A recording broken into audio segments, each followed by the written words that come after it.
Well, good morning everybody and welcome to the 2022 East Coast Thunder. It is race day here at Sydney Dragway, but at the moment we're going to go through qualifying number 3 for Supercharged Outlaws, and a welcome to the mic, Mark Allen. G'day Mark. Hey, how you going, mate? It's good to be here day 2 for the East Coast Thunder, as you said, Supercharged Outlaws.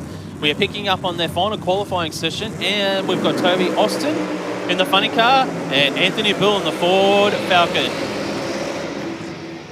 So, Supercharged Outlaws, this is their final pass. They were meant to do the qualifying session last night, so this data that they're going to get in this qualifying session is going to be invaluable today when they go into round 1 of racing with their dial-ins. Supercharged Outlaws is a class for any type of drag racing vehicle other than bikes, obviously. Sedans, funny cars, altereds, dragsters, you name it, they're in here. All they need to worry about is running quicker than 8 seconds and have a supercharged V8 motor. That's the simple rules of Supercharged Outlaws.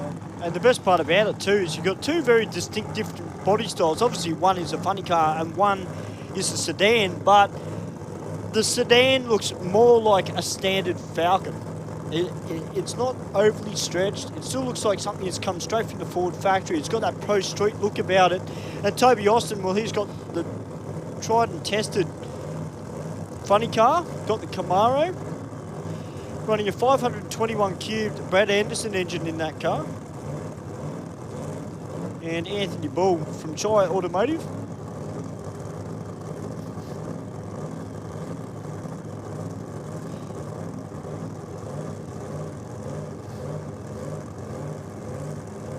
Because Toby Austin, one of our former junior dragster drivers, has made the step up into the Outlaws.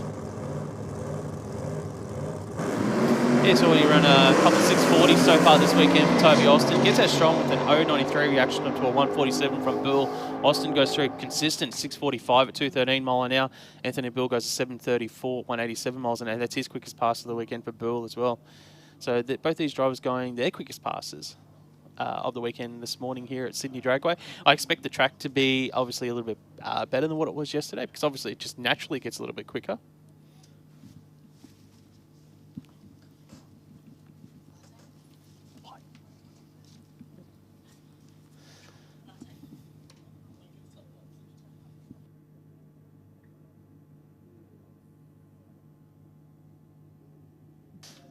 Yeah, I expect the cars to be a little bit quicker today, just because of all the cars we had go down the track, just laying down all that really good fresh rubber.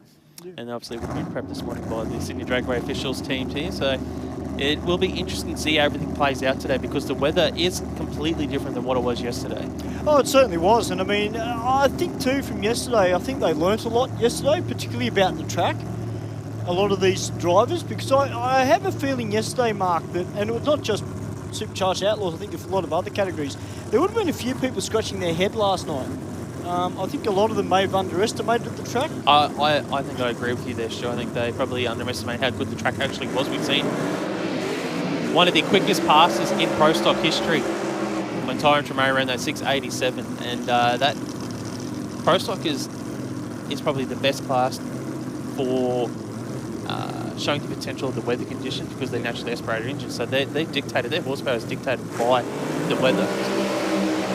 Because they don't have a big supercharger on top of their car like these vehicles, where they can just force more air in if they want to. Yeah. They're just dictated by what the weather does. Like it's pretty much how much horsepower we're going to be robbed off this weekend in the hot summer conditions, or how much we're going to gain in really good cold conditions like we had yesterday. So here in Supercharged Outlaws qualifying session number 3, we've got the Dragster of Josh Fletcher on track to take on Charlie Ladani. Hey Mark, one thing I wanted to touch on with you yesterday too, with the Supercharged Outlaws cars, what type of transmission are they running in these cars? Do they run a Liberty 5-speed? Oh, any transmission they want, really. They could be 2-speed glide, they could be a clutch, 3-speed, Liberty, as you just mentioned. It really comes down to what the preference of the driver is. Some of them like to do the swap and on the clutch and all that, and some of them like to be off a little button, and they've got the auto and converter, and so it really is just a mixture, a variety, mixture, spice of life, you know. Yeah. It's always interesting to find these things out. And Daniel Morris out there now, the all-side. No, that's Josh Fletcher. Just Josh Fletcher. I don't know why Daniel Morris has come up, but Charlie Ladani down there in the VZU. Oh, big rattle of the tyres for Charlie off the start line. And Josh Fletcher, 7:05. That could be one of the quickest passes I've seen in that dragster. That could be a PB for that dragster for Josh Fletcher. And Ladani doesn't improve on his earlier pass, they say. He went to 6:33 yesterday, but had a bit of shake off the hit there for Ladani, and went through for 6:75. Yeah, it was about a tyre shake from the start line all the way out to about 30 foot. So that'll be something for them to look at.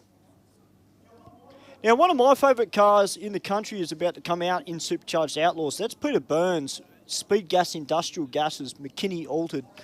I love this car. I used to nickname it the Batmobile.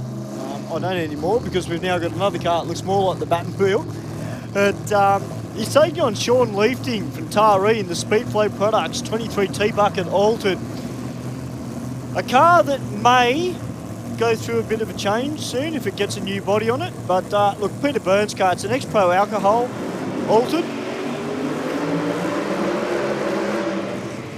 Used to be run by Luke Shepherd back in the day, and it is a weapon. Yeah, having a look at the tail of the tape in qualifying so far, Peter Byrne has run a best of a 6:34, currently the number 3 qualifier.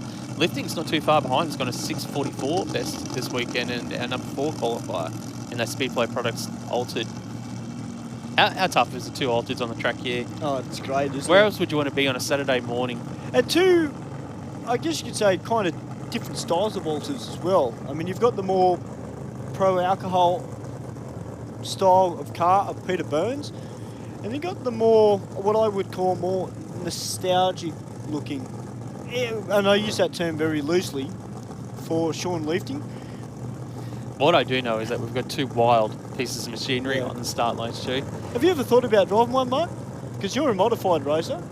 Yeah, I'd like to have a go at an Altered one day. I think it'd be good fun. Altered funny car.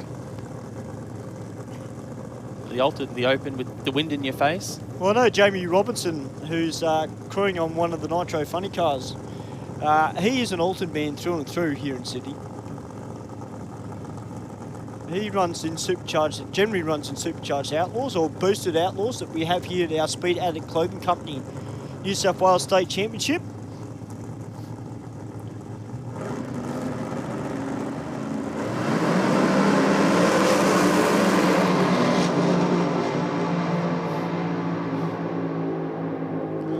Oh, look at that. 6:28 for Peter Byrne at 224 miles an hour. He improves by 600ths of a second. And Sean Lifting goes to 6:57 at 210 mile an hour in the lane beside him. But great pass for Peter Byrne. 6:28. That is one quick Altered here this weekend. He is our number 2 qualifier. We'll stay there. Darryl Walford, still our number 1 qualifier with 6:19 yesterday. But a great pass from those guys there. Sean Lifting was a little bit slower than what he ran yesterday. Yeah. Not sure if he had a bit of a pedal early on in that thing, but yeah, 6:57, 210 mile an hour. He looked relatively clean off the start line for Sean. I mean, we never say an Altered goes straight, let's be honest. But look, they are exciting, and Supercharged Outlaws, it's great to have them here at the 2022 East Coast Thunder, brought to you by 400 Thunder and Aeroflow Performance. And I'd say that's it for qualifying number 3 for Supercharged Outlaws, and we're about to get into the qualifier number 3 for Supercomp. And we've got some wild machines out here in Supercomp this weekend, and they're not too far away from coming through the tunnel. But if you're here early up in the crowd, guys, welcome to Sydney Dragway. You're in for a fantastic day of racing here at the track.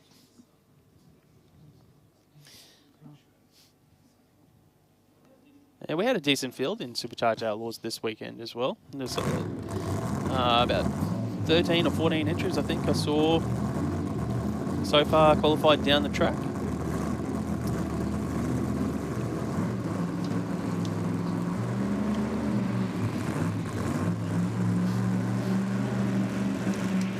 Well, I don't know. So we've got couple of cars left, sorry. I thought we had finished. I didn't see those two. They sneaked through. That's Storm and Norman McCormack down there in the front engine dragster. Great to see him back here at Sydney Dragway. And in beside him is Kane Finn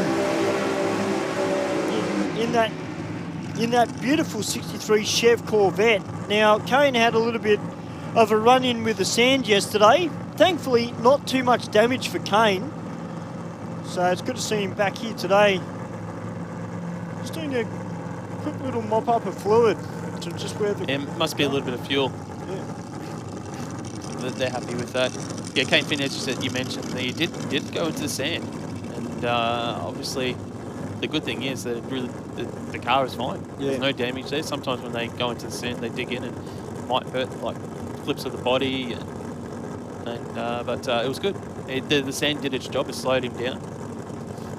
And it needs it because he was doing well over 300 kilometres an hour in that Corvette. Norm McCormack in the front engine dragster though in the lane beside him. He has run about some 679 so far this weekend. Currently qualified number 7. This is their final qualifying session for Supercharged Outlaws.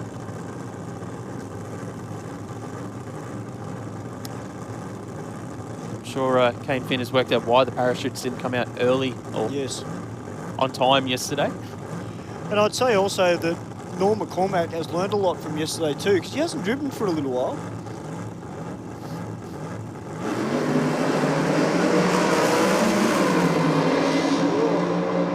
Well, McCormack just spun the tyres in the dragster. We see Finn goes through for a 6.74 at 211 miles an hour. That's his quickest pass of the weekend. Shoots out nice and early for Finn. But Norm McCormack had a bit of a drive job in that front engine dragster, just blew the tyres off, made a bit of a move towards the centre line on him.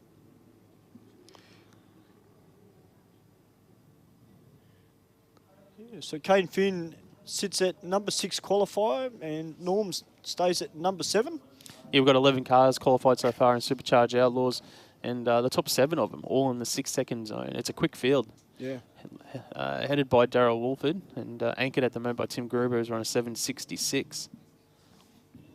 It is a die-your-own class, so it doesn't really matter how quick you are. It's just about, obviously, running close to your dial and hitting a light.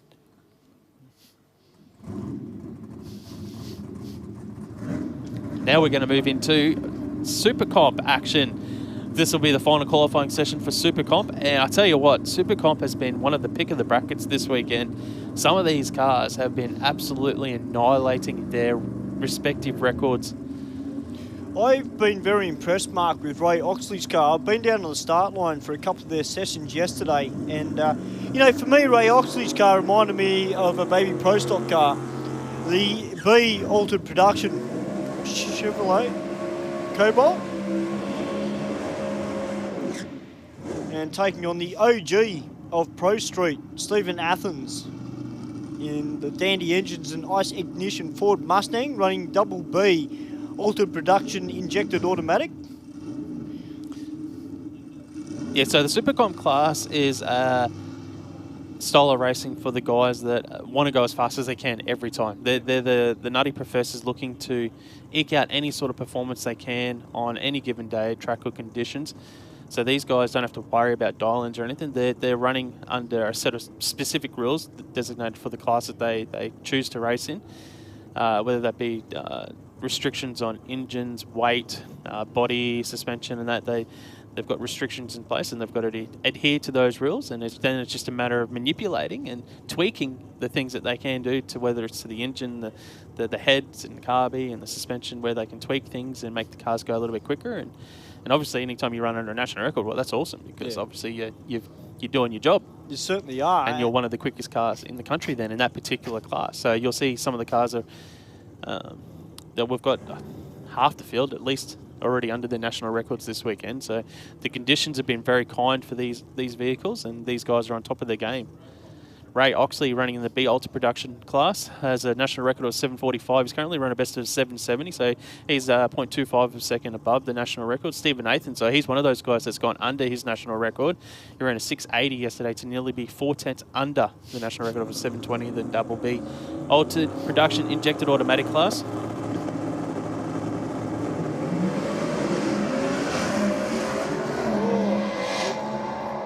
A bit of the turn of the tyres there for Stephen Athens in his Mustang. At about 60 foot, just started to turn the tyres. Ray Oxley runs on through with a 7.73.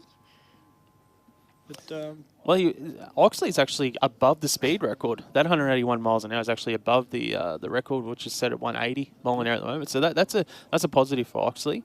He's still a couple tenths over the actual ET national record at the moment for B-altitude production, but that's a good pass for Oxley. Yeah, Athens obviously he had issues on the hit there, just turned the tyres. Luckily, this is qualifying session number 3 for those guys, so they can go back and make some changes to the car and hopefully tame it down off the start line and get it back down there and get back down to that national record like we saw yesterday from those guys. All right, Jai Schulter coming out now, the 477 garage tuning Chev Cavalier. About to take on Raphael Perry from the Northern Beaches of Sydney. He's in the 23 T-Bucket running a altered automatic. Yeah, Perry, if someone had told me that you're going to go 0.680 of a second under the national record and not be the #1 qualifier, I would have been, nah, you're kidding yourself. But that's the situation Perry finds himself in. He's gone 0.680 of a second under the record and is currently #2 qualified. Jai Schluter's gone half a second under his record and is #3 qualifier. Just making sure the track is all A-OK before we start these vehicles up. Yeah, it is a really, really good class Supercomp. And competition eliminator in general, I enjoy watching it, let alone commentating on it, but watching it as well. And hopefully we're going to see a couple of good, quick passes here. That Perry car has been going pretty quick lately. They did have a bit of an issue with it a little while ago. They weren't happy. I think they damaged the gearbox from memory. So I'm assuming that the engine in Perry's altered is probably very similar to like an American-style Pro Stock engine, the 500 cubes.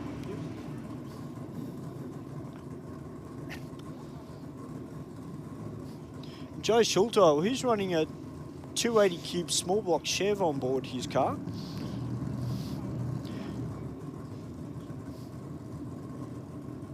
His class index is 9.5 seconds. Yeah, national record for Schluter. Yep.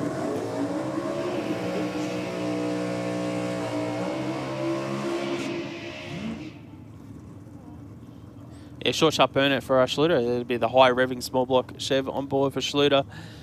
Perry with the big block Chev. Or big block, I should say. Not sure if it's Chev. But yeah, 500 cubes on board for Perry. Has run a 666. Like that's quick. Naturally aspirated altered. That is very, very quick. See the two boys down there. Of course, they are former junior dragster racers. Now a little bit too old to run juniors. They do come out on a Wednesday night now and again, though. And one of them races his Commodore. The other one might come out and race his Hilux now and again. But a great family, the Perry family. If you want to know more about it, guys, and you are here at the track, make sure you do go for a wander down the pits. Definitely go down and have a chat to all the drivers, and you can learn about their cars and what makes them tick. Yeah, that's the good thing about drag racing, is that it is an up and close personal experience through the pits, and you can talk to the drivers.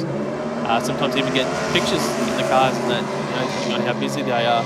As we watch Perry get out the door, 0.22 reaction time goes 6.60, 202 miles an hour for Perry. He improves on his early 6.66 pass. Schluter goes a little bit slower, 9.09. He was off the throttle early across the finish line there for Schluter, 9.09. So he's probably down 20 odd mile an hour there across the finish line. But Perry, yeah, he improves 6.60 seconds. That thing is fast. That is such a cool altered. It's one of my favourite vehicles I've seen this weekend.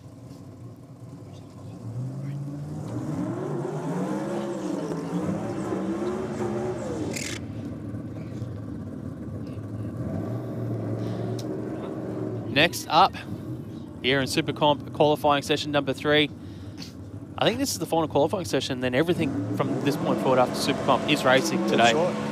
Adrian Vella going through his burnout procedure in that Cobalt, running in the E-Gas automatic class, taking on Peter Pisolides in the Corvette. Pisolides is our number 7 qualifier, has run a 6.62 so far. on his 700 national record. So he's nearly 4/10 of a second under the national record, and he's number 7 qualifier. Adrian Vella is currently 0.449 of a second under his respective record. He's our number 4 qualifier in that E-Gas automatic Cobalt for Pluckers Racecraft.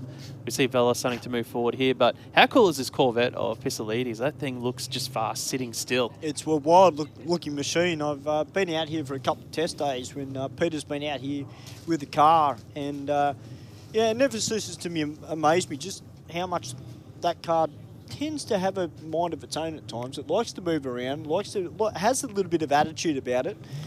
And it certainly makes the power. 509 cubes of Hemi power on board with a couple of turbos.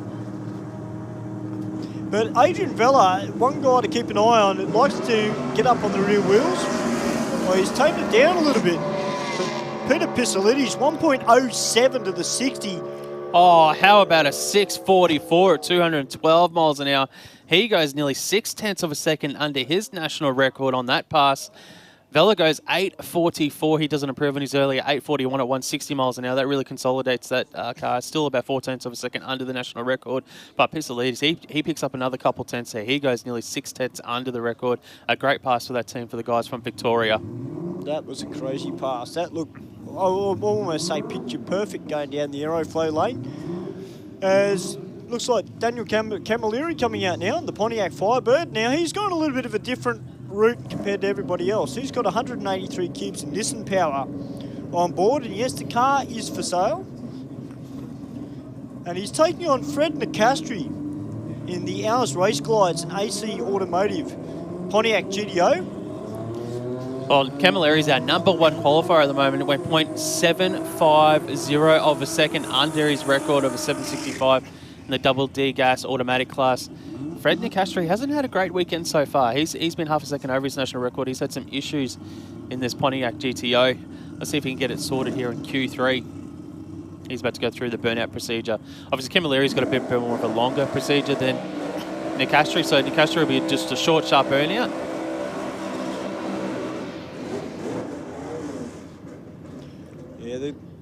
Yeah, the team were really celebrating yesterday when Daniel ran that 6.98 second pass. They were on fire last week, and it's good to see. You know, everybody puts their hard-earned effort and money into their race cars, and when you see that enjoyment from every single team, it really makes you feel good, I can tell you. But I'm interested to see what Daniel's got this morning, because like you said, Mark, conditions have changed. They've got sunny out today on that track, getting a bit of heat into it.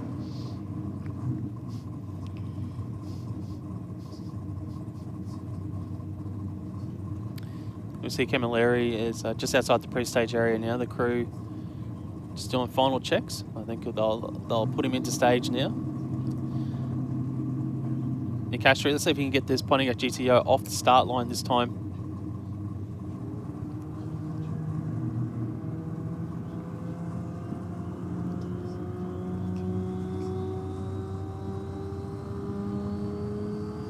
You hear the boost building up in Camilleri. He's not even in pre-stage. He's about to bump it in. There we go. He's in full stage.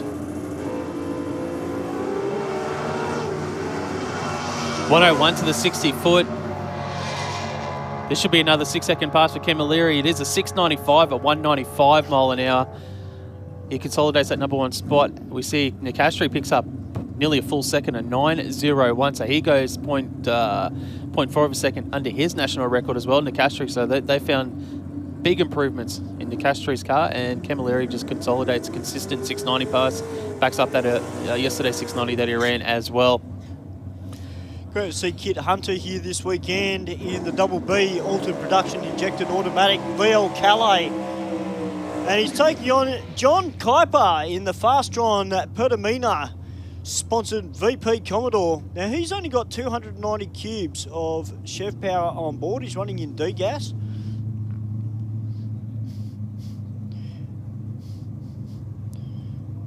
He's run a best of an 8.25. 0.042 under that national record for D-gas. And Kit Hunter, well, he's run a best of a 6.80. So 0.392 under the national record for double B, altered production injected automatic.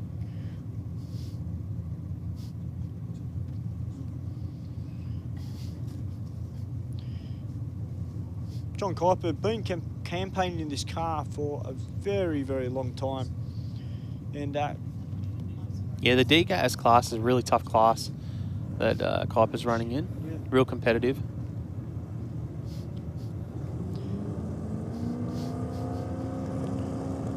I can hear Kid Hunter building up the boost. This car's got turbos on it. Well, a 1.14 to the 60 for Kit Hunter, and he runs on through with a 675 with a 1 to an 829 with a 1 for John Kuiper. Yeah, so Hunter improves by 0.05 of a second, so he'll go around 0.44 of a second under that national record. And Kuiper, he didn't improve on yesterday's pass at 829. He's run 3 820 passes, so the car is very consistent. Hold VP Commodore for Kuiper. And he'll probably stay in that number 10 spot in qualifying at the moment in Supercomp. All right, guys, we're about to get into round 1 of Super Street. We are now into racing. Yeah, there we go. That's it. Qualifying is done and dusted. Now we're into the pressure cooker situation of racing for the Gold Christmas trees here at the East Coast Thunder, brought to us obviously by the 400 Thunder Aeroflow Drag Racing Series. This is round 1 of racing. For these guys, it's win or go home in Super Street. Of course, the Super Street class here, a dial your own class for our sedans running between 10 seconds and 12.99 seconds. And these guys aren't allowed to use any electronics inside their car. So it's all either foot brake or off the bottom bulb, off a little button as well. So you just can't use a delay box. Well, Sean Taskus out there in the 477 Garage Ford Capri, taking on Dale Brown in the 300 Chrysler. Dale dialing in with a 1270. Sean Taskus with a 1080. Taskus gets the win, goes 1087 on his 1080 dial, and he had a great reaction time, 071 off the tree. There's a reason why he's got the number 1 on the side of the car. He's the reigning defending 400 Thunder champion. Super Street goes through to round number 2. Next pairing out, we've got Ashley Teal and the Holden HQ Coupe dialing in 1105. Oliver Groundwater is dialing in at 1050. So these dial-ins pretty much what they ran yesterday in qualifying they've gone with. Let's have a look at the reaction times here. Teal gets out with an 0.34, got 0.3 of a second advantage on the start line because Oliver Groundwater's gone out with a 0.354 in the Commodore Ute. At the moment, actually, Alicia Teal, I should say, sorry, has got the advantage, goes 11.12, takes the win over Oliver's Groundwater's 11.03 from that Commodore for Perfection Automotive. Yeah, Alicia has dipped into the 10s in that HQ, but that's pretty much around where she runs majority of the time. Chris Zammett out now from Doonside in the VT Commodore. He's dialed in with a 12.10, and he's taking on Mark Hopkins from Wattle Grove in the Hurricane Metal Roofing Tirana, who's dialed in with a 10.75. Now Mark mentioned picking dial-ins, and yesterday in qualifying, these guys got the 3 qualifiers in. A few of them had times were pretty close. Others, like for Mark Hopkins, at 1068, 1073 and a 1082. Well, the automatic win's going to go to Chris Zammett because Hopkins has left a red on the tree. And we see Zammett go through with an 1198. Breaking out, both drivers breaking out on their dial-ins here. But luckily Zammett got the automatic win because of the red light from Hopkins. All right, David McGlynn from Morissette Park in the Morissette Batteries and Tyres HQ GDS. He's dialed in with a 1069. In beside him, Cooper Lay from Hope Island in Queensland, the Peter Lay Custom Imports XR6 Ute. He's dialed in with an 1197. Here in 1185 in qualifying, so he's dialed back a little bit, Lay. So 070 reaction time to McGlynn's 067. McGlynn made a little bit of a move there off the start line. He's dialed in 1069. They're neck and neck at 1,000 foot. It looks like Lay is in front at the moment, and the win light will go to David McGlynn with a 1067 on 1069. Double breakout. Cooper Lay runs an 1191 on his 1197. It's interesting that they pegged it back a little bit. Yeah, we've seen a few breakouts this morning so far. Yeah. A few of these drivers, I know we've only a handful of passes in, but they're dialing a little bit slower than what they ran in qualifying, and it's sort of catching them out a little bit. Well, one guy I better watch out is Jeff Goodwin, because he's got the nitrous-assisted Monaro, and he's been running pretty well all weekend. 11.082 is his best pass. Richard Martisevic in beside him. dialing in with a 1060, went 1061 in qualifying. And he gets the win, 1060 with a 2 on a 1060 dial-in.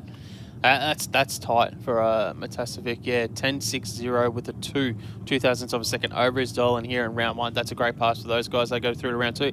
Next up, we got Dino Gorman in the Holden Statesman dialing in 11.10. So he ran at 11.03 in qualifying. So he's one of those guys that's going to have to watch for a breakout here.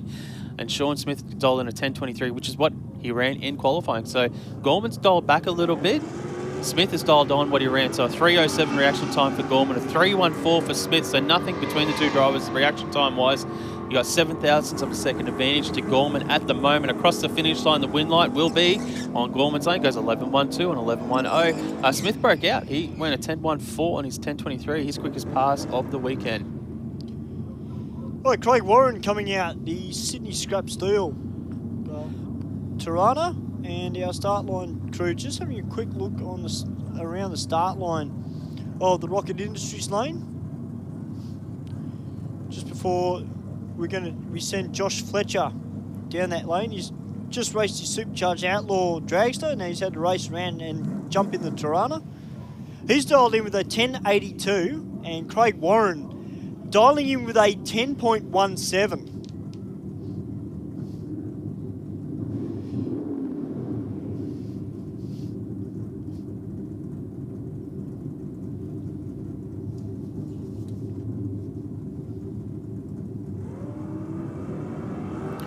Oh, wow, Josh Fletcher. You don't see that happen too often. Goes 002 red on the start line. Hands the automatic win to Craig Warren, who leaves with a 1.23 reaction time. Warren goes through with a 10.11. Fletcher wastes a 10.83 and it's 10.82. Right, Ray Ross coming out now on the Big Valiant. Former national champion. Super Street. Yeah, he finished second last season in the Super Street series behind Sean Taskus. He's got the solo pass here in round 1, stalled in 10.10. Let's see how he goes, because he went 10.07 twice in qualifying yesterday, and so far it's been a bit of a mixed bag in Super Street. Some of the guys have run quicker, some have gone what they ran yesterday. Good reaction time, 0.19. I would be surprised if it does go a little bit quicker than that 10.10 that he's dialed in at. Let's see what happens. 10.02. Wow. That was a fair bit quicker. So Ray Ross, 10.02, 127 miles an hour. He will have to probably look at dropping that dial in a little bit for round 2 of Super Street. And that brings a close to first round of Super Street. Certainly is. We're about to get into a modified bike, which is brought to you by Heavy Duty Magazine, Australia's #1 V-twin mag. And to kick us off, we've got Santina Keith on the Double C modified bike. The AGV helmet sponsored Royal Enfield GT. Beautiful looking bike, this one. And Santina is a lovely lady to go down and have a chat with. And in beside her is Mark Gordon in probably one of the most known bikes here in the field, with the colour of his leathers and the colour of the bike. The shoebox. Books and Tax Suzuki GSXR dialing in with a 9.30, and Santina dialing in with a 10.50. That's interesting. Santina ran a best of a 10.95 yesterday, and she's dialed in a 10.50, so that's nearly half a second quicker than what she ran. So obviously maybe she expects to pick up a bunch. Maybe there's some issues with the bike yesterday. Mark Gordon went 9.34, 9.34 on qualifying, so that 9.30 dial is pretty much on the money where he ran.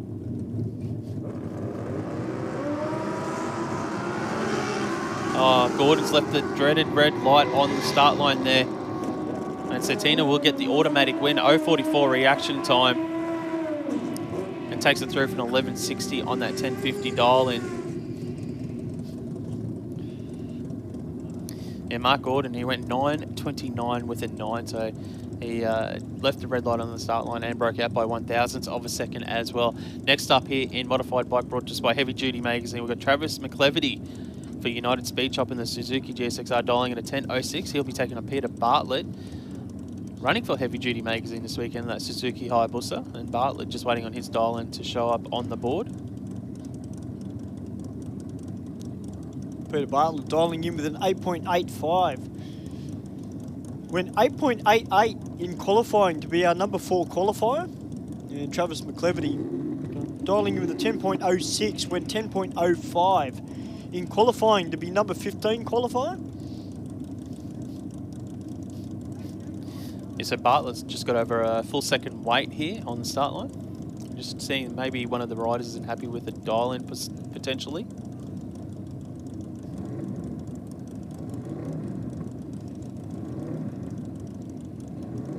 I can see actually it looks like on the board down there it's got 88.50 because you see the dot in between. Yeah. On our computer it says 8.85, but you can see why Bartlett's probably looking down there going, no, that's not right, 88.50. As you can see over in McClevity's lane, it's got 10.06. Yeah.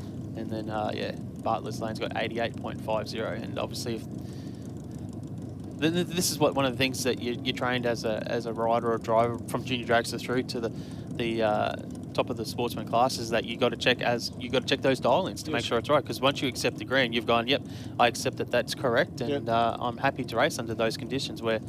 And if you miss that, well, it's sort of tough luck, you know. That's right, exactly. That's why you got to check that. You bring it to the starters' attention. They no, that's not right, and we get it updated, and it's all good. All right, the boys are in the stage. They've got that pro bike stance. They are ready to rock and roll. Peter Bartlett, Travis McClevity. We're about to go racing. Well, 0.027 mark. That's great reaction time. Yeah, Bartlett's got a little bit of work to do with the 111 reaction time. 0.08 of a second advantage to McClevity. But the win light will go to Bartlett. Runs a great 885 on an 885. Dead on with an 85 there. 10.21 for McClevity allowed Bartlett to sneak back past to get the win by 0.06 of a second here in Mod Bike Round 1 for Heavy Duty Magazine. Next up, next pairing. Who we got, Stu? Well, we got Stephen Day down there on board the Harley-Davidson Drag Bob, riding for Burley Bars and Playfall. And in beside him, Christopher Hocking on the smart-looking shed, Suzuki Hayabusa. Christopher Hocking dialing in with an 8.94. Stephen Day, well, he's going to wait just over 1 second, almost a second, 9.99. Well, 0.895 on the tree for Stephen Day. Unfortunately, a red light from Christopher Hocking. So Stephen runs on through with a 10.18 with the 3 to a 9.098 for Christopher Hocking.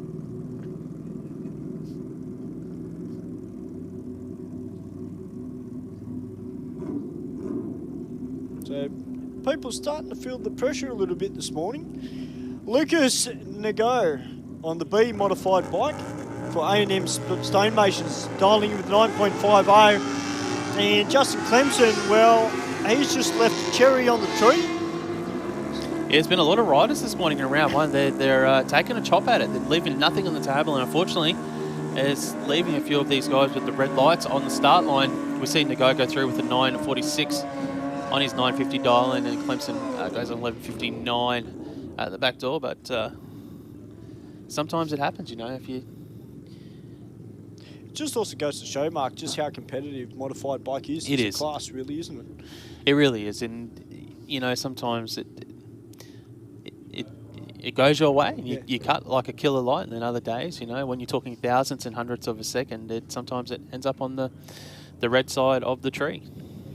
We've got Albie Davison down there now on the Double C modified bike, the Suzuki TL1000S. I believe it's got a little bit of nitrous on that bike, and he's taking on Sean Ricketts on board the Kawasaki ZX12R.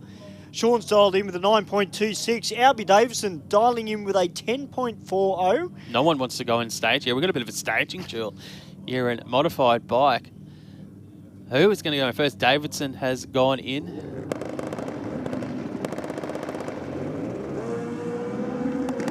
Oh, 001. A shot out of a gun there for Sean Ricketts. Best light we've seen today in racing to a 2.49 for Davidson. Davidson's got a lot of work to do. The win light will go to Ricketts. Goes 9.26 on a 9.26 with a 001 reaction time. A 0.006 of a second package for Sean Ricketts. That is how you do it here in racing and Dyer Racing. That is an incredible pass from Sean Ricketts. Put your hands together for that. That deserves an applause. Outstanding run. Well, Mick Withers out there now on board the Holtec and Fuchs Silkeline Harley Davidson. And he's taking on Bobby Joe Simmons on board the Reed Carpentry Suzuki Hayabusa. Bobby Joe dialing in with a 9.42. Mick Withers at 11.99. And Bobby Joe rides past Mick, and she goes 9.78 on a 9.42 dial-in to Mick Withers, 13.44 on an 11.99. So unfortunately for Mick Withers, he is on the trailer.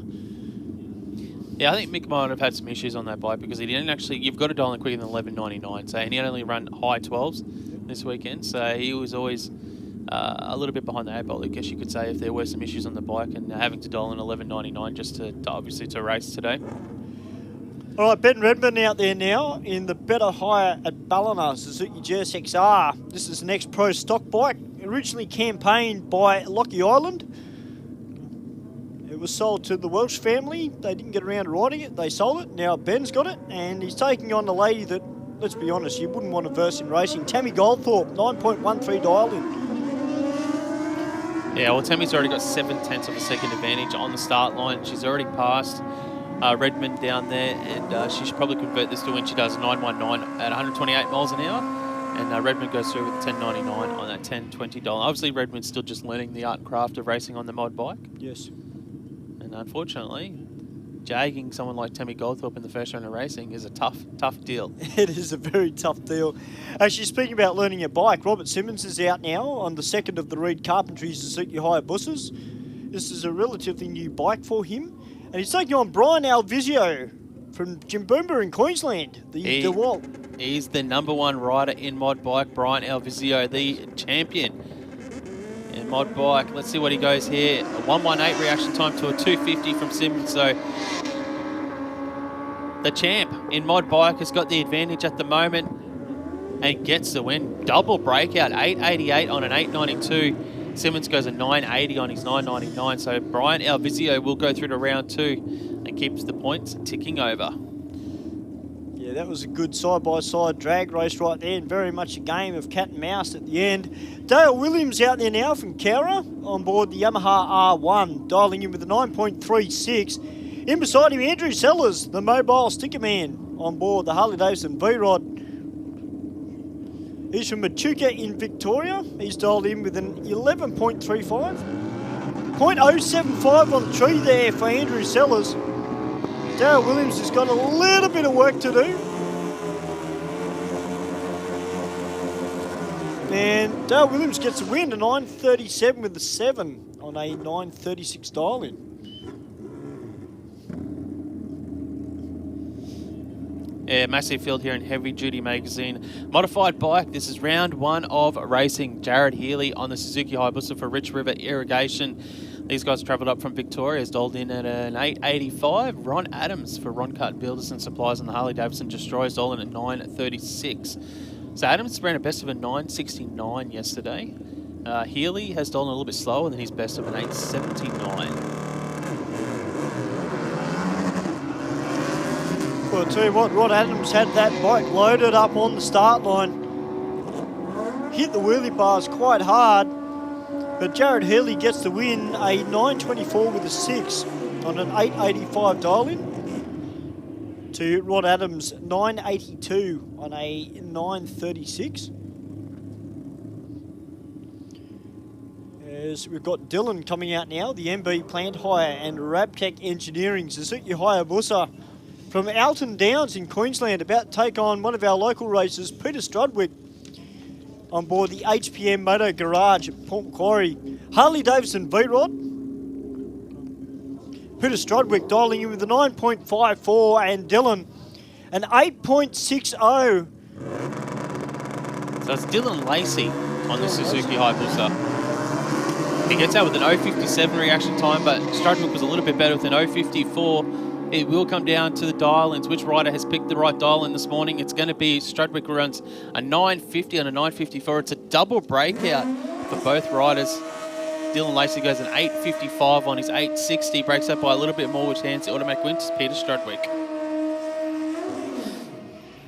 Oh, nice big strong burnout there from the Hayabusa in the Aeroflow lane. That's Brandon Lacey on one of the 3 Rabtech Engineering Suzuki Hayabusas that we have here this weekend. Also sponsored by Tapered Barbershop and STS Speed Shop.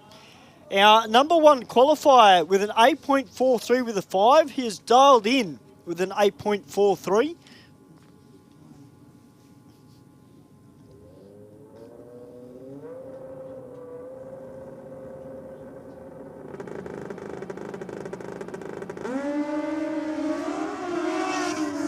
Yeah, Lacey, the number one qualifier, gets out the 0.84 reaction time. As you said, he's dialed in at 8.43, gets the freebie here, tested out, goes 8.44 on an 8.43, coupled with that 0.80 reaction time. That's a great pass for Brendan Lacey, and he'll be confident going into round 2. Yeah, great stuff there from the Raptech engineering team. Nice bunch of guys. Caught up with them on Thursday and had a bit of a chat with them.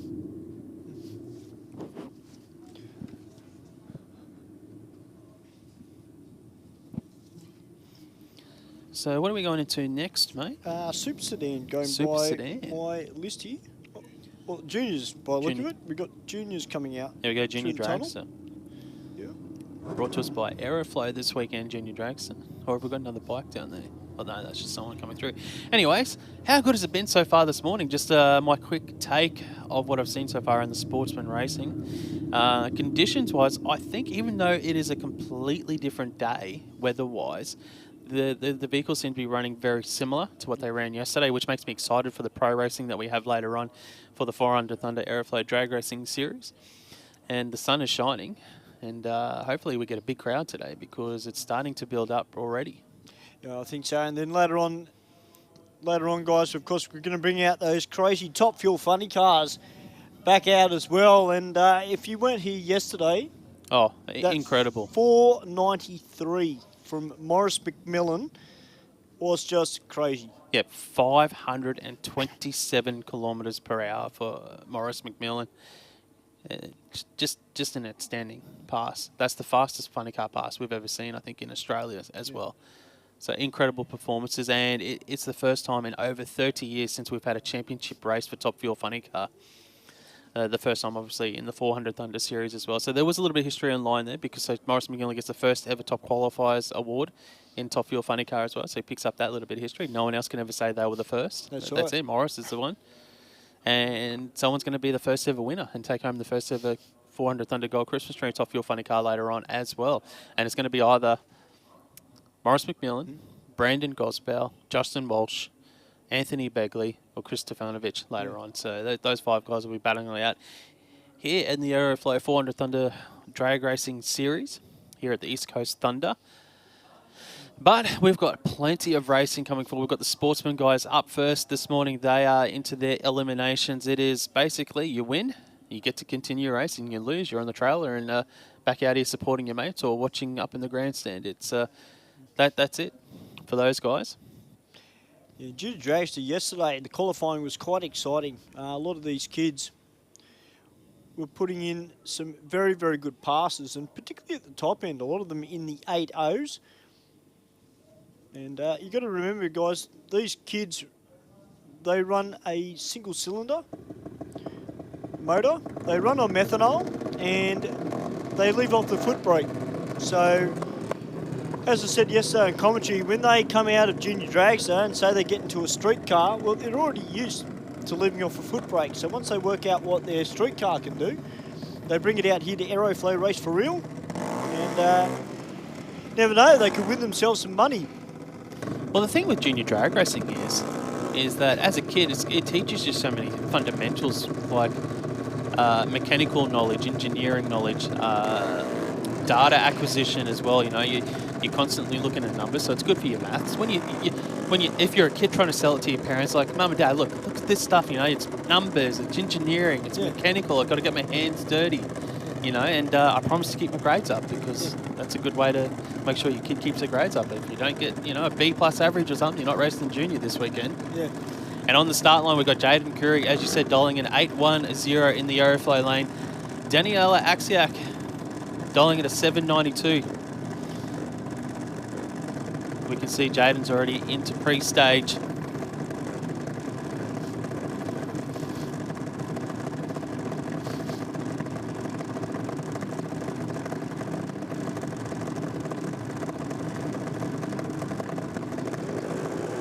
Reaction time advantage goes to Daniela with an 0.55. Nearly 0.2 of a second advantage over Curie's 2.51. Across the finish line, Daniela gets to win, runs an 8.03, 71 miles an hour. Curie goes closer to the dial in with an 8.11 and an 8.10, but the reaction time is undoing there. So Daniela goes through to round 2 of Aeroflow Junior Dragster. Next pairing out, that looks like it will be James Loday. He is the #1 in Junior Dragster, the current Junior Dragster champion, taking on Ryan Pettiford. This is a tough race in round 1 of Junior Dragster. Two very established drivers in Junior Dragster. Pettiford dialing an 8.41. He will leave first in the Aeroflow lane. Half a second later, Loday with the big #1 on the side of his car to chase down Pettiford. Yeah, and Ryan getting better and better in this car as well. He absolutely enjoys his racing, and of course it's a big family down there of racers. Of course, Alan White, Brett White, pro alcohol racer. Good family fare down there for the Pettifords. Yeah, Loday is in pre-stage. Pettiford, this is his home track. With the home track advantage work in his favour. With the boy from Queensland, the Australian 400 Thunder Junior Dragster champion, take the win here in round 1. We've almost got a New South Wales versus Queensland matchup, don't you? You've got the Blue Drags up against the Maroon. 001 red light for Pettiford. Hands the automatic win to Loday's 0.95 clean green. And Loday goes 7.96 on a 7.95. Pettiford goes 8.41 on an 8.41 with a 001 red. That was such a close pass to being one of the best passes of the weekend, but unfortunately that red light is undoing. Loday goes through to round 2. All right, Piper Bennett from Alfred's Point in the Stratus Form B Junior has dialed in with an 8.61, and she's taking on Jacob Schultz in the C Junior, who's dialed in with a 12.10. Yeah, Jacob Schultz is obviously in the CJD, so we do have CJD, BJD and AJD. Basically, it's just an age thing, and they've got performance restrictions on their age. So when you're between 8 to 10 years old, we class you as a CJD. You can only go as quick as 11.90 seconds. Once you turn 11, and 11 to 12 years old, you run in the BJD class, and you go as quick as 8.50 seconds. And then once you get that ripe old age of 13 through to you retire from junior during A Junior Dragster, and you can run as quick as 7.90 seconds. So as you get older, we allow you to go a little bit quicker and faster as you get more experience. We see Schultz get out with a 1.27 reaction time. Piper Bennett leaves with a 2.78. So the CJD has got the advantage at the moment on the start line. And the win light will go to the CJD, a 12.11 on a 12.10 for Jacob Schultz. He will go through to round 2. Piper Bennett goes an 8.79 on an 8.61 there. What a pass from the CJD racer. Yeah, they'll be pretty happy about that, I dare say. Zach Bray out now from Griffin in Queensland, the Smith Transport Dragster, about to take on Alex Ruffalo from Vineyard in the Sydney Waterscapes. A Junior, he's dialed in with an 8.07. Zach Bray dialing in with an 8.48.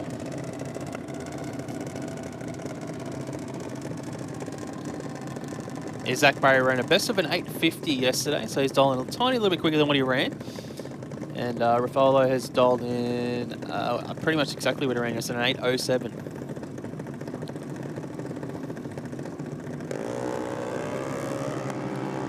Oh, close on the tree, 0.40 for Ruffalo, 0.58 for Bray. 18 thousandths of a second advantage to Ruffalo, but the win light will go to Bray because it's a breakout by Alex Ruffalo. Bray goes 8.51 safe on his 8.48, and Alex Ruffalo goes an 8.06 on his 8.07. Ruffalo got to the finish line first, but the breakout he's undoing. Well, Zane Condello out now in the A Junior, dialing with an 8.15. Tell you what, how cool is this? Morris McMillan is on the start line, campaigning in Top Fuel Funny Car this weekend, off of this record blasting 493 last night. He is staging Liam O'Neill here on the start line. How cool is that? As an 8-year-old junior dragster driver, having someone like the likes of Morris McMillan on the start line stage your junior dragster. Very, very cool. So Liam is dialed in at 12.01 and Zane Condello is an 8.15. So Condello will stay there on the start line for about 4 seconds. he'll start the chase down. Obviously, Morris McMillan started off in Junior Dragster. So that would have been a long time ago for Morris. Yep. You know what? He's down there. Morris is down there. He's smiling. And I'd say he'd be pretty proud to see all these young kids in the Dragsters having a go and doing a great job this weekend here at the East Coast Thunder, brought to you by 400 Thunder and Aeroflow Performance. Oh, it's a good solid light. 122 for O'Neill. Oh, tough though. Condello's gone 0.35 on the tree. Condello's got the advantage by 8/900ths there and gets the win, goes an 8.14. It's a double breakout. Condello with the lesser of the two breakouts. O'Neill goes 11.86 on his 12.01. Condello gets the win with an 8.14, but how cool was it for Liam O'Neill? That's all. That'll be a drag racing friend for life right there. Liam O'Neill and Morris McMillan. All right, Rusty Wilshire coming out now in the Prime Signs and Speed Electricals Junior Dragster, dialing in with an 8.02. In beside him, Jacob Alongo from 5 Dock in the RHJ Mechanical Repairs. B Junior, who's dialed in with an 8.80. Of course, Rusty Wilshire, his dad, is driving in Pro Mod this weekend in the Mustang. Did a cracker of a reaction time yesterday in this car. 0.125 on the tree for Rusty Wilshire. Yeah, Rusty's got the advantage. But a breakout. Oh, breaker from Rusty, an 8.01 on his 8.02. Longo goes an 8.81 on his 8.80, safe for the win.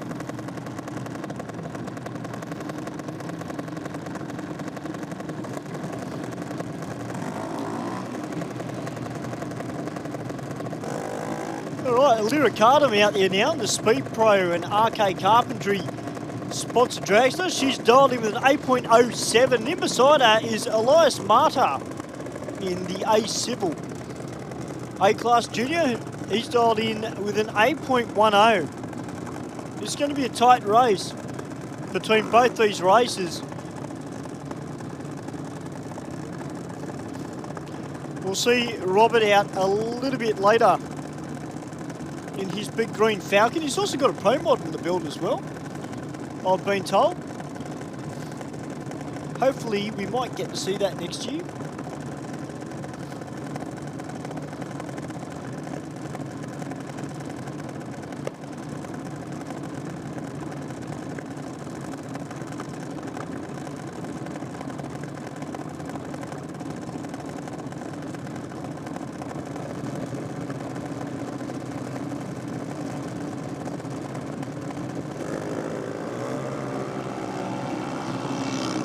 Lyric Arden with the reaction time advantage, 0.79 to a 2.05. And across the finish line, it's going to be the win to Elias Matter though, because it's a double breakout again. And Elias, with an 8.08, is the least of the two breakouts there, with an 8.04 for Lyric Arden on that 8.07. Right, Georgia lifting out now, the Speedflow Products. B Junior, who's dialed in with a 9.08.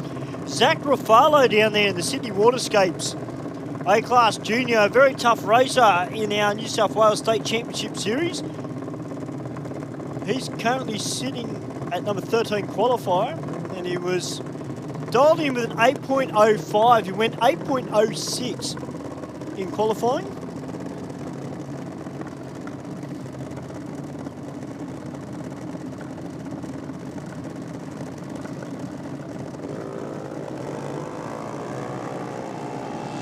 Zach Ruffalo a little bit better on the reaction time, 0.143 on the tree. And he gets the win. Unfortunately, a breakout there from Georgia Lifting, a 9.03 with a 7 on a 9.08 dial-in. So Zach Ruffalo through the next round of Junior Dragster. You think a few of them are starting to underestimate? I'm not too sure, mate. I haven't actually looked at the weather today. I do have a drag racing weather app on my phone. Let's just do a quick refresh on that and see what it's like compared to yesterday. It's very, very similar to yesterday. Very good conditions for making horsepower in these aspirated vehicles. It's only 700 feet of air. The water grains are very similar to what they were yesterday.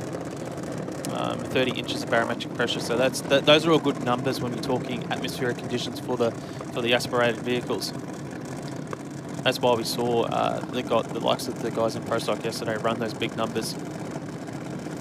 First up, but here in Junior Dragster, Claire Littlesdoll at 8.04 to Bailey Tendek's 8.20.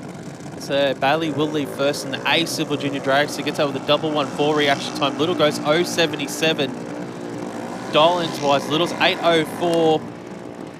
But it's another breakout. Bailey Tendek will get the win at 8.21 on the 8.20. Dial-in safe. And Little runs an 8.01 on the 8.04.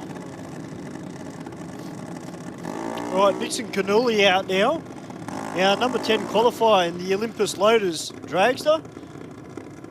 It's gone as quick as an 8.03. He's dialed in an 8.06. Dakota Bray in the Rocket Industries lane was our number 25 qualifier with an 8.28. Dakota's dialed in with an 8.27. And Ben Bray just guiding Dakota in the stage.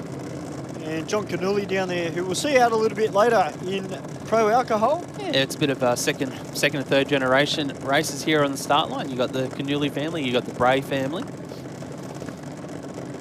You know, once drag racing's in your blood, it's hard to get rid of it. It is. I'm sure one of those Brays will be hitting up Dad soon, going, "Can we drive Granddad's 57?" That's true as well. Oh, have a look at this. Dakota Bray gets out with an 0.58 reaction time. Canuli gets out with an 0.38 reaction time. 200's advantage to Canuli, and the win light will go to Bray, though. 8.30 on 8.27. Another breakout there. Canuli goes 8.03 and an 8.06 breakout pass. And Dakota Bray will go through to round 2 of racing.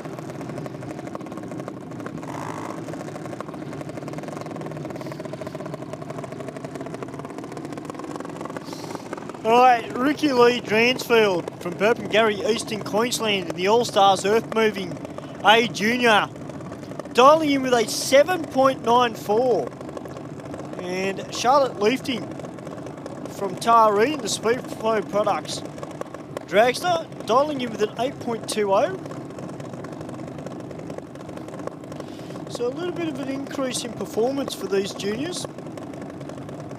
Have changed their dial-ins, probably what they thought they would run from last night.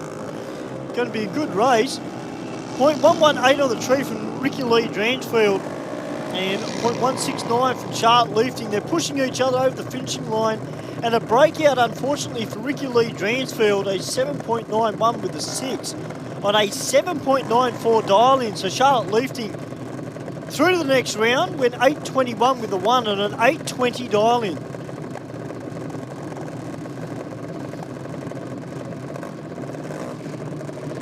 We've got Tegan Smith on board the Power Cruise Promotions Dragster, dialing in with a 7.98. Our number 2 qualifier, she went 8.002. Very good in qualifying. And Carl Schultz, well, he's our number 17 qualifier with a 8.093, but he's dialed in with an 8.14. Yeah, I was just looking at that for Carlo. That's so he ran an 8.09, so we've seen a lot of breakouts today, and he's dialed back a bit with that 8.14. He did run an 8.14 in qualifying, but he did run as quick as an 8.09, so that'd probably be in the back of my mind as a driver. It's like, well, you know, I might be holding a few hundreds here. I might have to be worried about getting on the brakes, backing off the other end of the track. Tegan Smith is at the advantage at 0.76 to a 1.30 from Carl Schultz. Let's have a look at the dial-ins here. Oh, well, there you go. Carl Schultz goes 8.14 on an 8.14. Tegan goes 7.98 with a 0 on a 7.98. How about that? 98 dead on with a 0 for Tegan Smith. That's the first time we've seen someone run dead on the dial-in today. And that's really good for Smith, because you don't see too many people running dead on the dial-in. Like, that's rarer than the perfect reaction time. So that's good. That's a really good pass there for Tegan Smith with a good reaction time as well. Yeah, that's brilliant. They're not the easiest cars to tune, I've been told too. So see what looks like Justin Walsh down there in the Hearts Paint Supplies. Yeah, we've seen Morris McMillan down there, and I saw Stephen Ham as well watching down there. It's who's who. I can see Chris Hargrave down there as well. That's cool, seeing all those sort of drivers out here in Junior Dragster, just watching or supporting the kids. Yeah, Tom Baker dialing you in the 7.95, the image conversions, BG engines. Swanson Jr. up against Chloe Ryko. Chloe Ryko, unfortunately, at red light. We hadn't seen too many red lights in Junior Dragster here in round 1 this morning. Oh, Tom Baker goes a 788 on his 795. Gets the automatic win though because of the red light of Chloe Ryko's.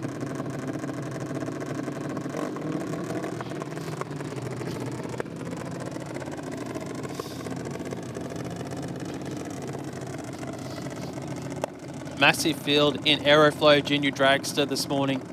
Liesl Gowes has dialed in at a 799. Tiana Corneli in the lane beside her has dialed in an 822.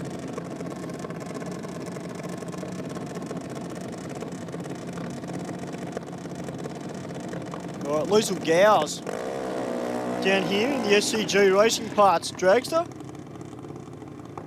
She's dialed in with a 7.99.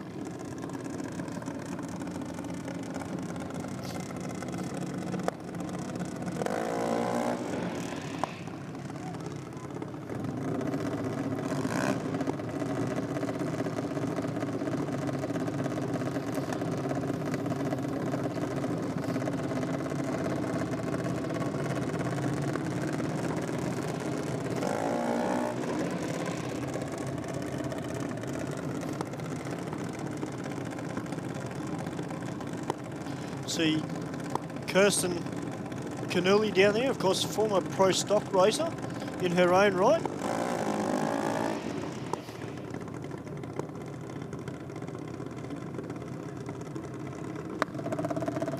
There Gowes, 799 dial in.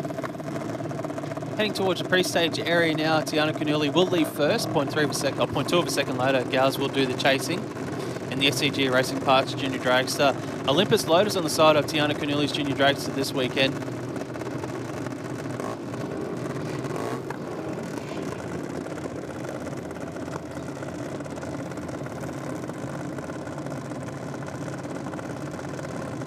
So Tiana dialing with an 8.22, Liesl Gowes with a 7.99.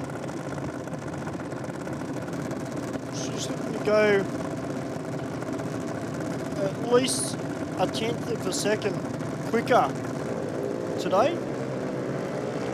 0.110 on the tree from Tiana Corneli, 0.037 on the tree from Liesl Gowes. And Liesl gets the win, a 7.99 with a 3. To Tiana's 8.23 with a 9 on an 8.22 dial-in. A really good pass there for Liesl Gowes. 799 on a 799 coupled with an 037 reaction time. You're going to win 8 out of 10 races with that sort of package here in Junior Dragster. Great pass to the team. They'll be back out in round 2. Next up, Harry Ryko. With mum and dad support on his Junior Dragster, dialing an 800. Caleb saying for Paramount Performance, dialing an 804. Almost a heads-up race. Let's have a look. Caleb saying only got down the track once yesterday around an 814. Ryko went 3 passes in the 80 region. Caleb saying though is an experienced racer in Junior Dragster. Dialing in at 804, ran a best of an 814.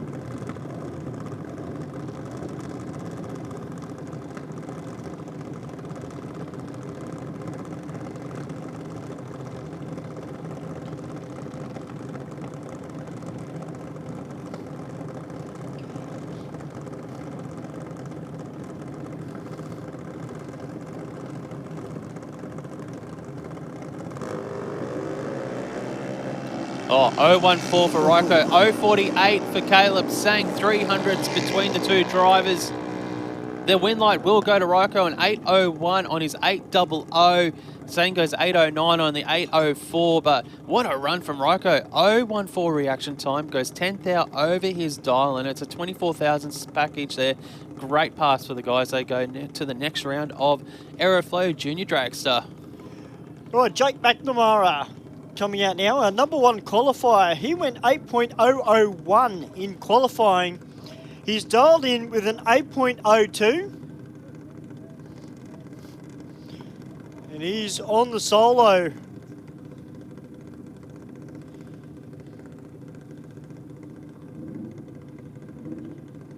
So Brett just doing the final adjustments on the Dragster.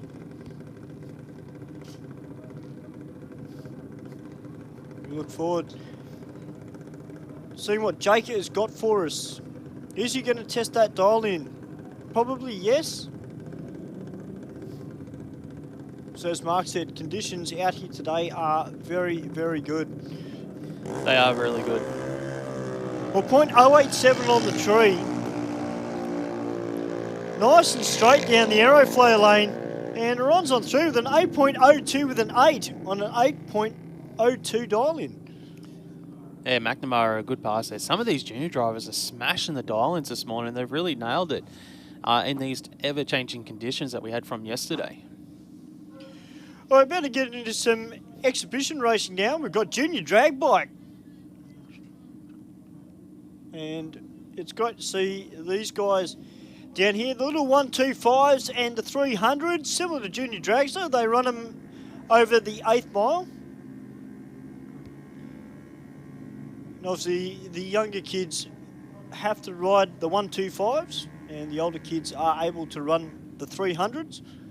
We've got Jaden Badcock down here in the aeroflare lane on board his Yamaha or YZF 125, about to take on James Loday from Ripley in Queensland. He's on board the Yamaha R15. So we just seen James Loday get a win in round 1 of junior drags. He's back out here for junior drag bike. Jaden Paycock, he's really impressed me this weekend on this bike. He's been really consistent, getting quicker each pass. Obviously, he's got some good knowledge behind him and his family. The Badcock family racing in top bike this weekend. Dad obviously races in pro bike as well.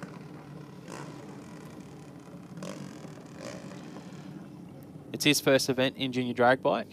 And Loday has he's raced a few times. Or at the Winter Nationals, we had the bikes, and he's done a bit of racing at Willowbank, testing in the lead up to these events. Let's watch how they get off the start line there. Loday with the issues. Got out good with an 0.55 reaction time. Might have stalled it.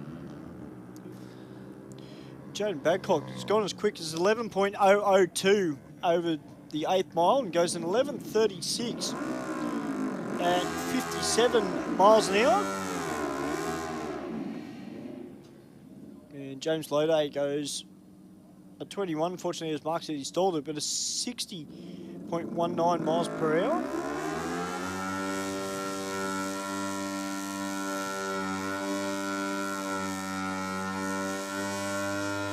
Have a look at the burnout from Bobby Schluter. Yeah. That's one thing junior dragsters can't do. No, the junior drag bikes can. Yeah. Yeah, it's good to see this young lady on 2 wheels. We did see Tammy Goldthorpe out a little bit earlier and Santina, but it is good to see Bobby Schulter come out and having a go at junior drag bike. The 477 Garage and AMS Oil sponsored Kawasaki Ninja 300 has gone as quick as a 9.24. Very consistent, actually. 9.25, 9.24 yesterday.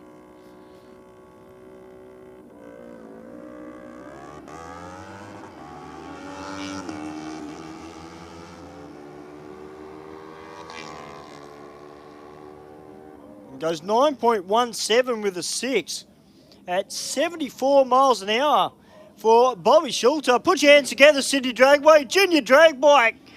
Here at Sydney Dragway, great to see the young kids on 2 wheels, the future stars of our sport.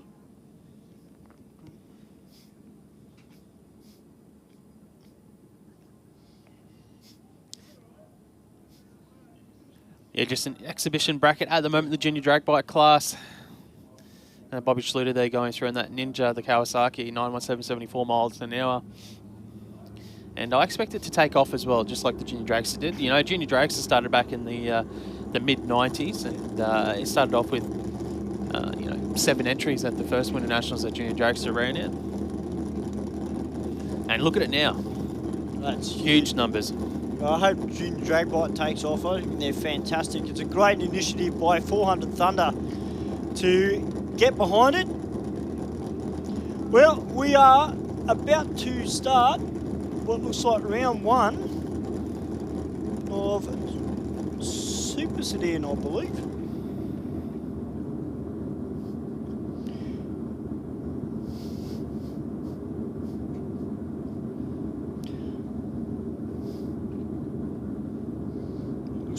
to have a couple of tough Tiranas making their way out. One of them is Greg South from Tarrawanna in the G-Force and West End Performance LH Tirana. 565 cubes to Chev on board. Now, as Steve mentioned yesterday, Greg South, normally when he races here at Sydney Dragway, he races in Super Gas. And a lot of the cars in Super Gas can run a lot quicker than a 990. But for this event, he's decided, you know what, I'm going to take the throttle stop off. Well, let's go. And he's taking on Frank de Grazier from Noraville in New South Wales in the BK Race Engines Tirana. Also sponsored by Highline Plumbing. Frank's dialed in with an 8.73. Greg South has dialed in with a 9.89.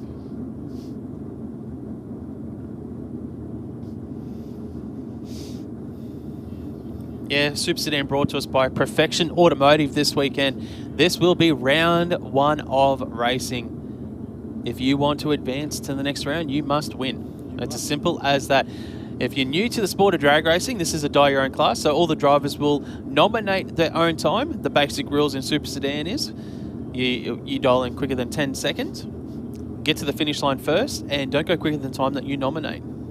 It's as simple as that. Get to the finish line first, don't go red, don't go quicker than the time you nominate, and you get the win. Well, the funny thing is, Mark, is that, you know, Junior Dragster was tough, but this is the next step up. It is. This it really is tough. This is when you're going to see the package. When we talk about the packages, that's the reaction time combined with how close they are to their dial-in at the other end. It's going to tighten right up, and you know, in Super Sedan, you're probably going to be looking at packages around 500s or better, taking the wins in most cases. And we mentioned earlier about red lights as well. In modified bike, these guys have a tendency sometimes to cut a few cherries because the pressure is just there. This class is super tight. Like you said, Mark, you've got to be super quick on the lights because there's a lot of very, very good seasoned campaigners in this class. And Greg South putting on a nice big smoky burnout. Yeah, so Super Sedan is for sedan vehicles between 8.50 seconds to 10.99 seconds. They're allowed electronics, and there's a massive puddle under the car there of, was it Greg South's vehicle? So Frank will get the automatic win here after it gets shut down. So Frank de Grazier gets your solo pass, goes through, runs an 8.78 on his 8.73. And that's unfortunate here in round one for the team downstairs. Yeah, it is. We saw something a little bit similar last night with the Dynamite Performance car. Unfortunately, had a little bit of water come out of it. We had to give it a quick mop. Unfortunately, they couldn't do their pass last night for qualifying. This, of course, round one, Perfection Automotive Super Sedan. Next on the start line, once we get this track just cleaned up, it will be Aaron Murphy in the Ford Typhoon, dialing in a 992 to take on Brett McNiff in the Valiant, the VG Valiant, dialing in 898. So 1 second, almost 1 full second between these two cars. Murphy will leave first in the Ford. McNiff for St. Mary's Engines will do the chasing. Yeah, we've got a lot of tough barrows down here in New South Wales, and this is one of them. Aaron Murphy.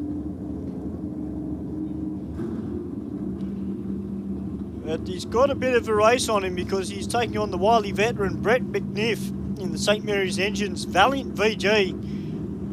426 cubes of Chrysler power on board. Although a .074 for Aaron Murphy, that is going to help him. But Brett McNiff drives around him and takes the win, 9.08 with a 5 on an 8.98 dial-in. As we got the big Falcon about to make its way out now, taking on little Holden Gemini.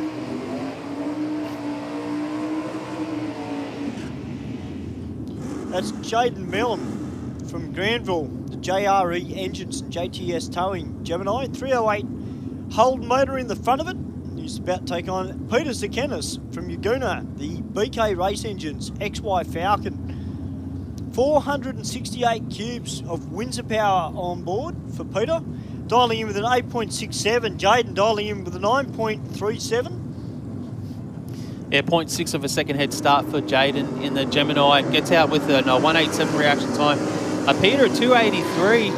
Normally you wouldn't say a 187 reaction time is going to have a 10th advantage, but in this case it does for Jaden Mellum. But he breaks out and hands the win back to Peter Zanekis there with a 967 on his 867 dial-in.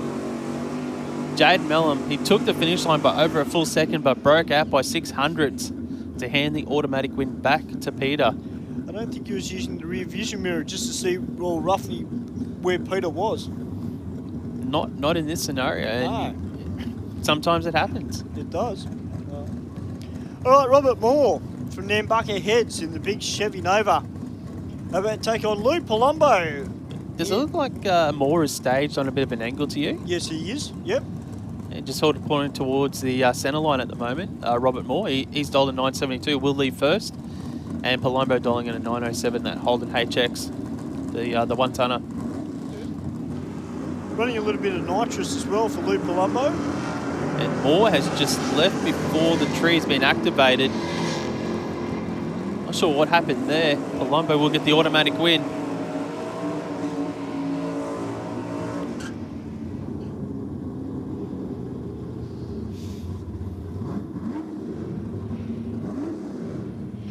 You can see the great pictures on the big screen, courtesy of our cam crew that are here this weekend and up here in the studio with Benji and the Man. All right, this should be a good race. Peter Hamilton dialing in with an 861 in the nitrous-assisted VH Commodore from Perfection Automotive, taking on David Gruber from Gilmore in the ACT in the Strip Rat, the little LJ Tirana Queen Band Engine Services, dialing in with 9.20. And a .022 on the tree for David Gruber. Pete Hamilton dialing in with an 861 and a 9.26 win to David Gruber at a 9.20 dial-in.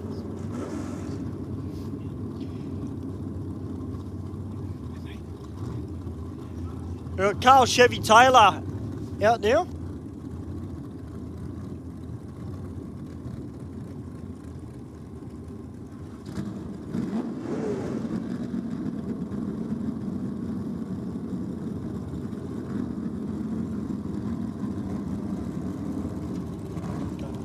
All right, Carl Chevy Taylor, the big chef Bubble Top, taking on Harry Plessis in the Aeroelec Electrical Falcon. Of course, he's dialed in with a 9-second flat. Carl Chevy Taylor, also sponsored by Tilly Motorsport Spares, dialing in with a 10.15. Not too much between the mark and the reaction time. But Harry Plessis gets the win, a 9.03 with a 1 on a 9.00 dial-in. Great runs there in Super Sedan. Jason Field now in the Ford Telstar. Nitrous Purge on board for Jason Field to take on Sean Maher. So Maher will leave first in that Holden HB Tirana, dialing in a 919 as we see the two cars before just get off the racing surface here. Jason Field, 860 dial in. Yeah, Sean Maher was cutting some really good strong lights last night as well in qualifying. So I'm kind of expecting it today. Very good matchup in round one of Super Sedan here at Sydney Dragway. And look at that, .022 on the tree for Sean Maher. Jason Field, .031 on the tree. Who's it going to be? Will he? No breakout, which is good, but a 9.22 on a 9.19 dial-in for Sean Maher. Gets the win. He is through the next round. As we see, probably one of the most popular cars here in New South Wales about coming out now. Nathan Cowie in the Cowie sign. Suzuki Mighty Boy, 400 cubes, a small block Chev on board for Nathan, taking on Michael Milisowitz from Craigieburn in Victoria, the Muller's Truck Repairs Ford Capri. He's got 427 cubes of Windsor power on board. Don't forget, guys, if you're up in the crowd, you're up in the hill, guys, you can go down to the pits. Make sure you make your way down to where all these cars are pitted. You can go down and have a good look at the cars, get up nice and close to them. Yeah, Nathan Cowie leaving first here.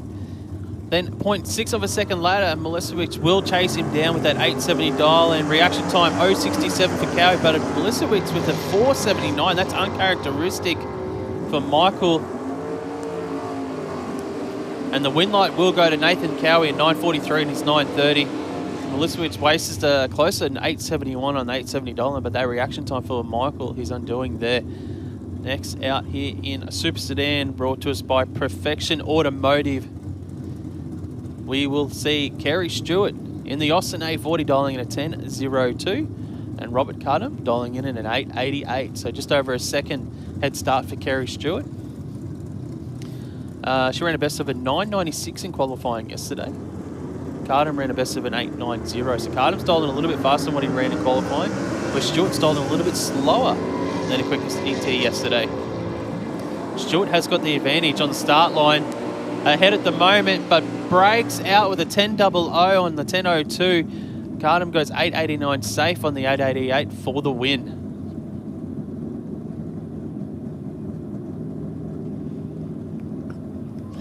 All right, Thomas Campbell coming out now from Blue Haven in the final trim Excavations VL Commodore 992 dial-in, taking on Rod Taylor in the Carl Cox Motorsport Ford Capri 454 Windsor on board. And I believe that Matt Kavanagh gave him the 3 H's yesterday with the hang and the haul. Had those weird tyres sitting on the deck. The front end came up a fair way. Has toned it down today. 0.097 on the 3, 0.029 for Thomas Campbell, and a 9.98 on a 9.92 dial. Unfortunately, a breakout there for Rod Taylor. Goes a little bit too quick, an 8.78 on an 8.80. All right, Debbie Robb coming out now in the big XP Coupe.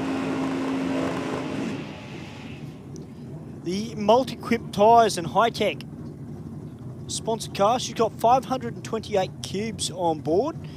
She's dialing in with a 9.13, and in beside her is Ronnie Palumbo in the Lily Homes and Campese Butchery LJ Tirana, also sponsored by Fairfield Auto Electrical. He's dialed in with a 10.19.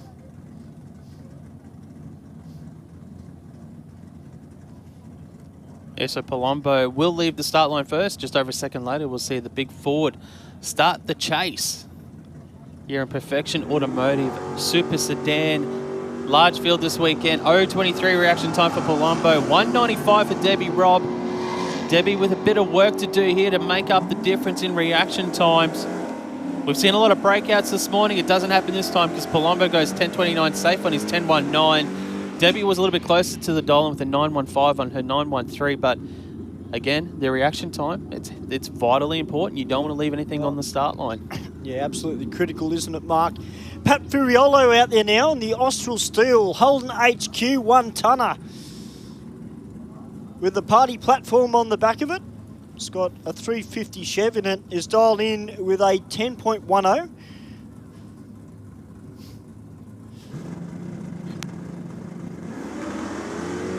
Well, 0.024 on the tree for Pat Furiolo on the solo. Just going to give that dial in a bit of a test. It goes 10.15 and a 10.10 dial in.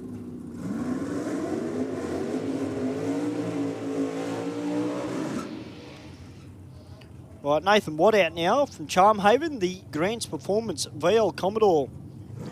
He's dialed in with the 9.18.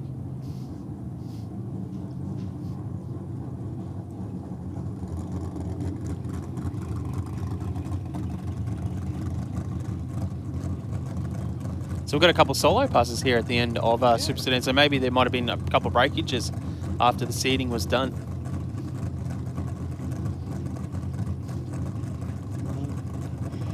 Yeah, great sound in that car of Nathan Watts. The Grants Performance team, they built some pretty nice sounding motors.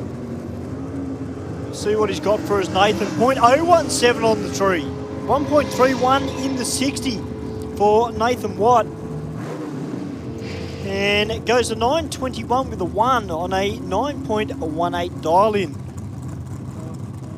Well, that is it for Super Sedan Round 1. We're about to get into Round 1 of one of Mark's favourite categories, and that is Modified Eliminator. Of course, for those people that are relatively new to drag racing, Mark Allen, my co-commentator, is a modified racer up in Queensland. And Mark's ears started to prick up when he heard those engines start.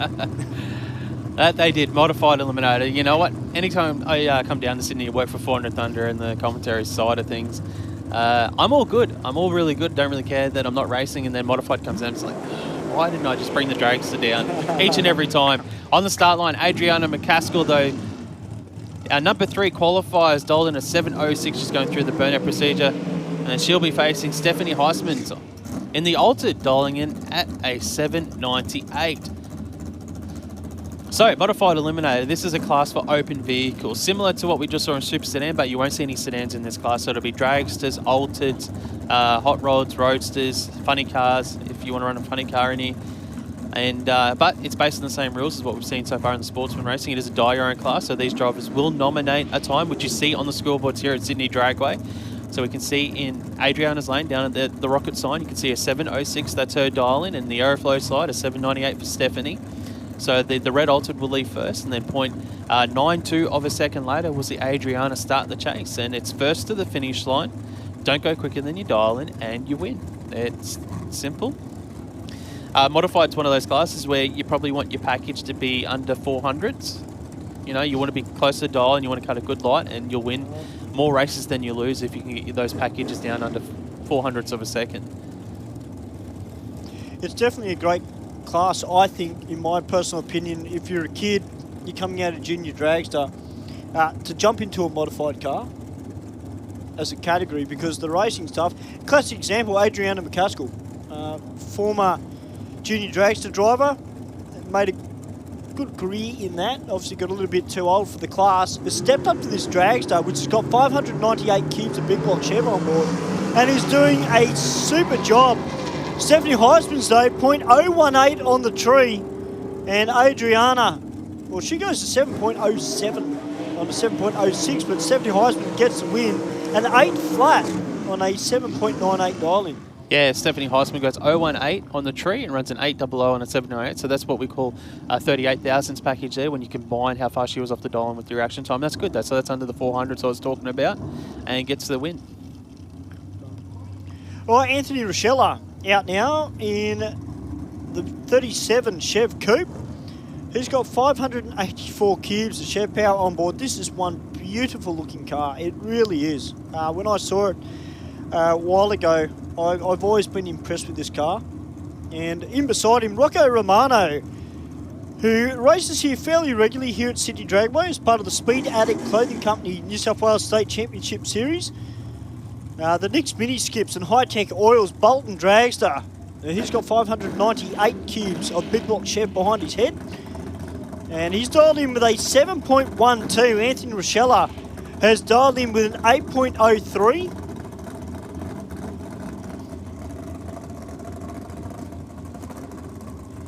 Yeah, nearly a full second head start for Rochella and the hot rod.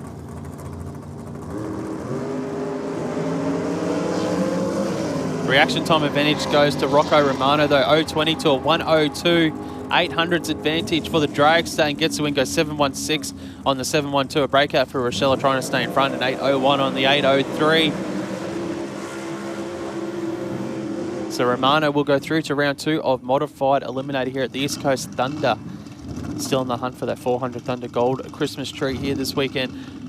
The number 1 qualifier in Modified Eliminator is this man here on track, and Simon Barlow running in the Aeroflow lane. He's stolen a 671. Corey Dyson in the Mobile One Oils Dragster is dialing in a 761. Yeah, Simon Barlow running 632 cubes of big block Chev, and he's put that to good use. In qualifying, was number 1 qualifier with a 6.70 with an 8. He went 6.72 with a 7 and a 6.72 with a 9. And in beside him, Corey Dyson, 400 cubes of Chev behind his head. And he's dialed in with a 7.61, as Mark said. But he went 7.60 with a 5 to be our number 8 qualifier.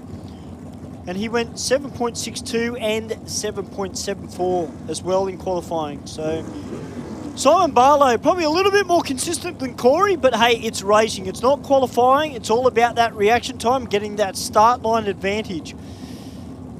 So I'm just having a look at the national points in the 400 Thunder Modified Series. So Gavin Liss is currently leading, then Dallas Everett. They're both not here this weekend. Andy Driver, currently third in the championship, is here this weekend. Of course, he is the reigning 400 Thunder champion, but on track, Corey Dyson, already in full stage, waiting on Barlow. Dyson leaves the red light on the start line. It's a big red 080 red light. Barlow goes 032 on the tree, takes the freebie here, runs a 6.709 on his 671 dial with an 032 reaction time. That's okay. You're happy with that breakout by 1,000ths of a second. That was on the money there for Simon Barlow. Unfortunately, Dyson, yeah. Some days it's your day, some days it's not. That's exactly right. You know, that's racing, isn't it? Now we just had one quick car to go down the track. Now we've got Danielle McCaskill coming out now in the Mark 1 Welding Dragster. Dialing in with a 7.20. And in beside it, Daniel Flack from Temora in the Southwest Fuel. 32 Bantam Malted, who's dialed in with an 8.24.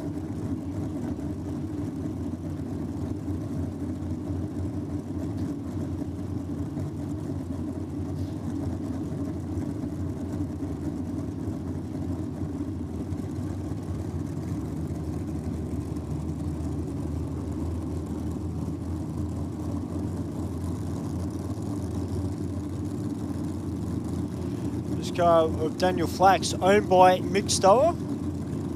You can see Flack's already in pre-stage. McCaskill just moving forward, just over 1 full second head start for Daniel Flack in the little altered 0.38 reaction time to an 0.22 for McCaskill. McCaskill's got the slight advantage in the Dragster. You can see the Dragster's coming across the finish line, but the win light will go to Daniel Flack. It's a breakout for Danielle with a 7.18 on the 7.20. Flack goes 8.28, safe on his 8.24, and moves on to round number 2. Yeah, something that just came off Daniel's Flack's altered, and that Dragster, Jess Turner, almost ran over it. Luckily, it hasn't affected the car at all, but Jess Turner went 6.75 to be our number 2 qualifier.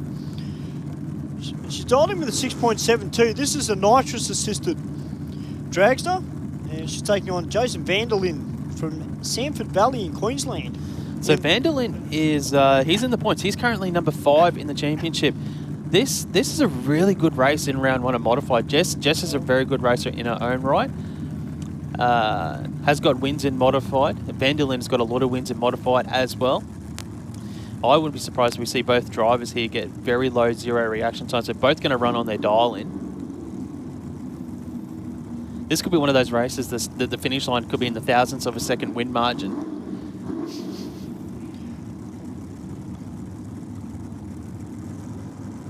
I mean, that is a quick alter to Vanderlyn's when you dip into the 7-second zone.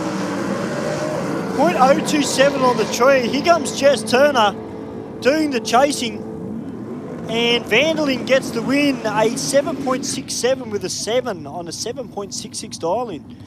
Jess Turner goes 672 with a 1 on the 672, but the whole shot to Vanderlyn gets him the win. He was 100th over his dial-in, but had the reaction time advantage and was able to close up the race and get the win here. What a good cracking race in modified Eliminator there in round 1. Next up, we've got Dave Porter in the rear engine Dragster taking on Peter Carlton in the front engine Dragster. So Carlton has dialed in an 881. That's identical to what he ran in qualifying. Dave Porter has dialed in a 753. He ran as quick as a 752 in qualifying. So that's what we've seen. Most of the cars are just running around what they ran in qualifying today. So Dave Porter for Gordon Brooks Sand Quarry in the Dragster moving forward. He will do the chasing just over a full second wait on the start line. This is one of the Dragsters, Mark, that remind me a lot of Graham Elliott's old Dragster. I'm pretty sure that is Graham Elliott's old Dragster. I had a sneaky suspicion, but I wasn't 100% sure, so... yeah. And that was... I know how good that Dragster was. It's such a tough thing when you're chasing a bit of a wait on the start line. When you're trying to react within thousandths of a second, you've got a car that's up on the trans brake, launching in your peripherals, and then you're trying to react to a yellow light and get a tough light like Porter has just done. A 009. That's mighty fine for Dave Porter. But the win light will go to Peter Carlton because he runs an 883 on an 881. Porter breaks out a 751 on the 753. That was a good race as well. Carlton goes 023 on the tree, 883 in the 881. Good pass. But unfortunately, a breakout for our driver in the other lane. Next up is our reigning 400 Thunder champion and modified eliminator, Andy Driver. In the Dragster, dialing in at 715. Ali Stewart in the lane beside him. In the rear engine Dragster, racing for LA Racing Lubricants, is dialing in 808. So this, of course, is Ali's home track. She's got the advantage, you would say, and the home track knowledge, yes, and what the cars do between multiple days here at Sydney Dragway. We've got these multi-day events. Andy Driver has raced down here a couple of times now in this Dragster, so he's got a little bit of data here at Sydney Dragway, but definitely not as much as Ellison Stewart. It's good to see the Alligator out on track here at the East Coast Thunder, brought to you by 400 Thunder and Aeroflow Performance.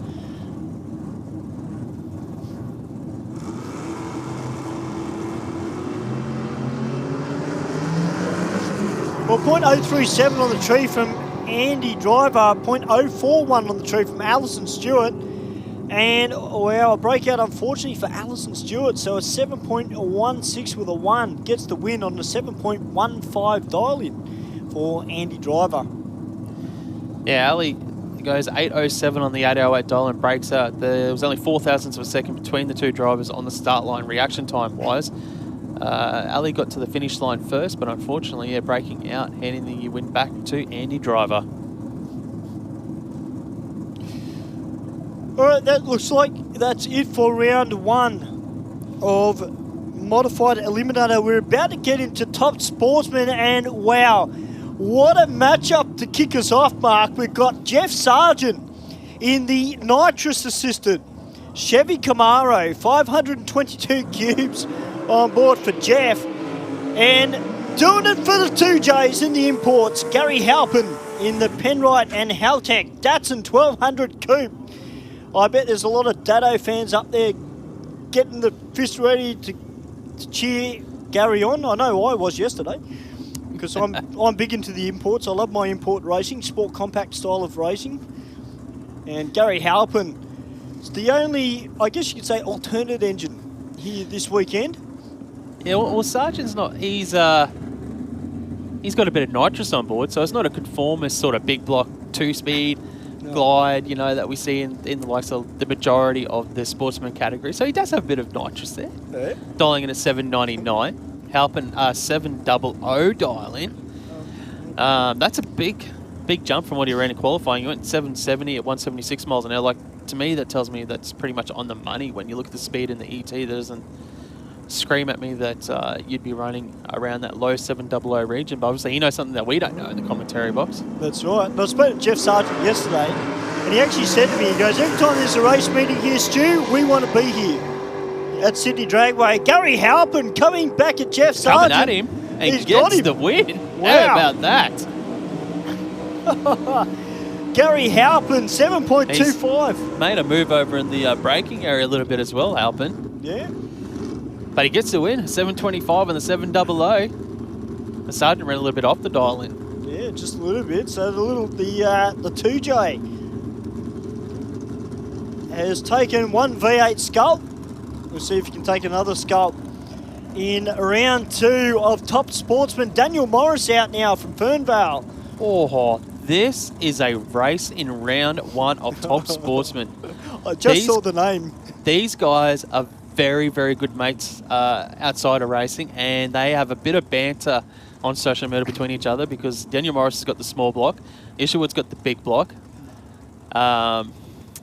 This is going to be a good race because there's a bit of bragging rights here on the start line. It's a shame that both of them travelled from Queensland and met up here in round one. Daniel Morris obviously is a reigning 400 Thunder Top Sportsman champion. Simon Isherwood was our number 2 qualifiers, dialing at 685. Both these drivers are very good on the tree. Obviously, to get that number one on the side of the car, you've got to be good on the tree.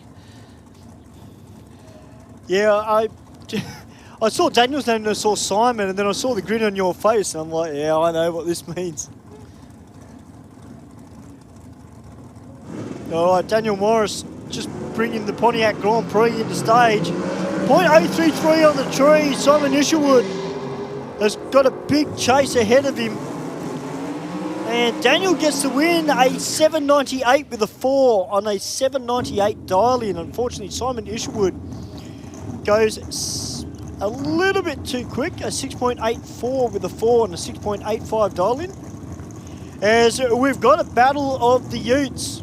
We've got John Regatas from Peakhurst in the Johnny's Automotives and Phoenix Race Engines, Ford Falcon. Dialing in with an 8.19. He's up against Brett Sheard in the big Chevy S10, who's dialed in with a 7.81. Of course, Brett Sheard's son has got his old car, which is now a burnout car. Similar colour to Brett Sheard's Chevy S10. Well, John Regatas, a red light, a little bit of a twist in the rear end as well, off the start line, and Brett Sheard gets the win with a 7.83 with a 2 on a 7.81. And this should be a good matchup coming up. We've got Paul Partridge coming out now against Steve Horvat. Yeah, Horvat was really impressive in qualifying yesterday. His reaction times were absolutely cool. He went trip zip, the first one I saw of the weekend. The car was very, very consistent as well. But it's a new day. It is. What you did in qualifying doesn't really matter now that you're here in round 1 of racing. Paul Partridge in the lane beside him is stolen at 7.87. Horvat will leave first. Oh, and he goes 008 red for Steve Horvat. 015 for Partridge. Will have the automatic win here in round 1. Partridge goes through, runs 7.85 breakout on his 7.87. Doesn't matter, he's got the win. Horvat does the double M. He breaks out as well, goes 8.34 and he's 8.36. Yeah, Paul Partridge has been in very, very good form at our New South Wales State Championship Series. And we've got our lone car that was designated to go into Pro Radial, but unfortunately we didn't have enough cars for Pro Radial, so Jaden Singh is racing in Top Sportsman in the Paramount Performance Holden VH. He's got the LS motor on board. And Sam Curry, put your hands together, Sydney, winding it up in the Tirana. 8.45 dialed in for Sam. Well, if there was an award for the best burnout of the day here so far, it would be to Sam Curry. Hands down. Putting on a show for the people that have turned up here early for the Sportsman Racing. Sam Curry in the Holden Tirana. He has dialed in at 8.45. Jaden Singh has dialed in at 7.93. So Curry's actually dialed in 0.3 of a second quicker than what he ran in qualifying. Jaden Singh running the radial tyres, I believe, on the rear end of this car. Yeah, he was. Originally, he was entered in Pro Radial. They didn't get enough entrance, so he's moved over into Top Sportsman. He's done a fair bit of, obviously, sportsman racing in his career because he did progress through the junior dragster ranks. So he knows what it's all about. Yeah. Well, this should be good. The LS up against the 400 Cube Chev in the Tirana.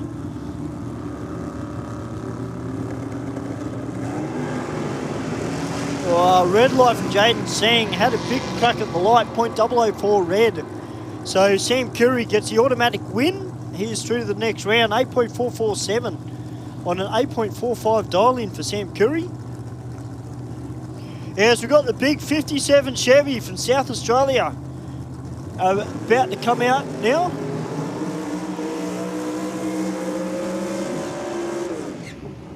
One very, very tough looking race car, that one. David Foster from Murray Bridge in South Australia, the Sherry Competition Engines 57 Chev. He's got 632 cubes of Sunny motor on board. Up against Jeff Alston from Manila in New South Wales, the big Chevy Camaro. He's got 632 cubes on board his big block Chev. Jeff dialing in with an 8.05. David Foster dialing in with a 7.72.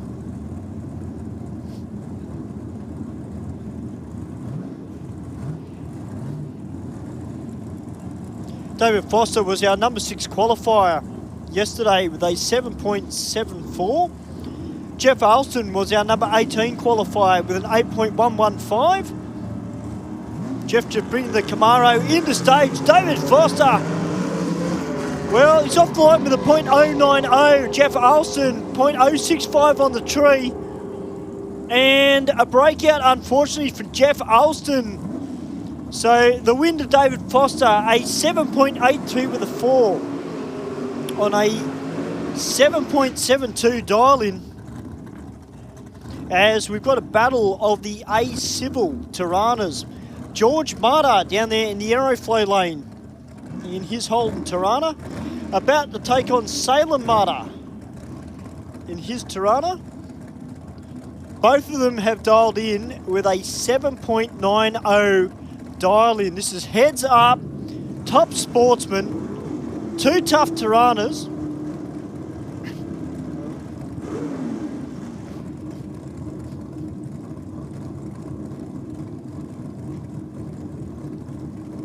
We spoke about bragging rights earlier. Well, this is bragging rights.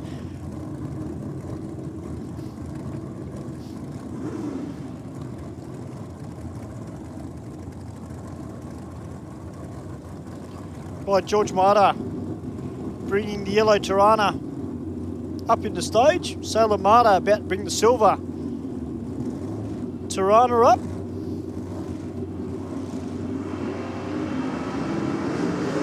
.180 on the tree for George Mata. Salem Mata just pretty slow on the reaction time. Not quite sure why, but the win goes to George Mata, a 9.57 with a 5. And a 7.90 dial-in. As we've got Lisa Sargent coming out now.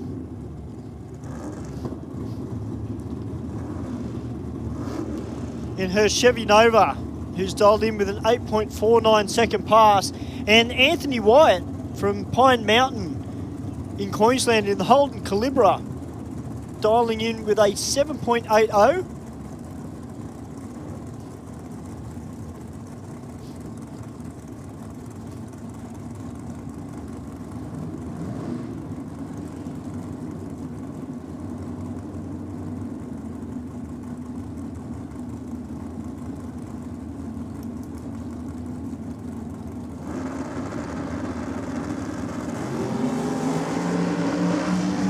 Well, Lisa Sargent, .038 on the tree. Anthony Wyatt with a .070.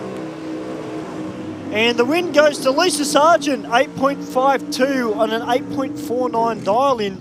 Unfortunately, Anthony Wyatt just went a little bit too quick, a 7.78 with a 9 on a 7.80 dial-in. Next up is Iraklis Kazantzidis in the Casmic Interiors Van Commodore, running for Pro Street Racing and West End Performance. Great looking car, this one, but he's got a bit of a fight on his hands at the moment because in beside him is Gregory Fowler in the Tomcat, the Fowler Transport Chevy Beretta, who's dialed in with a 7.51.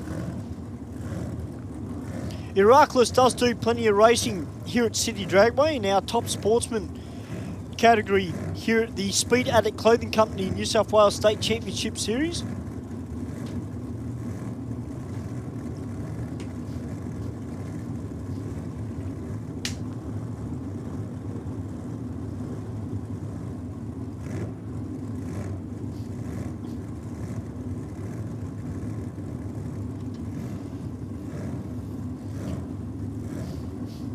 So Iraklis really needs to cut a very, very good light on this pass. There's a lot of pressure on him because he would have looked across and probably seen Gregory Fowler and gone, wow, I've got you know what? Hit a good one. I think it's imperative that you cut a good light on every pass. Yeah, but particularly when there's a Fowler next to you as well, because they've been state champions for no reason. .004 for Greg Fowler, although a .027, that's not too bad on the tree from Iraklis, but Greg Fowler, wow, Iraklis has got the win. There you go. Double breakout, but he went under by the less amount, an 8.05 with a 4 and an 8.06 dial-in. Yeah, well, Fowler really dialed back from what he ran in qualifying. Like, he ran as quick as a 7:45 in qualifying, and he was sort of obviously felt confident to hold a couple of numbers there, but unfortunately he broke out there and handed the win back to Heracles. Next up, David Goldie has dialed in a 7:35, and the Oldsmobile Cutlass for Master Art Designs and VP Racing. David Whitmore has dialed in an 8:05, so 0.7 of a second head start for David Whitmore on the big Chevy Nova.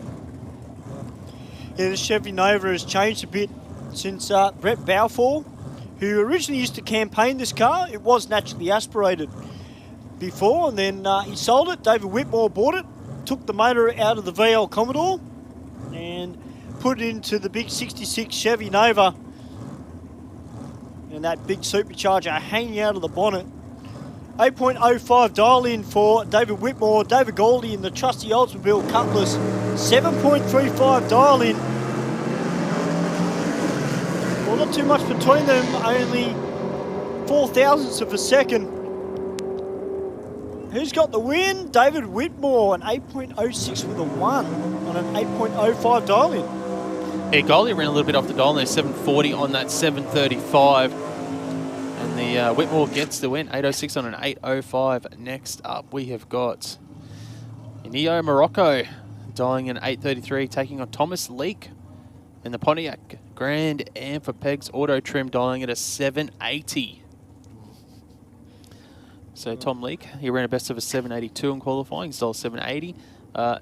Neo wearing a best of an 8.34, is dialed in an 8.33. Just on that note of the surname Leake, Yes. Bruce Leake last night in Pro Stock, Mark. Incredible. Pass. Great pass for Bruce Leake last night. Let's see if Thomas can continue the trend for the Leake family with good passes today.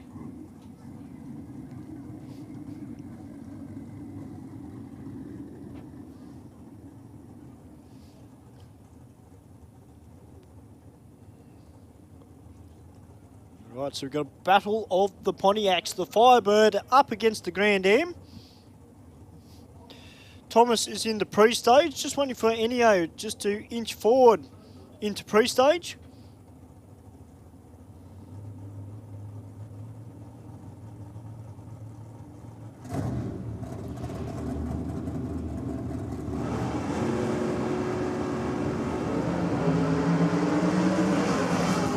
Well, 0.031 of the tree mark. Yeah, Leake's got the whole shot by 300ths of a second.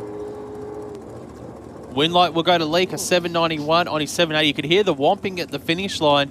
Morocco goes an 8.52 on his 8.33 for the loss.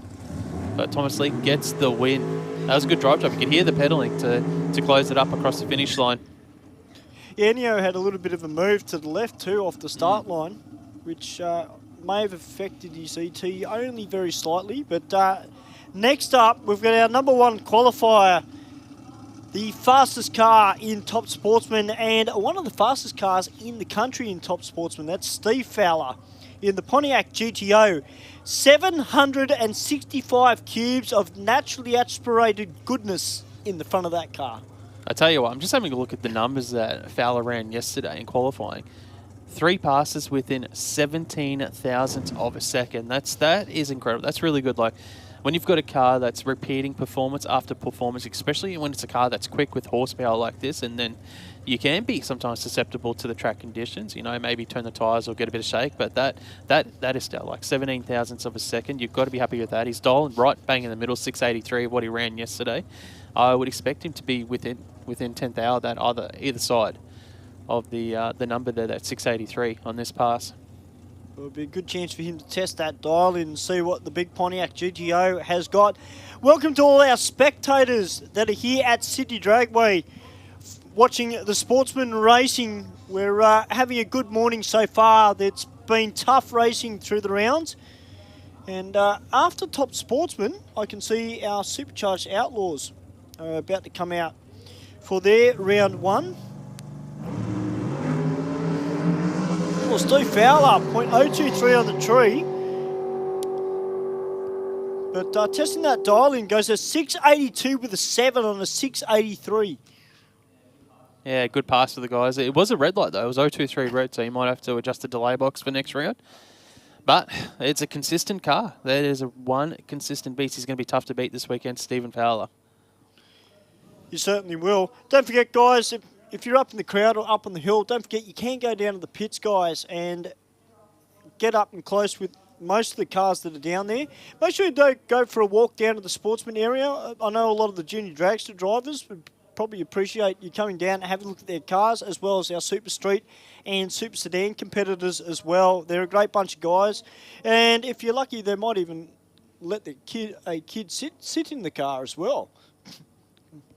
So that's a good thing about drag racing. All our teams are very, very approachable. The drivers, well, they're just as passionate about their cars as they are about racing and their fans. So please, if you're a fan of the drivers, guys, go down to the pits and go down and meet your favourite drivers. Mark, we're about to get into Supercharged Outlaws Round One. We've got Peter Byrne in the Speed Gas Industrial Gases McKinney Altered, about to take on Storm and Norman McCormack in his beautiful front engine dragster.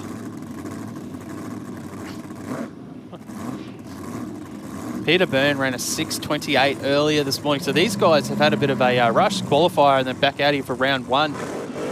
Not too much of a turnaround time. And McCormack dialing in that 676 in the front engine dragster, going through his burnout procedure. Supercharged Outlaws. It's the quickest of our die your own brackets here in the 400 Thunder series. The simple rules for Supercharged Outlaws is have a supercharger on top of the engine and it's a V8, and you can use whatever combination you like then, whether it's dragster, altered, front engine dragster, funny car, sedan, you name it. And a fantastic stepping stone to Pro Slammer or Pro Alcohol.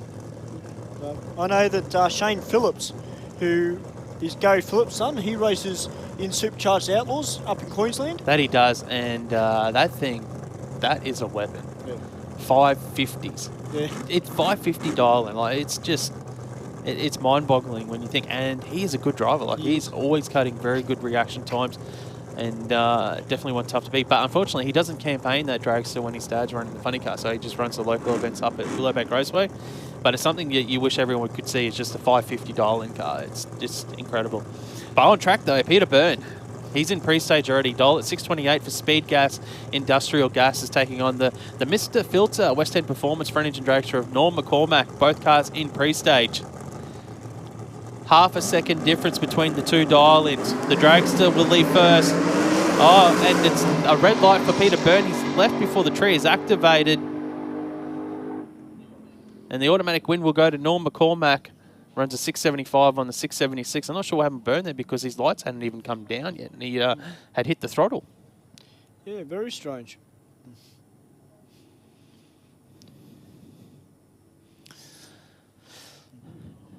I'm not sure if Byrne uses a trans brake in the altered, and maybe he was on the button when he's gone to hit the throttle down while he's still on the button. The button maybe wasn't working and jumped through. Potentially, I'm not too sure. Yeah, may have. It's but a strange one. Yeah, strange one because he took off, or the car moved before his lights had even come down. So that's why I was thinking maybe if he was using a trans brake and it's failed and the car has gone forward as he's gone to get up on the revs. Yes. But we live and learn. McCormack through to round two of Supercharged Outlaws. Moving on to the next pairing. It's going to be the altered that you love, mate, of Sean Lifting. Yeah, Sean Lifting, but he's taking on Alf Sharker Jr. in the Osren cement rendering Lamborghini with a Australian-built 468 cube Seiji motor in the front of it.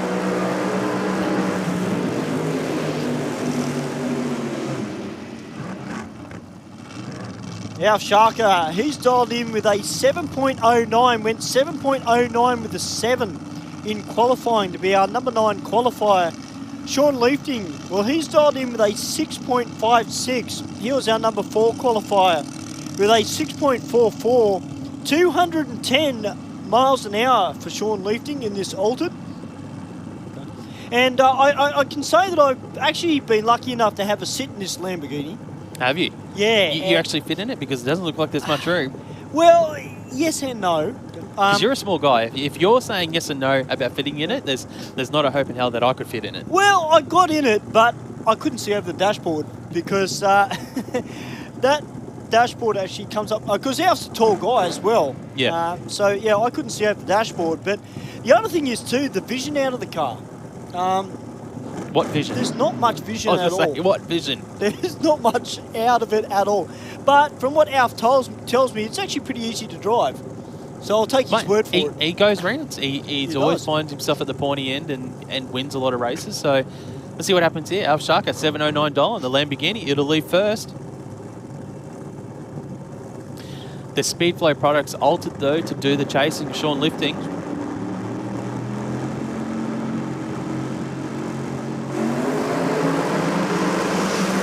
Well, Sean Lifting, .014 on the tree.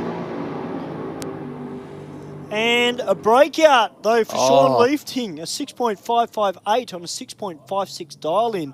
Alf Sharka Jr. gets the win, a 7.32 with a 6 on a 7.09.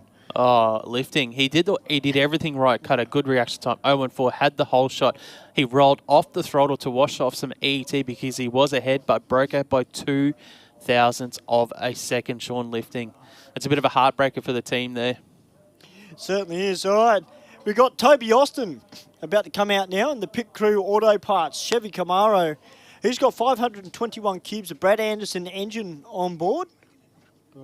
And he's about to take on Anthony Bull in the Shy Automotive Mechanical Ford BA Falcon, which has got 412 cubes of Windsor motor on board. I just got to make a quick call. We've got a VF Calais Rego CSH 802. Your alarm's going off on Eastern Hill. So VF Calais Rego CSH 802, your alarm is going off on the Eastern Hill.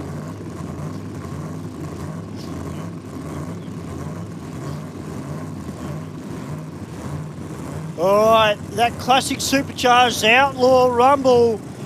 Funny car versus Sedan. And Toby Austin, nice big strong burnout there out of the funny car. Anthony Bull in the BA Falcon. Running for Shy Automotive and Shy Performance Engines and Machining. I'm just having a look at the crew shoes for Toby Austin's crew. They're bright and pink for the two guys working on the start line here for Toby Austin. I was just about to say, I might have to borrow your sunglasses later. Yeah.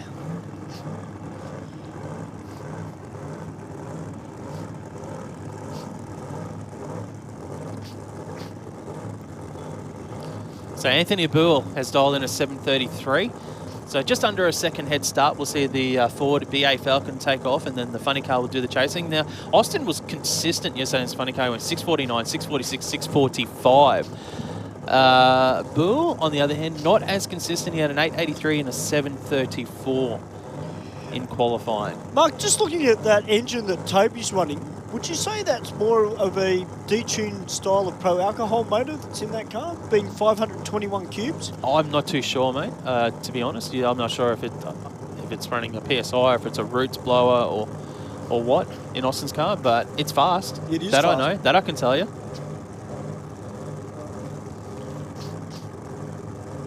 Toby Austin, one of our former junior dragster prodigies.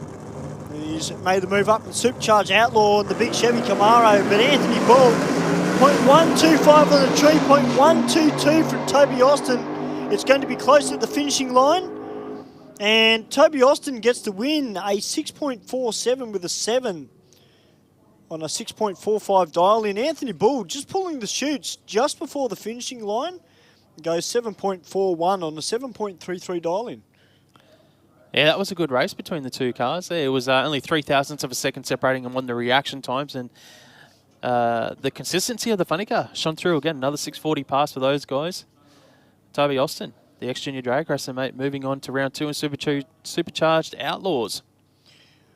Well, next up in Supercharged Outlaws, we've got Charlie Ladani from Silverdale in the Holden VZ Ute, the former Craig's Automatics sponsored car that used to run here at City Dragway a number of years ago. And in beside him is Josh Fletcher, our reigning Supercharged Outlaw National Champion in the Styromax Australian M7 Air Tools Well-Built Dragster. Josh has dialed in with a 7.04, and and Charlie Ladani, well, he's dialed in with a 6.30.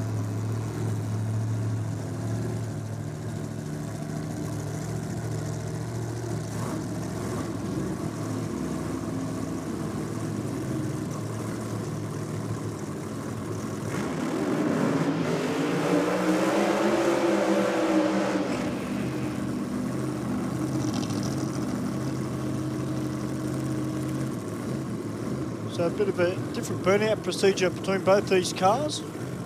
Josh will have probably a short, sharp burnout.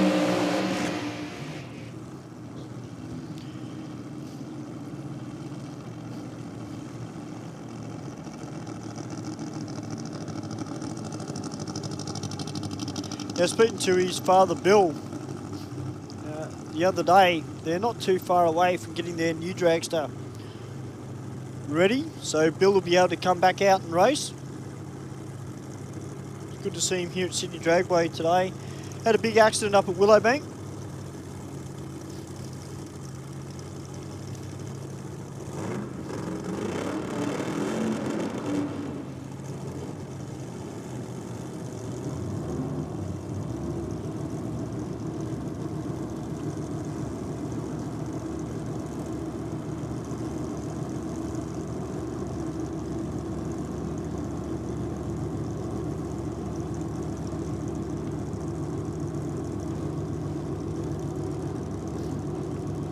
Yeah, so Josh was actually campaigning in 2 classes this weekend.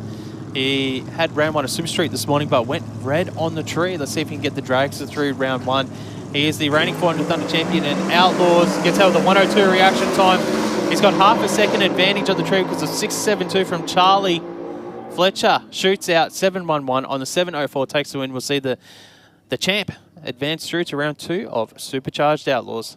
And Charlie, what about Charlie though? 6.34 on the 6.30. That's a great pass from you. Just the he was closer to the dial than Josh Fletcher, but unfortunately a .672 reaction time doesn't cut it in Supercharged Outlaws. No, it doesn't.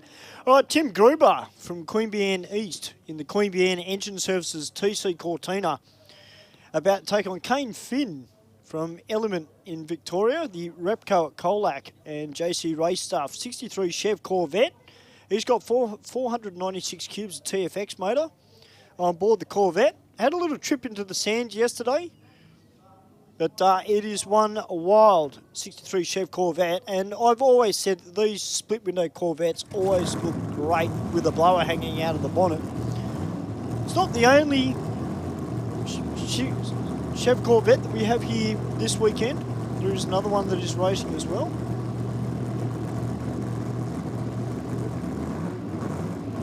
Although I think they may have broken it because I didn't see it come out a little bit earlier in Top Sportsman.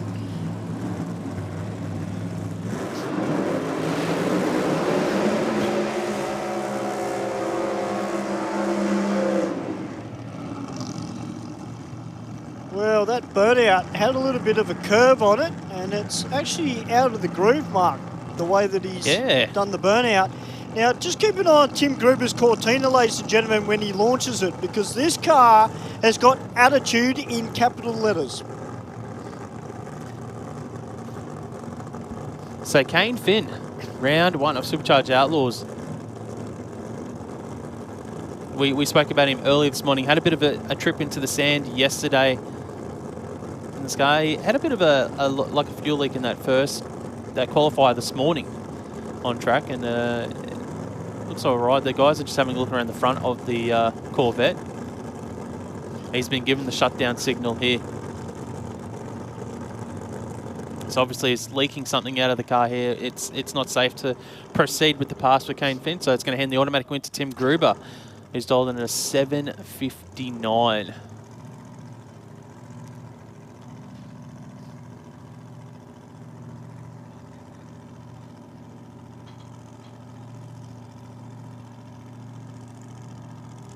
It's not how you want your weekend to end. The start line gets shut down.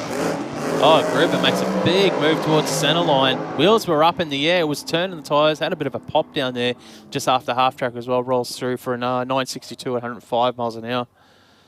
Looked like a bit of smoke coming from behind the supercharger there, Mark. Yeah, it could be hose, like a fuel hose or something there on the back of the supercharger. But he rolls through. He's gonna come back out into round 2 of Supercharged Outlaws. So we'll just get the track checked because obviously safety is the #1 priority, and we've got a very quick car about to come out next. And this car has actually been and competed in Pro Alcohol. A step back to Supercharged Outlaws this weekend. I am talking about Darryl Walford in the Skips Fire Service, 37 feet Topolino. Also running for Southern Risk Surveys and CIA Promotions. He's from Fraser in the ACT. 540 cubes of Brad Anderson engine on board. And a very, very nice car, this one, the big 37 feet Topolino. I love the Fiat Topolinos. I absolutely love them. They're one of my favourite drag racing vehicles that's ever been produced. And Darryl Walford running 6.1s in this, that's nuts. It really is, it's nuts. It's so cool. The Skips Fire Service Fiat Topolino, he is our #1 qualifier. We'll have a solo pass here in round 1 of Supercharged Outlaws. I'm just checking the racing surface.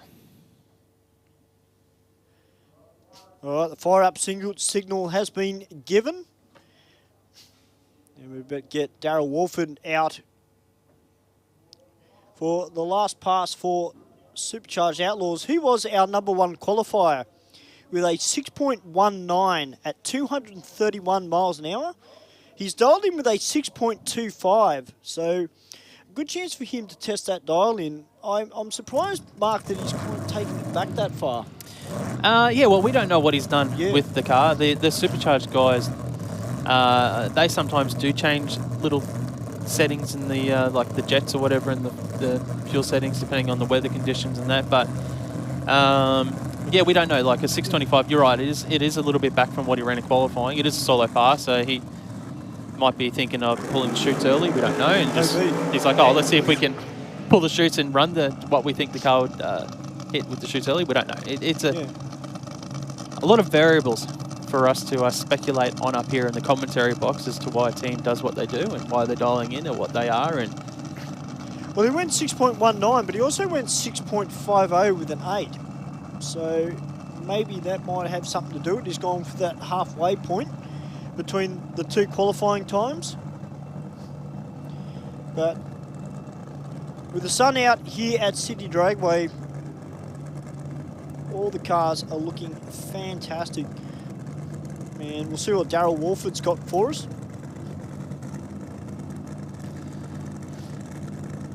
the twin chute, look at it. It's wild, you know. That is what drag racing is all about. Man versus beast, machinery.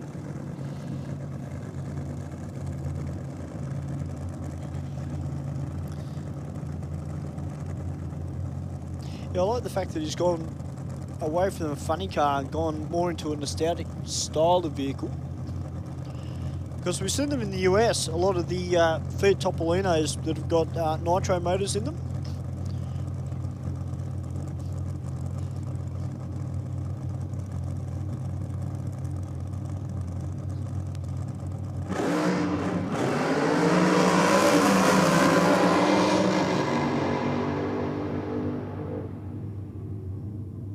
We go 697 on the 625. Yeah, there was just a bit of a hesitation as he hit the throttle on the initial hit. It sounded like a bit of a double stab there. If there was an issue that he felt an issue, or if it spun, I'm not too sure there. But he was on a solo pass, so it doesn't really matter. But he will have to go back and just make sure that doesn't happen in round 2, because he will have a competitor in the lane beside him. You certainly will. Well, that's it for Supercharged Outlaws Round 1. We're about to get into Round 2 of Super Street.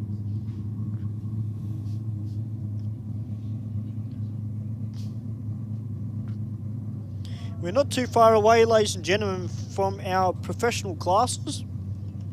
That'll be coming up very, very soon. Of course, we've got Top Fuel Funny Cars here this weekend. We've got 5 of them. And you're in for a treat, ladies and gentlemen. If you've never seen Top Fuel Funny Cars before, you will love it.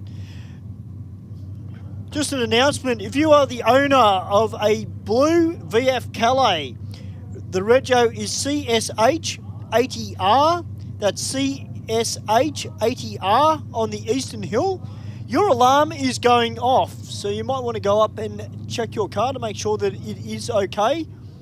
So that's a blue VF Calais, CSH80R on the Eastern Hill, your alarm is going off.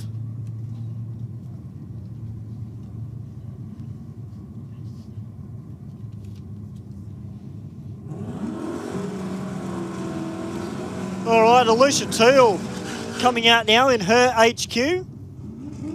About to take on Sean Taskus in the 477 Garage Ford Capri, who's dialed in with a 10.83. Alicia Teal dialing in with an 11.08.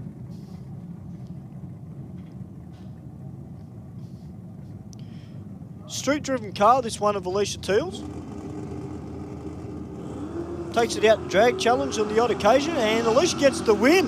0.040 on the tree. Unfortunately, a red light there from Sean Taskus. Yeah, this is round 2 of Super Street.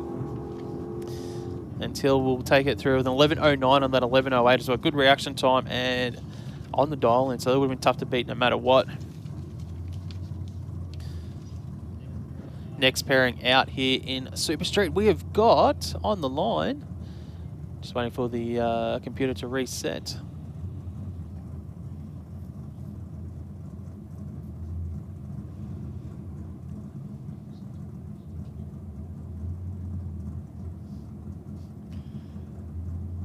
Looks like we've got someone just down at the end of the track. Yeah, they're just having a quick look. Yeah, look at something down at the other end. But it's going to be what looks like Chris Zammit in the Aeroflow lane. He's dialing at a 12.05. It just looks like they're checking something just down on the corner. Right on the bend.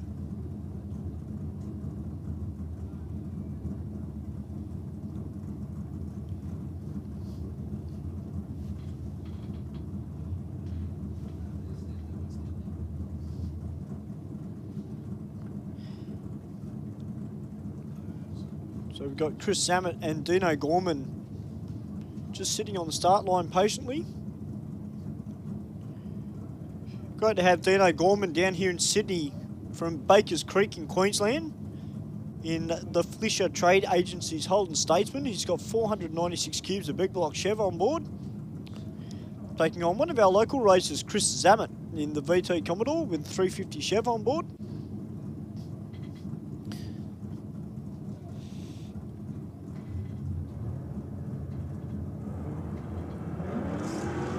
0.100 on the tree from Chris Zammit.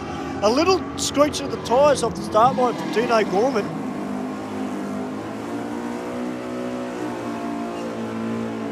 And Chris Zammit gets the win, a 12.26 at 93 miles an hour. Unfortunately, Dino Gorman a little bit slower on the lights, 0.385. As we've got Ray Ross about to come out now in the Valiant Charger, about to take on Richard Martisevic in the Modern Style Kitchens XY Falcon Ute. Yeah, Ray Ross dialing in a 10.05. I think he ran a 10.02 in round 1 earlier this morning. Matosevic is dialing in a 10.68. So we'll see Richard Lee first in that Ford XY Falcon for Modern Style Kitchens.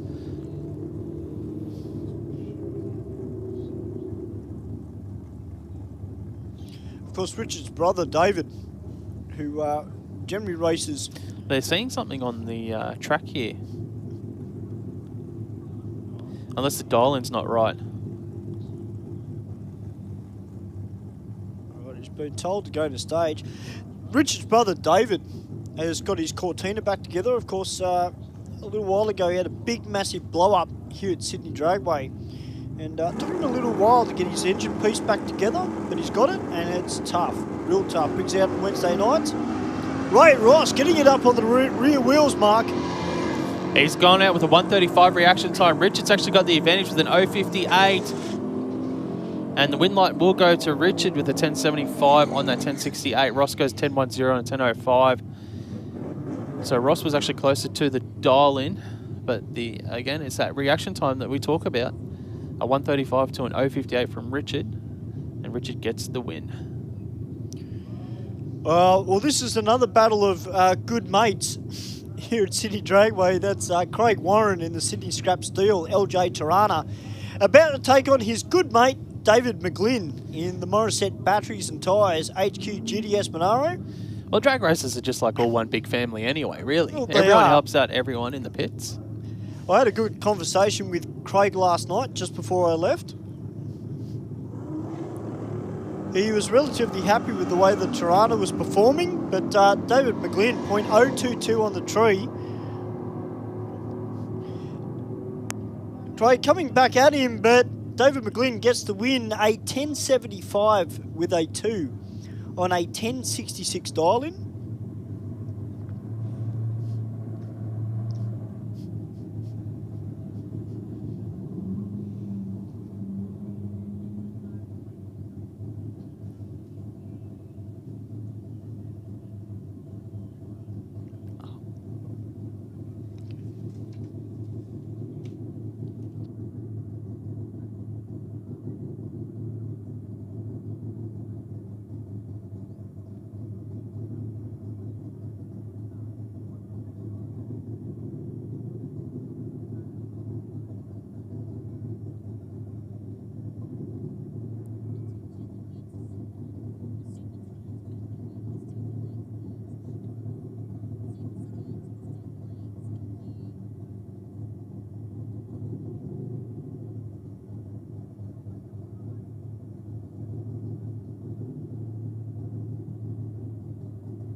Right, so that looks like that was it for round 2 of Super Street. And I can see Modified Bike just sitting in the tunnel, out of the sun.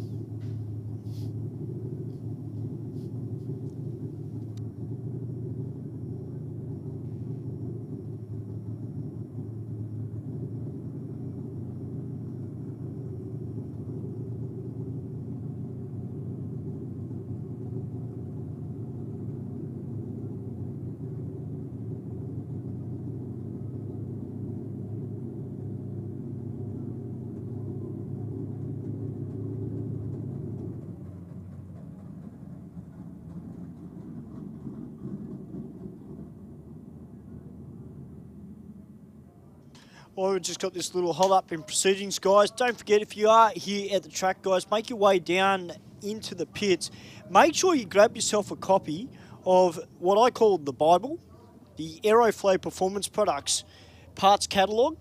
I saw Pat and the team down there yesterday, and there's plenty of parts in there for all your cars. So wheels, exhaust, tyres, all sorts of stuff.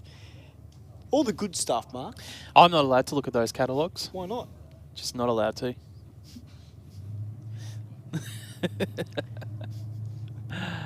I spend too much money.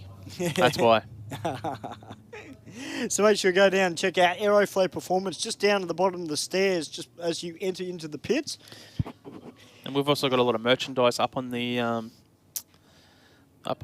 mount here today as well, the official 400 Thunder, East Coast Thunder merchandise. It's a limited supply, and the store will open up between 1 o'clock to 6 o'clock today, so check that out if you want to get some merchandise for the event.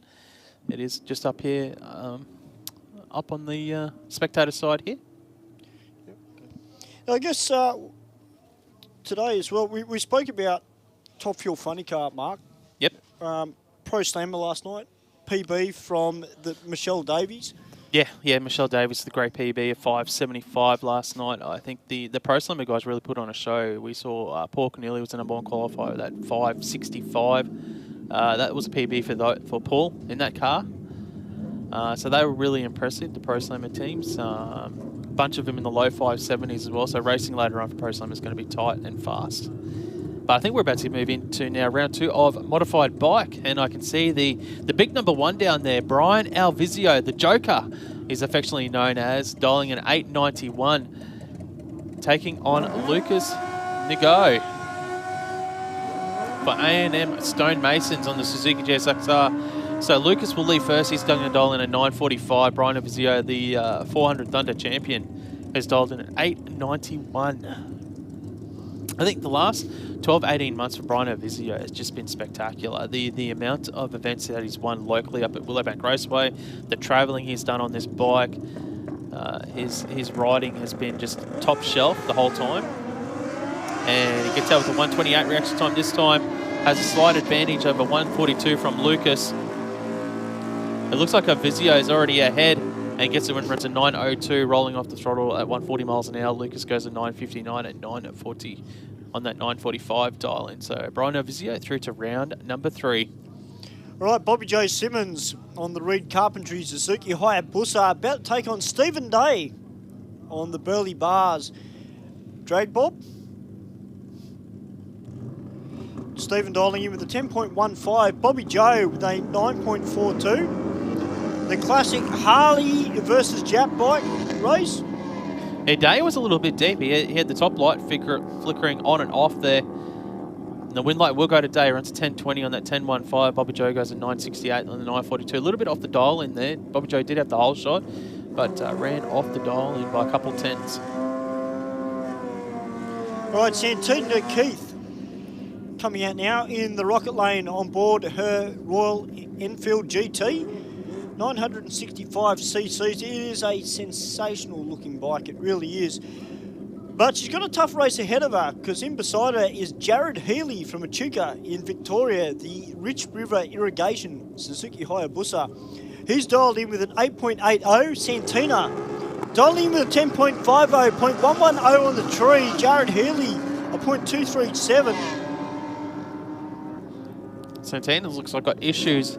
Healy is out in front, rolls off and goes at 9.35 for the win. And Santina rolls through for a 15-second pass. That's unfortunate because Santina actually had a big hole shot there on the start line, but issues down track.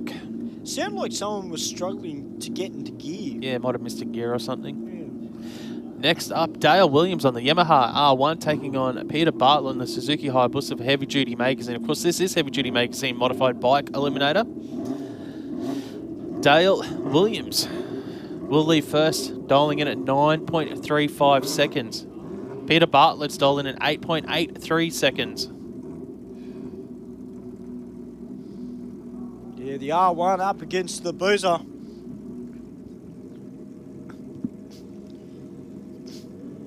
B modified bike up against the A modified bike. Well, 0.096 on the tree for Dale Williams. Peter Bartlett about 3/100ths better on the reaction time, and Peter Bartlett gets it an 8.89 on an 8.83 dial in.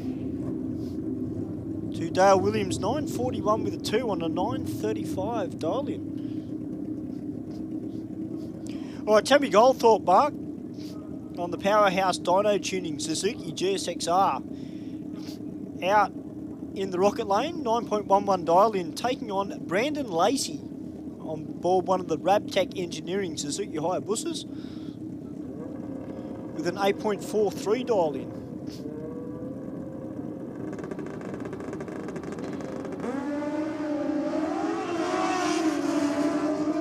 .032 reaction time for Goldthorpe to an 0.57 for Lacey. Winlight will go to Lacey though, 8.44 and they're 8.43. Goldthorpe breaks that by 0.09 of a second. Brendan Lacey will go through to round 3, taking out one of the heavy hitters in Tammy Goldthorpe. Goldthorpe breaking out. What a race here in Mod Bike. Heavy Duty Magazine putting on a show right now. Lacey through to round 3. Next up, Sean Ricketts, the man of round 1 with that great 6,000-second package, went 0.001 and ran 5,000ths of a second over his dial, and Sean Ricketts to take on Peter Strudwick. Yeah, these two have faced off a few times here at Sydney Dragway. The Harley Davidson V-Rod up against the Kawasaki ZX12R.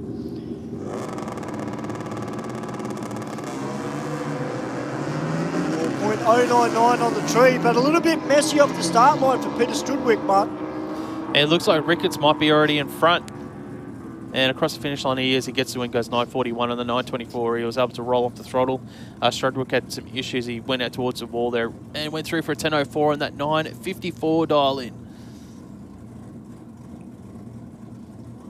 Right, guys, we're about to get into our next class. Looks like it might be, is it Top Sportsman or Super Sedan, possibly?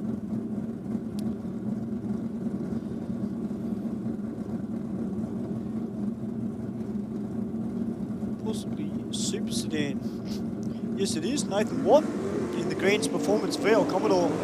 About to take on Robert Cardham in the Speed Pro and Arcade Carpentry Ford XE Falcon. Now, Robert Cardham does have a nitrous sticker on the rear end of his car, but I haven't seen him purchase nitrous as yet, Mark, so I'm not sure whether he's actually got it on the bottle at the moment, but he's dialed in with an 888. Nathan Watt dialing in with a 9.21.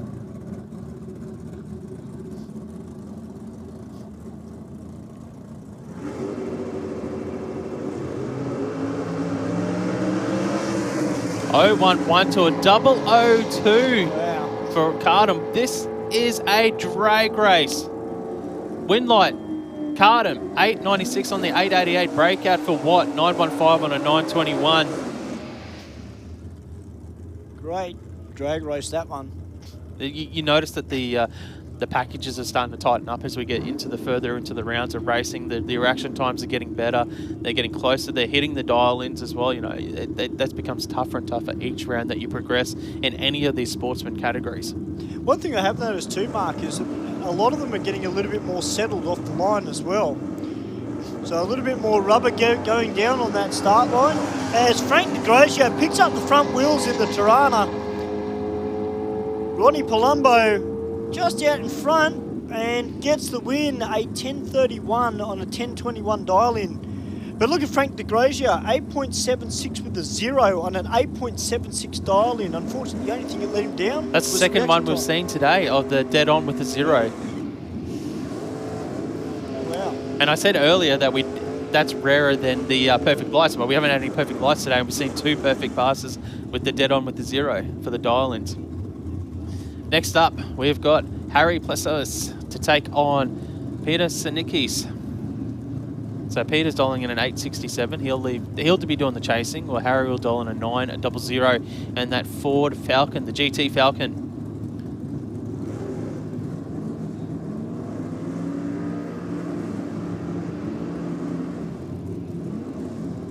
Harry Plessis dialing in with a 9.00. Peter Sakinis, 8.67, and a red light, unfortunately, from Harry Plessis. And a red light from Peter Sakinis, but he went red by the least amount, so he gets the automatic win. Yeah, well, with the red lights in this side of the sportsman race, it's actually whoever does it first. Yeah. So the other guy could red light by a full day if he wanted to, if the other guy did it first. Yeah. Lou Palumbo is dialed in a 912 in the Holden HX for Fairfield Mobile Auto Electrics, taking on Thomas Campbell, who's dialed in a 994 for Final Trim Excavations, and that VL Commodore already in pre-stage. Yeah, certainly not mucking around. Thomas Campbell, he means business. Who's going to do the first 000 of the day? I don't know. That's actually a really, really good question, because there's at least 5 or 6 drivers in certain classes that could potentially do it. 0.054 to the tree from Thomas Campbell. He's got the advantage. He does. And he converts it to a win, 996 on that 994. Palumbo was a little bit off the dial in 955 on that 912. All right, Nathan Cowie about to come out now in the Cowie Science. Suzuki Mighty Boy about to take on Pat Furiolo in the Austral Steel HQ.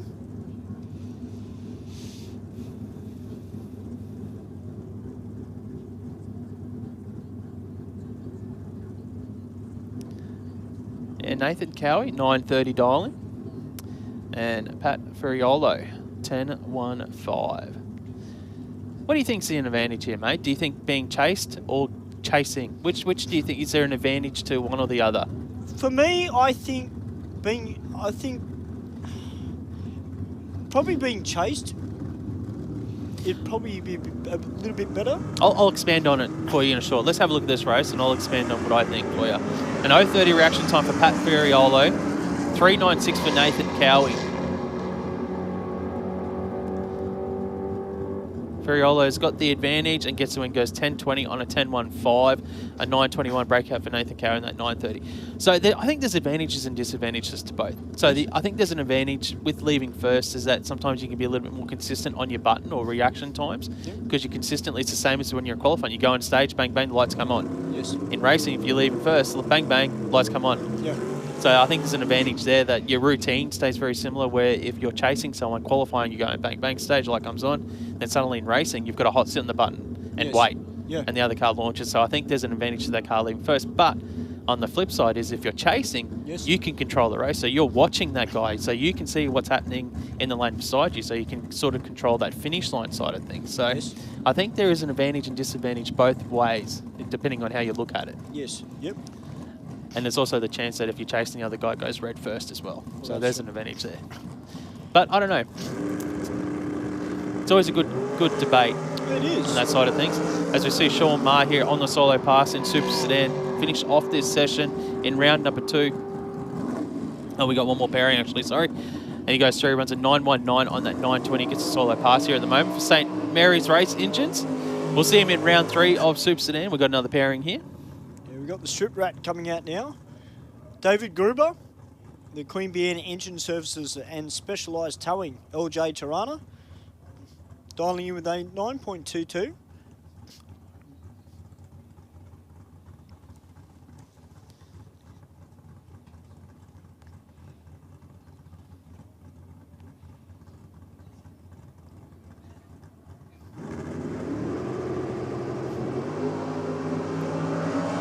Well, David Gruber, 0.037 on the tree, but the car just moved to the right slightly and its hazing mark down at about the 850 mark, roughly. And goes 9.25 with a 5 on a 9.22 dial-in. But there was a fair bit of smoke that was coming out the left-hand side of that car. So our track walkers just going to go out and have a quick look at the racing surface. Just make sure that there is no oil or anything untoward in that lane, because that was it for round 2 of Super Sedan, and we're about to get into round 2 very, very soon of Junior Dragster. We've got Junior Drag Bike still to come.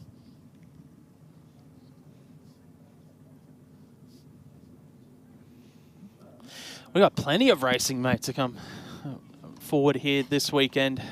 Today, obviously, we've still got all of the professional categories come out later on with all of their racing. We'll see those guys will be running under the 400 Thunder all-run format. Slight variation on the old rules. This weekend we had qualifying yesterday, where the qualifying actually counted towards to the seeding today. So obviously, if you qualified better, obviously you're higher up in the seeding. Where the previous rules we used to qualify, the seeding was based off where you were in the points.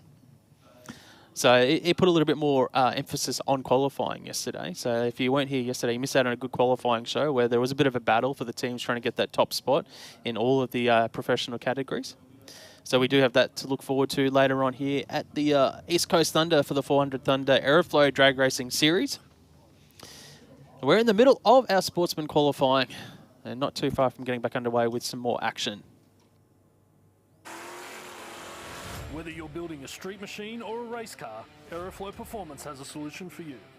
Our ever-increasing range features boosted turbocharger systems, Bosch Motorsport products, X-Pro electrical systems, hoses and fittings, bang shift shifters, differential parts, and fabrication components. You can see it all on aeroflowperformance.com.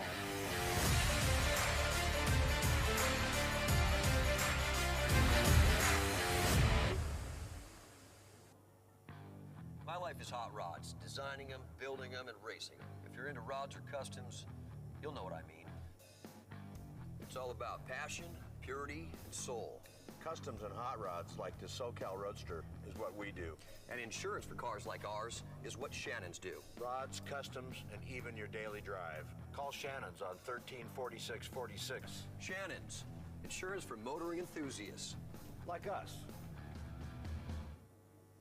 Heavy Duty Magazine are the proud sponsors of Modified Bike. Editor Mick Withers is racing a Harley-Davidson Sportster S in this bracket.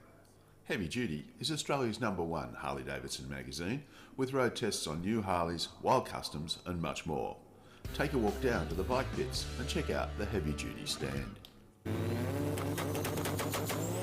Boosted turbochargers from Aeroflow Performance are designed for the automotive enthusiast who wants optimal performance at a competitive price.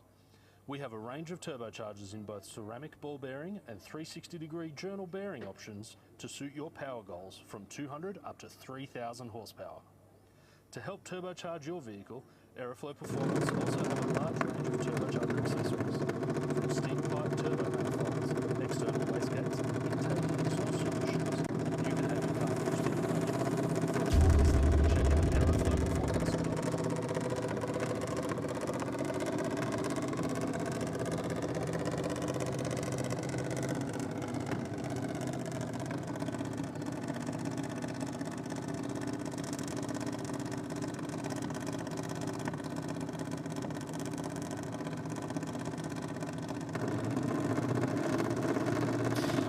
All right, let's move into some Aeroflow Junior Dragster action, round number 2, I think, for these guys.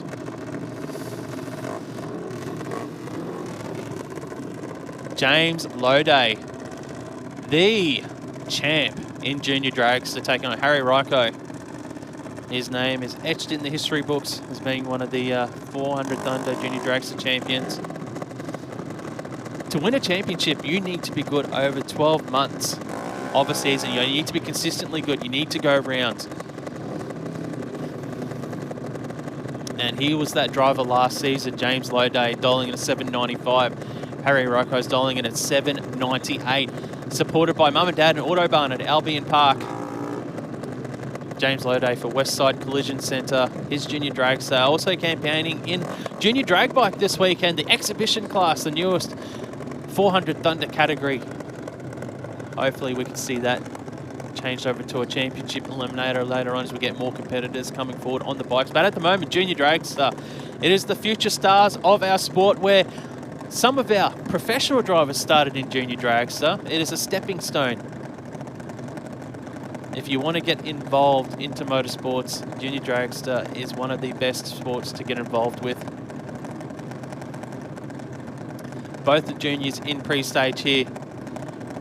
Oh, Ryko, flicker in the bulb. He's nice and shallow.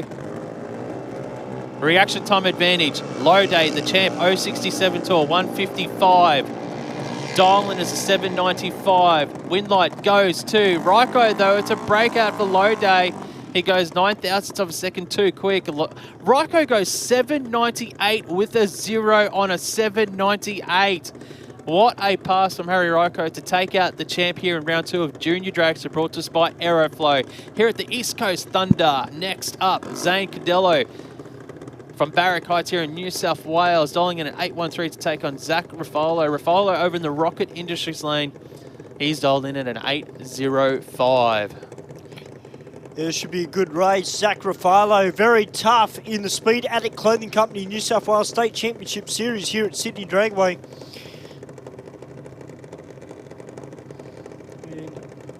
Zane Condello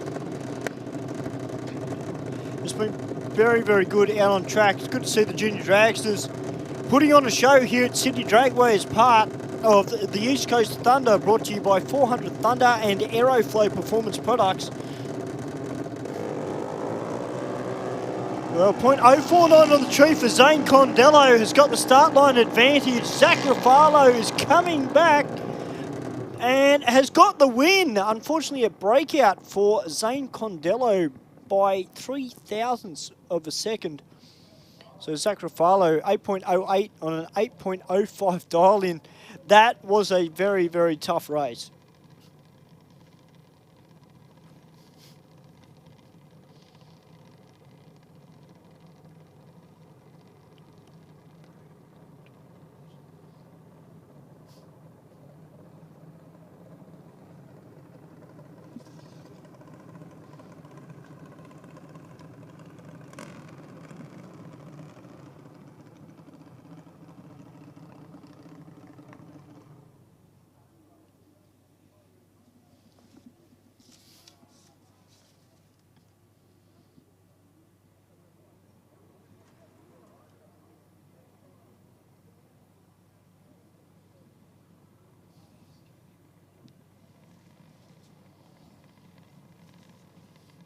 Right, so we just...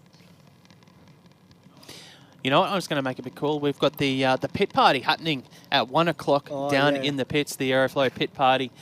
That's where you'll get to meet a bunch of our professional drivers. We're going to have pro slammers on display, pro modifieds. We're going to have race cars on display. It's going to be a big pit party. So at 1 o'clock, the racing will stop and we're going to have this massive party down in the pits. Down there, go down, meet your favourite drivers, get some autographs, get some selfies as well.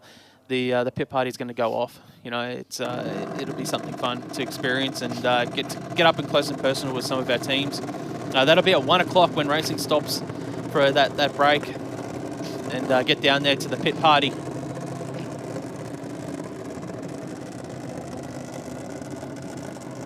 All right, Chloe Ryko coming out now in the Shane's Race Engines Dragster, dialing you with an 8.06 in the Aeroflow lane, and in the Rocket lane is Charlotte Leafting from Taree in the Speedflow products.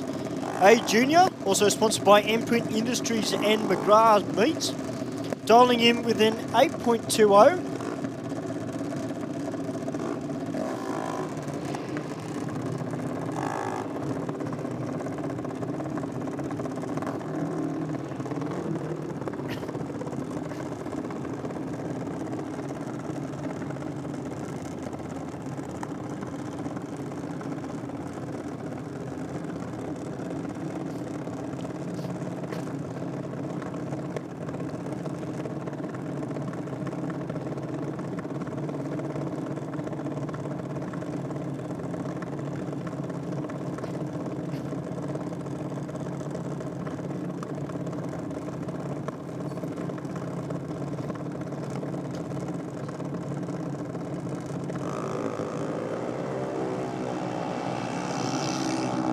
As you see the juniors take off, it's a red light for lifting there. Handing the automatic win to Chloe Ryko. 0.65 on the tree, goes 8.05 on the 8.06. But we'll go into round 3 of Junior Dragster. Big field here in the Aeroflow Junior Dragster class this weekend. Jake McNamara now next up to take on Bailey Tendek. Now Bailey dialing in at 8.15 will leave first. McNamara to do the chasing, dialing in 8.03.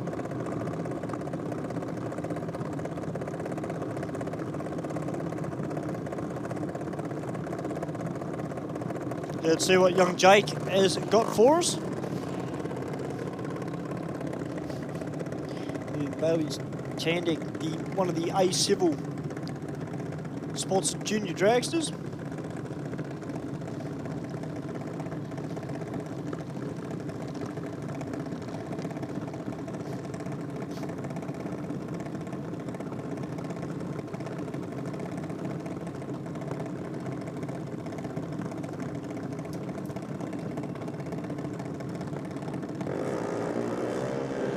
Reaction times, McNamara 51, Bailey 67. McNamara's got issues. Oh no, McNamara's going to pull over, and the win light will go to Bailey with an 8.22 and an 8.15. McNamara, I don't know if it's chain has come off or if it's something else, but Jake, unfortunately, after getting the slight hole shot advantage here on the start line, something has happened to that junior dragster, which has resulted in him finishing up just past the finish line here for the junior dragsters, and that's a heartbreaking way to go out here this weekend for the team. Yeah, it's a bit of a shame. They were on a good weekend so far, Jake. Yeah, Jake had been really sharp. So we'll have to get Jake pushed off the racing surface here. And then we'll be back underway with more Aeroflow Junior Dragster. So make sure, guys, you do get down into the pits for the pit party. We'll have some door slammers, pro mods on display, and of course the favourite drivers. So make sure you get down for that. If you're a kid and like to get your face painted, definitely go down for that. Later on tonight, guys, after racing, we're going to have fireworks as soon as racing concludes, and then after the fireworks, guys, we're going to have a track walk. So we will open the gates, and all the people up in the crowd are able to walk out onto the burnout pad or onto the track. You better get a photo in front of the Christmas tree if you like, and then we encourage you to stay around for the presentations, which will happen just in front of the grandstand, and you can all catch up with your favourite drivers. Maybe even grab a selfie or a photo with them. So that's later on tonight after racing has finished.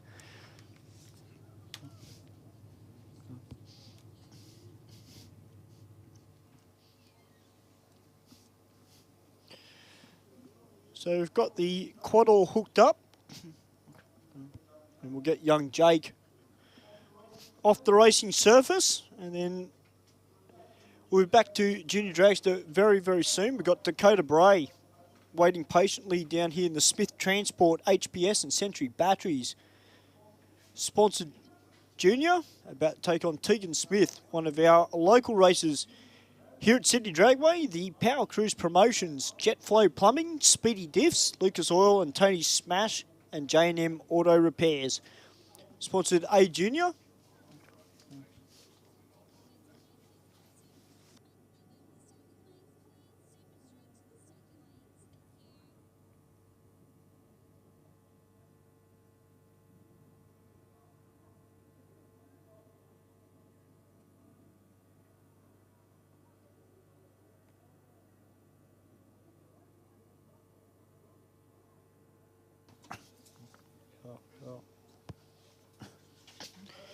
I hope everybody's having a fantastic day here at Sydney Dragway. It is a cracking day for racing, and thank you to everybody who has got here early to come out and support the Sportsman series here at Sydney Dragway. I know that every single Sportsman racer that is out the back and also down on track, they appreciate what you guys do for them, cheering them on, enjoying the racing. As we're about to fire up by the look of it, and we'll have Dakota Bray and Tegan Smith about to let loose. Tegan Smith dialing in with a 7.95. Dakota Bray dialing in with an 8.27.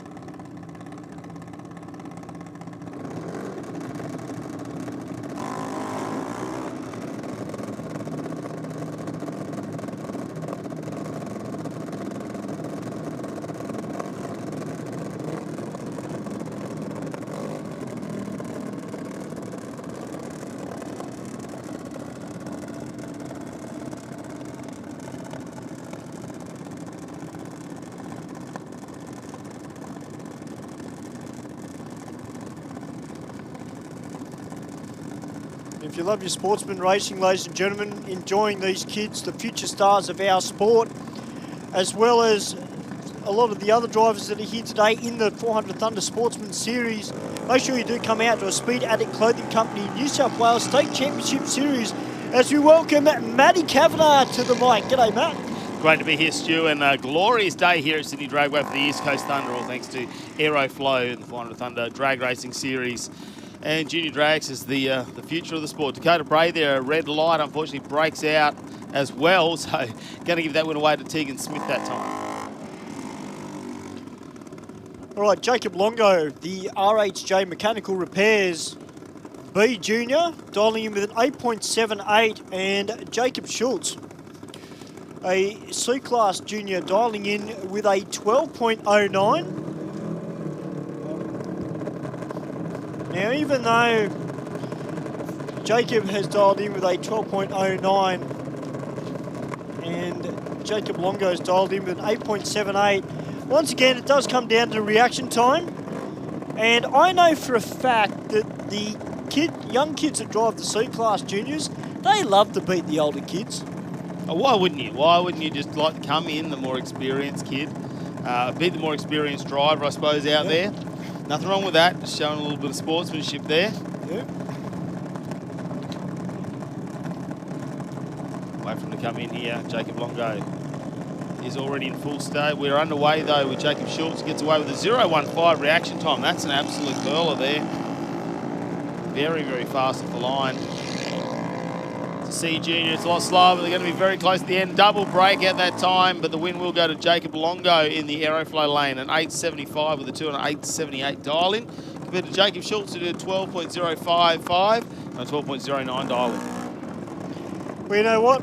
Jacob Schultz, he should be giving himself a pat on the back because it was a damn good reaction time and he gave it a red-hot crack as well. All right, Zach Bray coming out now, the Smith Transport and HBS Century Batteries A Junior Dragster, dialing in with an 8.47, and Elias Marta in the A Civil Dragster, dialing in with an 8.04.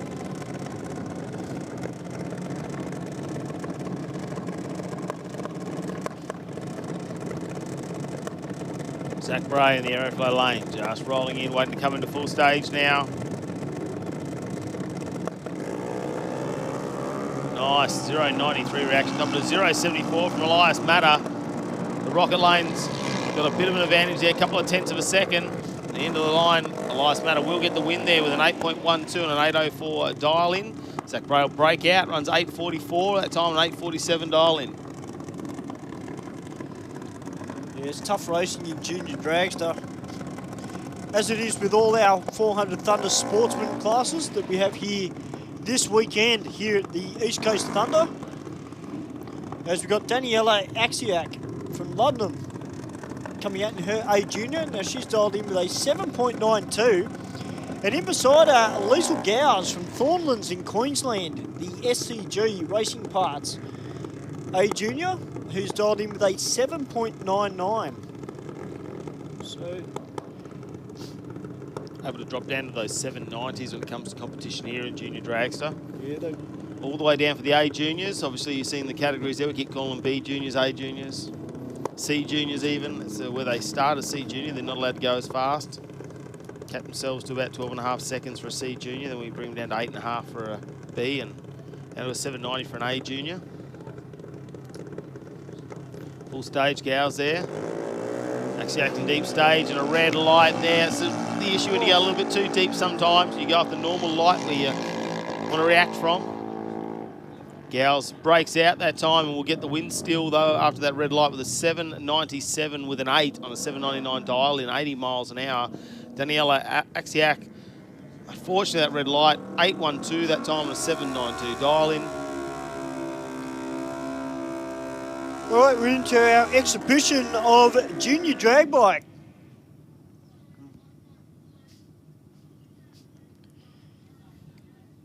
We've got a Perry. Isn't it great to see these kids coming out? Obviously in an emerging category. We've only had one series before. They had it up at Winter Nationals, obviously, at Willowbank. And now to come for their second round here where they've had the opportunity to come out in the Junior Drag Bike. And we see them on, 300cc motorcycle for Bobby Schluter there. The Kawasaki Ninja. Slightly bigger bike. The kids get a little bit older. It's an A Junior bike. James Loday alongside the Yamaha R15, which is a 150cc bike. Bit of a speed difference here, of course. So it's going to be interesting. I just need to get into stage now. Full stage lights come on there for Bobby. Yeah, Bobby's got the revs up on the Kawasaki. James Loday, 0.127 on the tree. And Bobby Schulter running on through with a 9.15 to an 11.50 for James Loday. Yeah, a little bit off from yesterday. Ran an 11.1 and 11.3 during the, obviously, as went into qualifying yesterday. So it's a little bit slow there. It is a little bit warmer here this afternoon. We have a lot more sunlight this morning. Temperatures are a bit higher than expected here this weekend, which is what we're used to in November, really, when it comes to Sydney Dragway. We expect it to be a little bit warmer. Jaden Badcock coming out now on his Yamaha YZF 125. Has gone as quick this weekend so far as an 11.00 with a 2. Just keeps improving.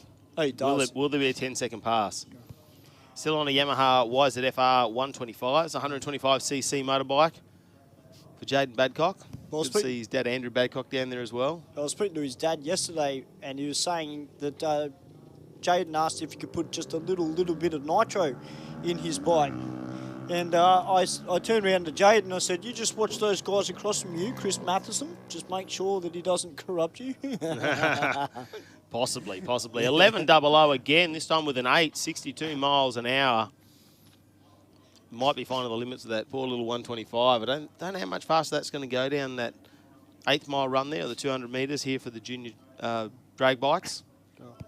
And ladies and gentlemen, put your hands together for all our junior racers today here at the East Coast Thunder. They put on a fantastic show for the crowd. There's plenty more racing to come. All our junior drag bike competitors too, guys. Make sure you put your hands together. Make some noise for them. They're out here putting on an exhibition. And the future of our two-wheeled superstars and our four-wheel superstars right here at City Dragway is part of the Aeroflow and 400 Thunder, East Coast Thunder here at City Dragway.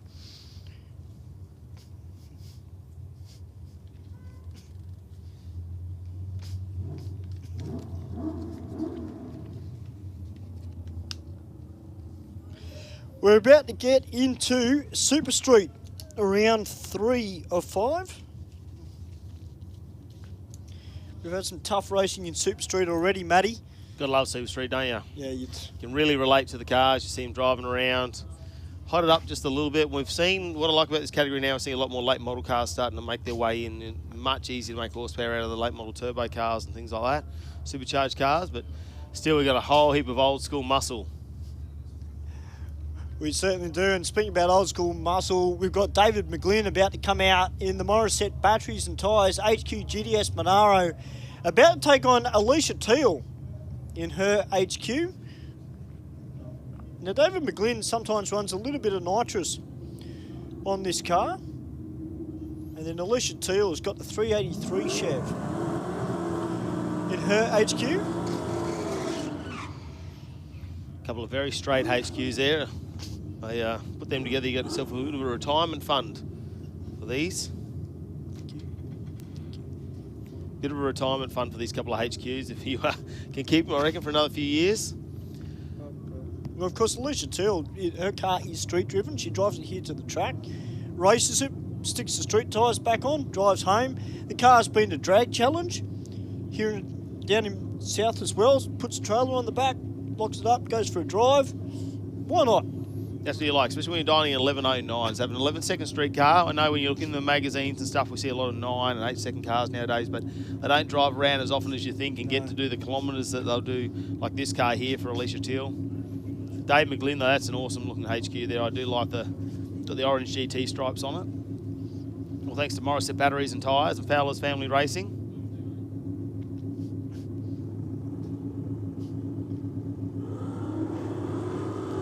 Well, Alicia Teal, 0.160 on the tree. David McGlynn goes 0.052 on the tree.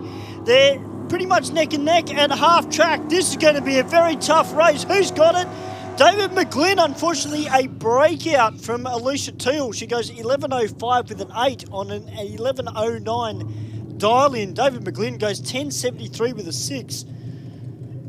Gets the win as Chris Zammit comes out next in the VT Commodore, about to take on Richard Bartosevic in the Modern Style Kitchens XY Falcon. Holden versus Ford. Bit of new school versus old school. 12.05 dial-in for Chris Zammit, a 10.62 for Richard Bartosevic. Richard Bartosevic, well, he's got the start line advantage, 0.072 on the tree. Chris Zammit, 0.109. And Richard Bartosevic gets the win, a 10.69 with a 6 on a 10.62 dial-in. Yeah, Chris Zammit that time at 12.14 on a 12.05 dial-in, 110, but won't get the win. And look at that, 56 thousandths of a second is the difference as they cross the finish line there. We talk about putting the reaction time together with your elapsed time to get the ultimate package, where you can get the perfect reaction time. You can run exactly on the number that you nominate. That's a perfect package when we talk about that. And to be 56 thousandths of a second, the difference between both those cars breaking the beams at the far end, incredible racing there in our Super Street.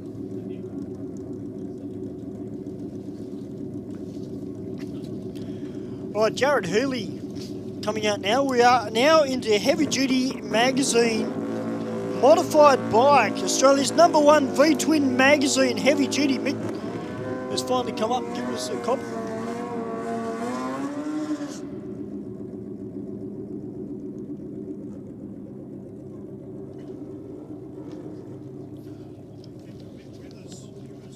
Big thank you to Mick Withers, who's brought up a couple of copies of Heavy Duty Magazine for us to have a flip through. It's great if you're into your bikes as well. Go and check it out. A lot of reviews in there as well on all of the new bikes that are coming out, as well as some old bikes, and lots of racing in there as well as they follow the bikes around the country, whether it be road racing or drag racing. Here we go, Stephen Day underway, 0.76 reaction time. That's a huge whole shot advantage to the 290 there of Healy in the Aeroflow lane. And Day gets there first with a 10.18 at 127 miles an hour, that 10.15 dial. And Jared Healy goes 9.49 at 8.8. Heavy Duty Magazine are the proud sponsors of the Modified Bike. Editor Mick Withers is racing a Harley-Davidson Sportster S in this bracket. Heavy Duty is Australia's #1 Harley-Davidson magazine with road tests on new Harleys, wild customs and much more. Take a walk down to the bike pits and check out the Heavy Duty stand. Yeah, great stuff there. Heavy Duty Magazine, guys. Make sure you look out for it in your local news agency, or even better, subscribe to the magazine and get your copies in advance. As you see, Brandon Lacey come out now on the Rabtech Engineering Suzuki Hayabusa, and he's taking on Peter Bartlett on board the Heavy Duty Magazine sponsored Suzuki Hayabusa. And a red light, unfortunately, there from Peter Bartlett. So Brandon Lacey has got the automatic win. And he goes an 8.43 with an 8 on an 8.43 dial-in. Yeah, how good's that? Bartlett unfortunately lost the race right there on the Christmas tree. Went too quick before the green. And we'll hand that win over. So Bartlett now elimination racing here this afternoon at the East Coast Thunder. Great to have everyone joining us on our live social media pages. Hope you're enjoying the coverage here of the East Coast Thunder. Of course, from 2 p.m. today, we do change over to our KAYO view on KAYO Sports, as well as 400thunder.tv for our international viewers. So that's from 2 p.m. Australian Eastern Standard Time here. Right, Sean Ricketts from Castle Hill on board the Kawasaki ZX12R, one of our tough local New South Wales racers. He's already been doing some very, very good reaction times, but he's taking on the reigning national champion, Brian Alvizio. Pressure much? Maybe. It's not like he hasn't been through pressure before, but Brian Alvizio riding the DeWalt-sponsored Kawasaki ZX14. He got a couple of CCs up his sleeve there, I think. Brian Alvizio. You can see that in the dial-in time, an 8.92. It's how he delivers the power, though, as they roll that shot along. Sean Ricketts gets away. 0.05 reaction time, Stewie. Yeah, he's on it. He's just got to be careful down the end of the track, though, that he doesn't break out, and he doesn't. He goes a 9.37 with a 2 on a 9.27 dial-in. Yeah, Brian Alvizio there, way off his dial-in time. Well, we say that. It's going to be 0.6 of a second off his dial-in. Goes a 9.57 at 143 miles an hour on that run. Well, guys, we've got about 40 minutes until the pit party starts down where the Aeroflow Nitro Funny Cars are currently residing. So make sure you get down there. We'll have some door slammers, pro mods, face painting.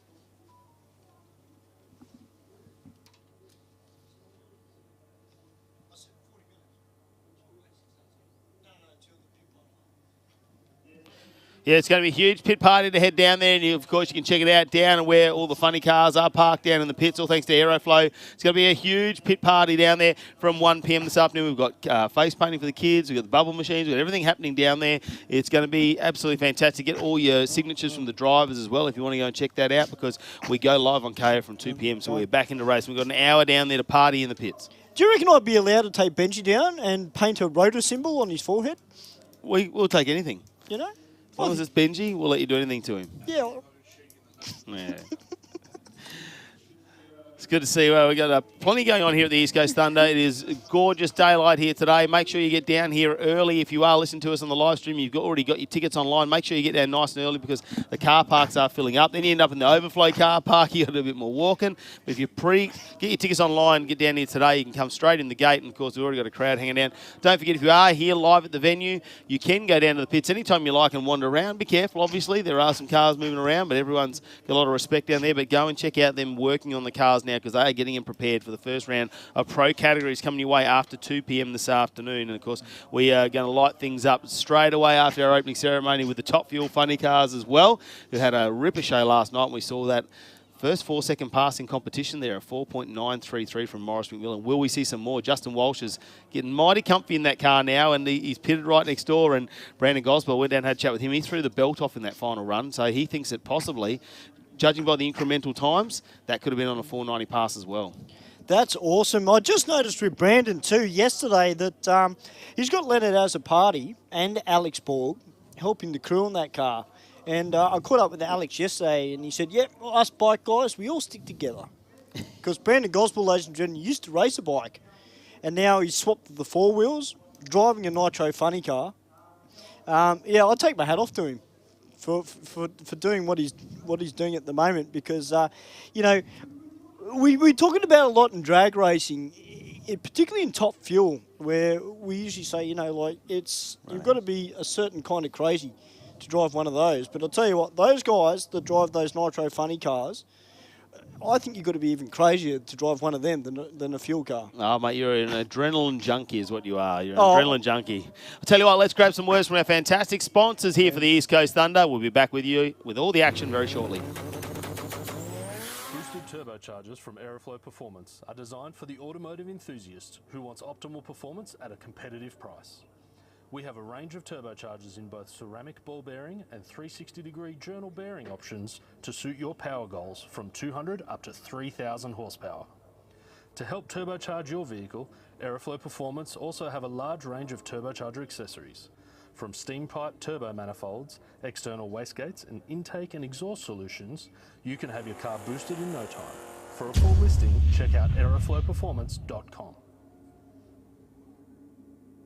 Are you a motoring enthusiast? Shannon's are giving you the chance to win the American Dream Team, a 1967 Ford Mustang Coupe in dark Highland green, and the all-new 2022 Scout Rogue Indian motorcycle, including up to 12 months Shannon's comprehensive car and bike insurance and roadside assist, plus $5,000 cash for eligible Shannon's Club members. To enter, get a new eligible quote on your special car, spouse's car, daily drive, your bike or home, or take out a new eligible policy for more chances of winning. Call Shannon's on 134646 or go online. Next Gen Engineering is a high-performance CNC engineering shop specialising in machining for cylinder heads, intake manifolds and other engine components. We also build high-performance engines for drag, circuit, marine and street applications. You can find us at tremaniacracingengines.com.au or search Tremaniac Racing on Facebook or Instagram. Bang shift shifters from Aeroflow Performance are truly the modern shifter for the modern age. Featuring a full bespoke billet case, all shifters are designed for right-hand drive vehicles with an LED lit gear position indicator. Available in either ratchet or gated options, as well as OEM replacement shifters for popular Holden and Ford vehicles. A large range of bang shift spares are available for each shifter that includes shifter cables, brackets, lever and gate kits, trans brake buttons and drop boxes for the ideal mounting solution. Shift into gear and check out a full listing at aeroflowperformance.com. If you're an excavator operator, there's a good chance you make money getting down and dirty. But if your excavator needs a new part, it can be hard to find the right one, especially when you're on the job and don't have much time to spare. You're in luck. We've got top-of-the-line parts and attachments to suit most makes and models of excavators. And best of all, we're 100% Australian-owned and operated, so we know what you need.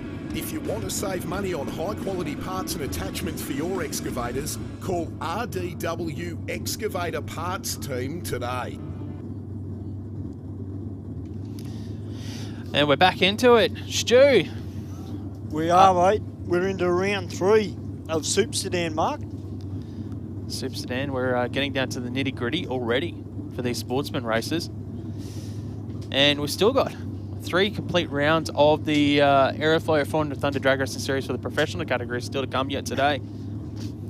We do, and I'm getting keen for the pro stuff because we got top fuel bike in the house as well. Unfortunately, we've only got 2 of them, but hey, we've got the quickest bike in Australia. Yeah, a couple of the bikes couldn't get ready in time for the event. Yep. We did have 4 entered, but anyways, we're moving into Super Sedan, round number 3. Thomas Campbell for Final Trim Excavations in the Holden VL Commodore coming forward, dialing in at 9.94 seconds.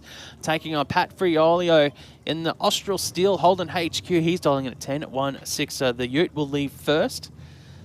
And then 0.2 of a second later, we'll see Campbell in the Final Trim Excavations VL Commodore start the chase.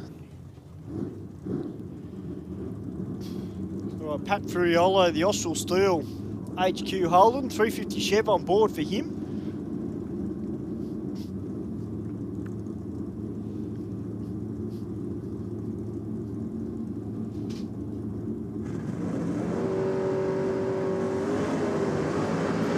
Oh, unfortunately, a red light there for Thomas Campbell. 0.011 red, unfortunately. So Pat Friolo through the next round of a Super Sedan. He goes a 10.16 with a 2 on a 10.16 dial-in. Yeah, coupled with an 0.37 reaction time, so that's a good little package there for Pat Ferriola. He goes through to the next round. It'll be, I think it'll be about 5 rounds of racing for Super Sedan today, so that might put him through to the semi-finals.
Oh, there we go. Moving into the next pairing of Super Sedan. Robert Cardham for Speed Pro in the Ford XE Falcon. He's dialing at 8.89 seconds. He'll be in the Aeroflow lane, taking on Peter Senekis in the Rocket Industries lane, dialing in at 8.72. Yeah, we've got the Clevo up against the Windsor. The Clevo in the XE, the XY with the 468. Windsor on board. Yeah, Zucchinis dialing at 8.72 for BK Race Engines there. So reaction times, 0.005 to a 0.008, but Zucchinis, he might have had a bit of spin on the start line. And an 8.91 takes the win for Cardham on that 8.89 there, Peter, unfortunately, with some spin on the start line. But what about the reaction times between the two drivers? 0.005 to a 0.008. I dare say that's probably the best we've seen this weekend so far. Very close to it anyway. Yeah, side by side anyway. Yeah. It's as we said though, as you start getting through the rounds and the races are really starting to dial in on themselves and in the car, everything just gets a little bit tighter and gets a little bit better. There is a big set of black marks just before 60-foot mark where it looks like Peter has really got up and spun the tyres. We've got a pair of LJ Tiranas down on track now. We've got Ronnie Palumbo in the Aeroflow lane and David Gruber in the Rocket lane. David Gruber has to do the chasing. 10.29 dial in for Ronnie. And he gets the win. Unfortunately, a breakout for David Gruber. Goes a little bit too quick. 9.22 with a 7. 0.003 of a second too quick for Gruber there. Right, one guy to keep an eye on when it comes to our finals, or towards the finals of Super Sedan, is this gentleman down here in the HB Tirana, Sean Marr from Manchester in New South Wales, the St Mary's Race Engines car. He's got 414 cubes, small block Chev on board. Very, very sharp on the lights, extremely tough. Knows this car inside and out. Yeah, dialing in at 9.19 seconds. Gets out, let's see, 0.22 reaction time. That's solid. He's dialing at 9.19, so he wants to run as close as he can to that time without going quicker than it, and he goes 9.21 on that 9.19. So he's 200ths of a second over the dial and coupled with a 22 reaction time, so that's a good pass there for Sean Marr. Right, we're about to get into round 2 of Modified Eliminator. And we've got a couple of very tough altereds about to make their way out.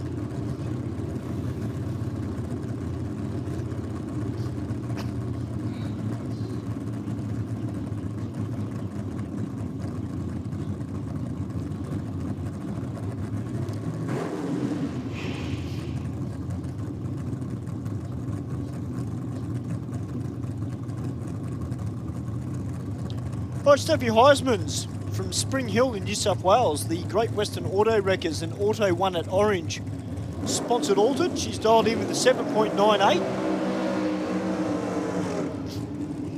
And in beside her is Daniel Flack from Tamora in the Southwest Fuel 32 Bantam altered. Also running for Miller's Trophies and Embroidery and Tamora Truck and Tractor. He's dialed in with an 8.28. Stephanie Heisman's dialing in with a 7.98. This is round 2 of Modified Eliminator.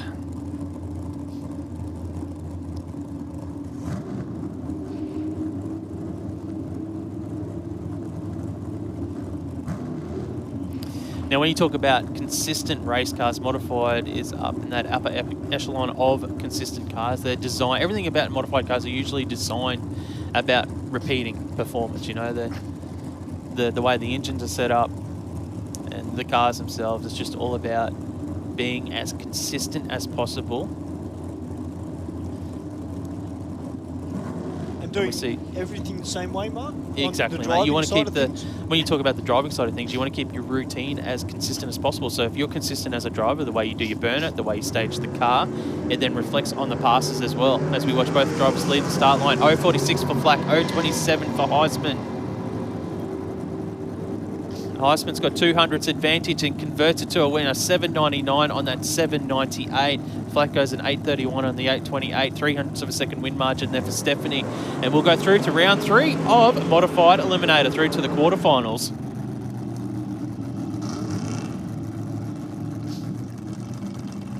All right, we've got one very tough altered out there now in the rocket lane, which is Jason Vanderlind. And he's about to take on Andy Driver from Kingaroy in Queensland, the A&K Site Services and Engraving Boss Dragster. Andy dialing in with a 7.16. And Jason Vanderlyn, he's dialed in with a 7.67. I'm just looking at that injector hat off the front of Vanderlyn's altered. It looks tough, doesn't it, Mark? That carbon fibre, I love it. Jason knows I'm a big fan of his altered. And Andy, I'm a big fan of Andy's Dragster as well. It's one of the quickest dragsters out here. He is the #1 driver in Modified Eliminator. He's got the target on his back, Andy Driver, but Jason Vanderlyn, he is another guy that just continually goes rounds of racing. He's dialing a 767. Andy Driver, a 716.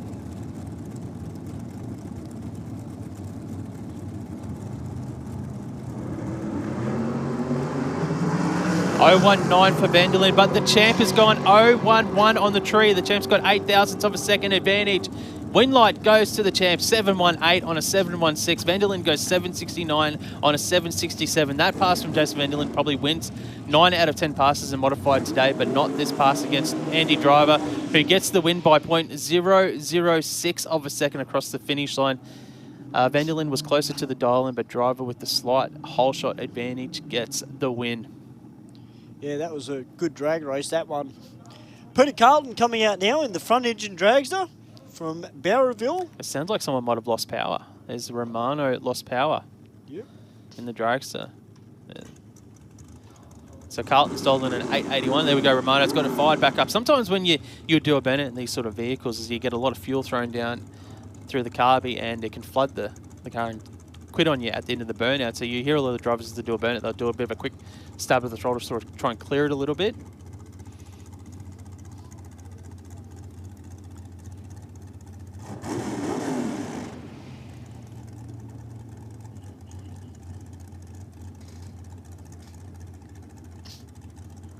So Rocco Romano, 715 dial in. Carlton, 881. So this is a bit of a wait for Rocco on the start line. So Carlton will get out a fair bit, probably out to about 60 foot before he launches. So it'll be interesting to see how Romano takes this reaction time here on the tree. Yeah, it's good to see Peter Carlton going rounds in the front engine dragster. Romano goes strong, 024 on the tree. He's got the advantage over an 050, and he gets the win, a 718 on the 715. Rocco Romano goes through to the quarterfinals in modified. Carlton breaks out, trying to stay ahead, 875 on his 881 dial-in.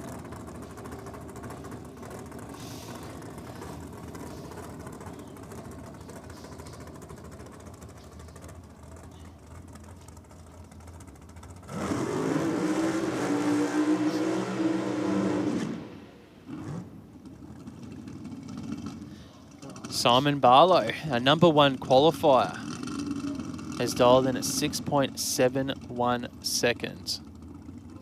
Just want to make an announcement, guys. A black Owen Williams leather wallet has been found. And if your name is Blake, could you please come to the office immediately, please? So it's handed into the office. A black Owen Williams leather wallet. If you've lost it and your name is Blake, please come to the office.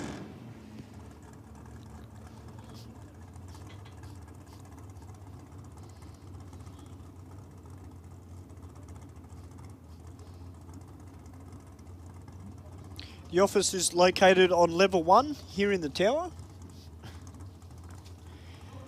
Simon Barlow now coming out for a solo.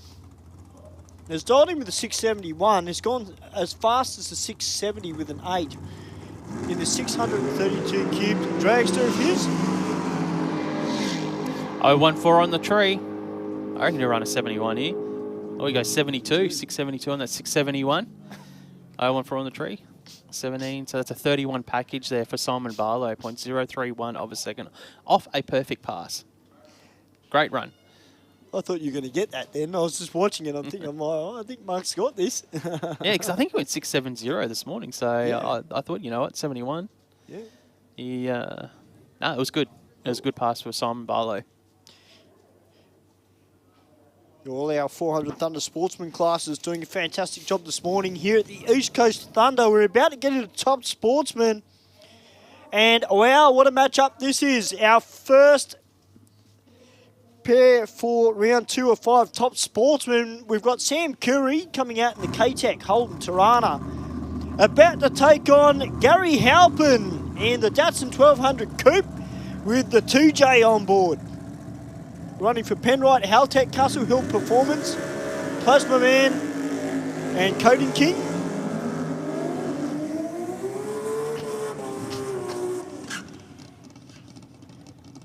Now, Gary Halpin, he's already taken one V8 Sculpt. Can he take us another one? Doing it for the imports?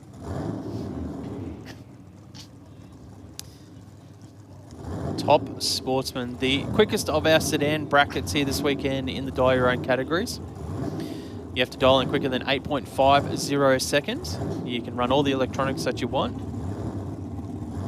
As long as you're a sedan, you can run in this class if you run quicker than 8.50 seconds. Obviously adhere to the safety rules and that of the class. Gary Halpin, 700. He went a 725 this morning in round 1 of racing. Sam Curry's dialed in at 844.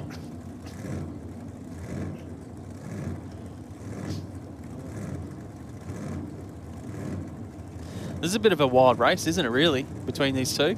Oh, yeah. Oh, Curry's gone through. It's going to hand the automatic win to Gary Halpin, who's got issues on his car. He gets a bit of a get-out-of-jail free card there from Sam Curry, who's sort of jumped through the beams. Another one of those times where maybe the transfer brake hasn't engaged, or because he just kept going through and sort of launched like as if he was getting up on the button. But Gary Halpin will go through to round 3. Yeah, Gary Halpin, I dare say he probably would have seen Sam maybe roll the beams. Just thought, you know what, I'm going to save it. Just roll on through.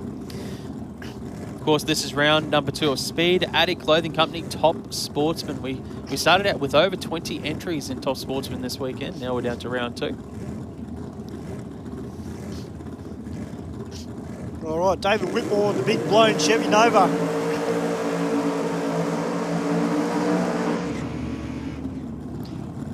About to take on Paul Partridge in the Coating King Ford Mustang. Another one of the BK race engine spec cars. Paul Partridge, he's dialing a 787. He will do the chase this time. Whitmore in the big Chevy Nova. He's all about getting out in front and staying there. So he's going to leave first, and he's going to hope to get to the finish line first. Well, he's got some good instant power in the front of the big 66 Chevy Nova. 400 cubes of Chev power with that big supercharger on the top of it, built by Grant's Performance.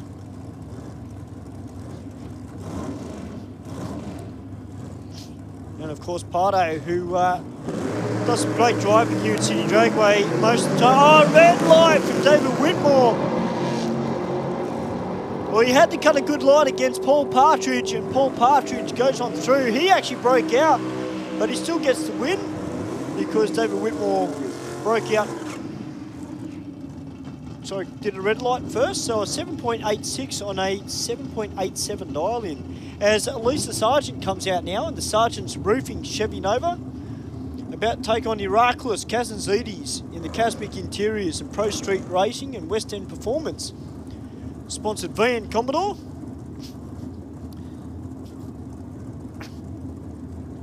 Kazantzidis, he's dialing at 804, so he's got the chase this time, and we can see some issues there in front of Lisa Sargent. There looks like they're happy with it. They're going forward now.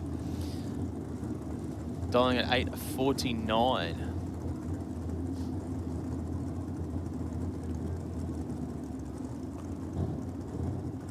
And Iraklis, oh yeah, they're just taking the time. He's going to get him. He is a little bit to the left of the groove behind us here in the commentary box, or the people watching online.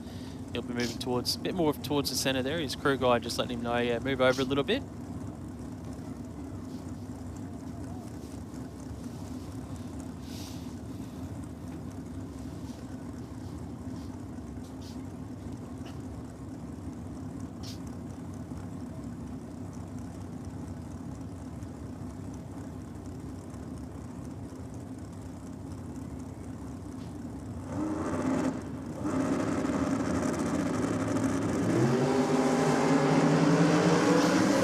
Iraklis 0.017 on the tree.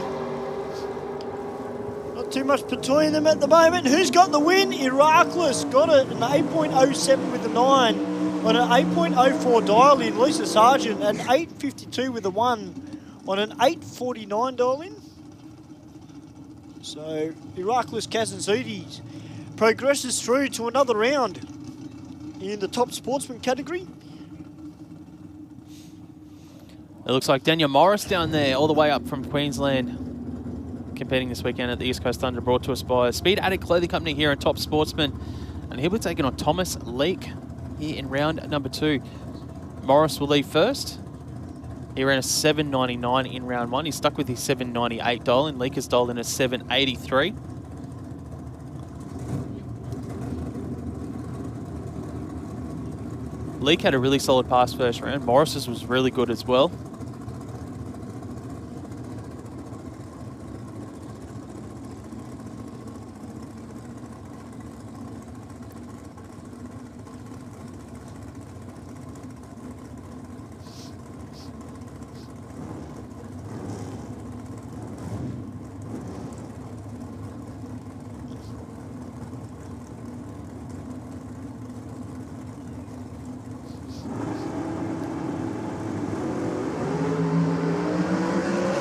Morris 036, Leak 046, 100th advantage to the Pontiac Grand Prix. And Morris gets the win, 801 on that 798. Leak goes 785 on the 783. Leak was actually closer to the dial line. Look at the win margin though, 0.001 of a second win margin to Daniel Morris. That is the closest race we've seen so far today, 1/1000th of a second across the finish line. Daniel Morris advances through to round number 3 in Top Sportsman, brought to us by Speed Addict Clothing Company.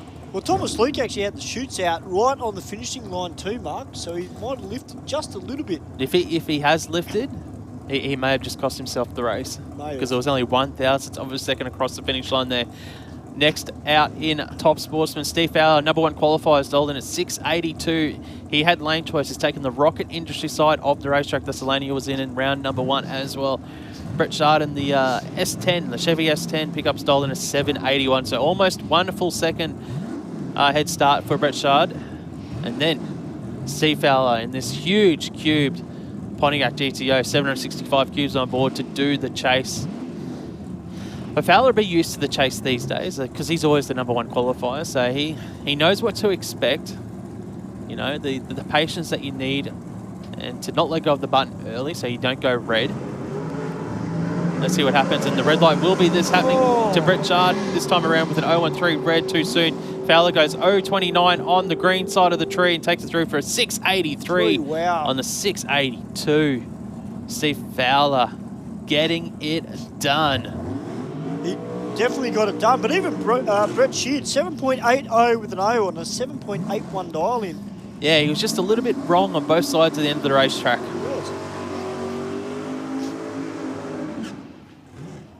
All right, George Marta coming out now in the A Civil, Holden Tirana, about to take on David Foster up from Murray Bridge in South Australia in the Sherry Competition Engines 57 Chevy. He's also sponsored by DJ Auto Repairs, Burgess Paint and Panel, Burson's Automotive and Valvoline. And no doubt, David Foster, well, we know what you mean, David. You've got a great looking car there, mate. The big 57 Chev. But he's got a bit of a race on his hands to get up against George Marta in the Tirana. There's only 0.2 of a second between them in the dial-ins. Both of them running 632 cubic inch motors on board.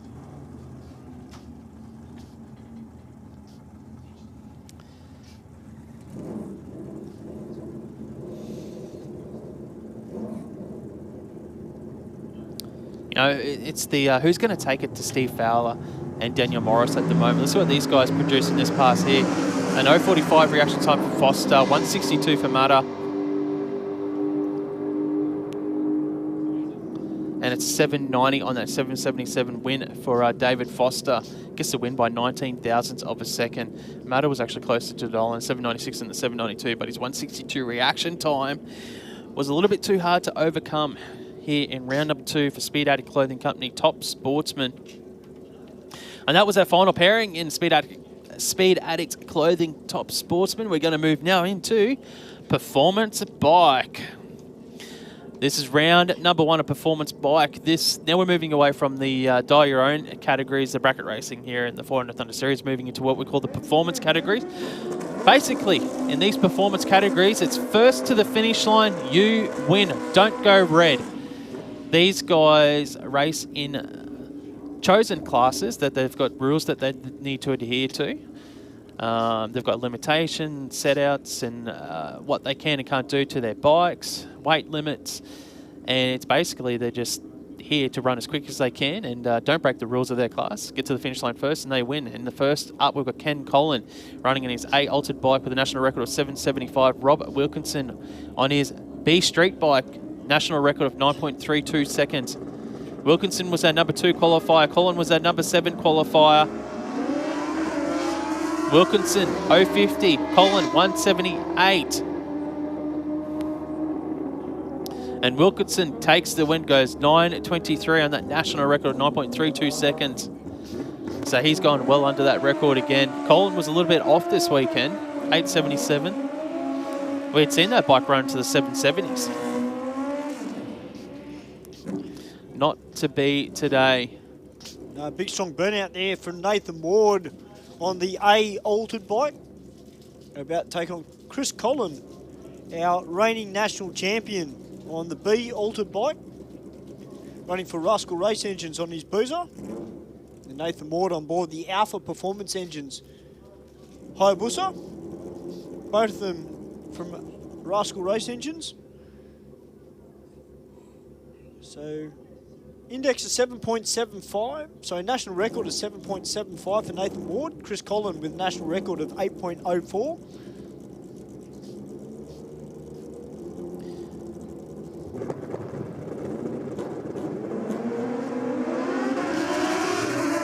Collin out with a 2:41 reaction time. Ward a 1:30. These guys were number 4 and 5 qualifiers. Win light goes to Chris Collin, 8:06 on an 8:04 national record. Ward was a little bit further off his national record. Chris Collin will advance to round number 2. The 400 Thunder Performance Bike Champion, reigning for Performance Bike Champion, goes through. Right, Craig Edwards coming out now on the AA comp bike. Running for Disturbed Racing. And in beside him is Matt Wilson on the C altered bike, the Rascal Race Engine Suzuki Hayabusa. The national record for Matt is an 8:51, and for Craig Edwards, it's a 7.42. Both these guys are from Queensland. Well, Edwards was our number 1 qualifier. He went a 7:19 at over 200 mile an hour yesterday in qualifying. He was nearly just over 0.2 of a second under his national record on that AAC bike. It's a turboed bike, running big speeds, 200 mile an hour. Wilson was our number 8 qualifier. He had issues. He's got issues here by the looks of it still.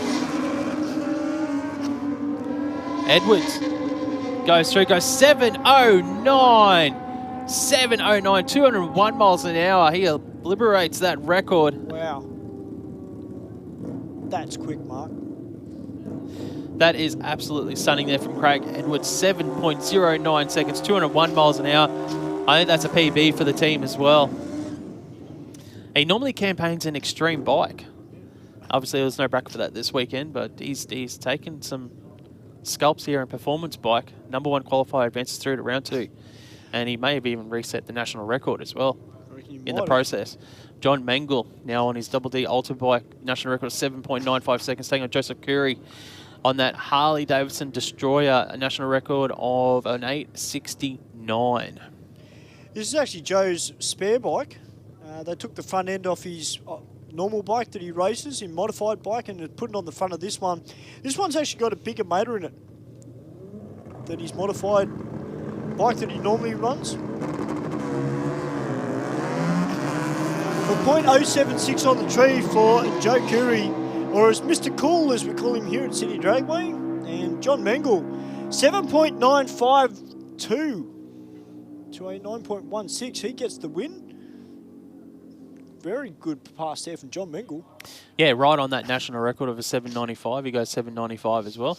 He did go under it in qualifying with a 7.94, just slightly under it. He was our number 3 qualifier. And he advances through to the next round of performance bike.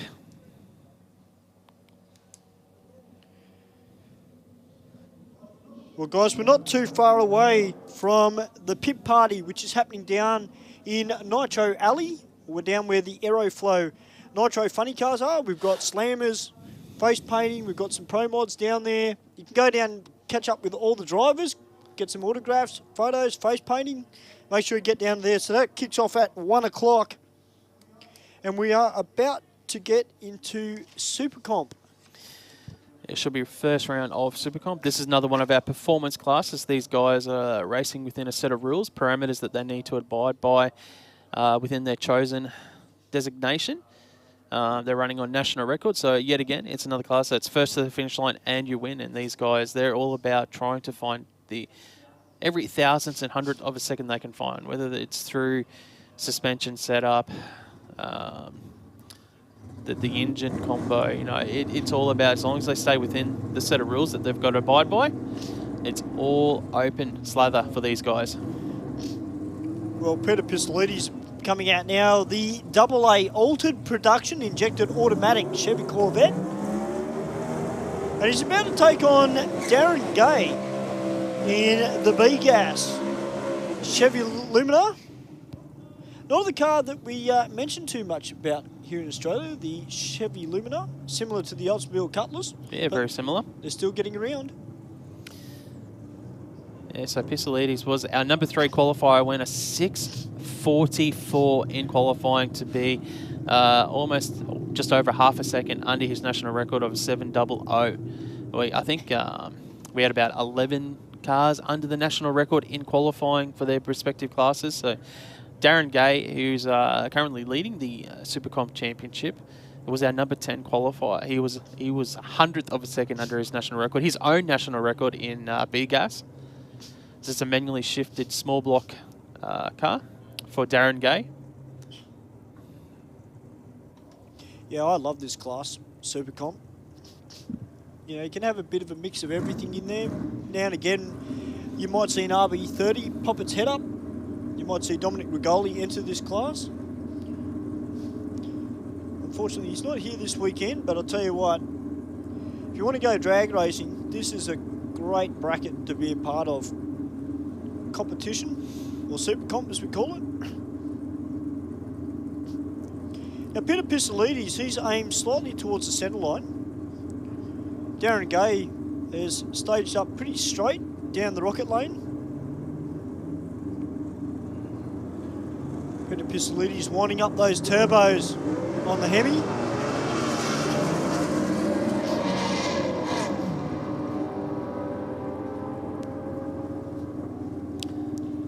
Yeah, issues for Pisolides there. The wind light going to Darren Gay. Peter runs through with a 7:44, a second off what he ran yesterday, but Darren goes to 7:39, right on that national record of his. He will go through to round 2 of Supercomp. Next up, we've got Ray Oxley to take on Raphael Perry.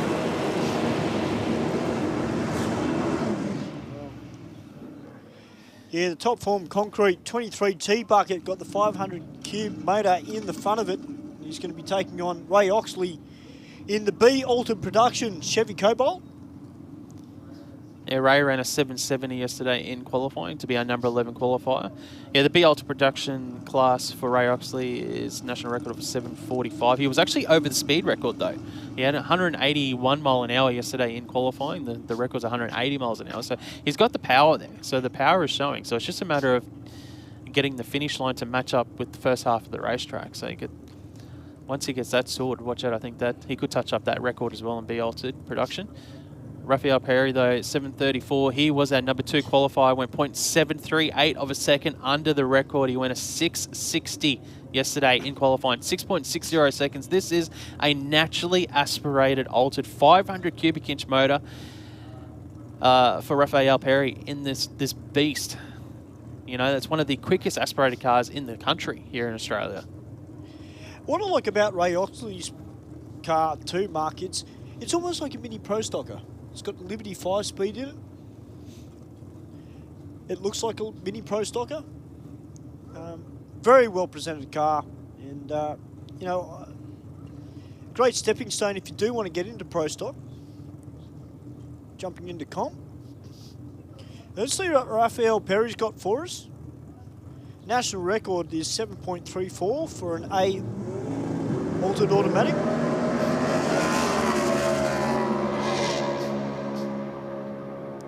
Ray Oxley, a few little problems there, but Raphael Perry is 6:63 with a 5 mark.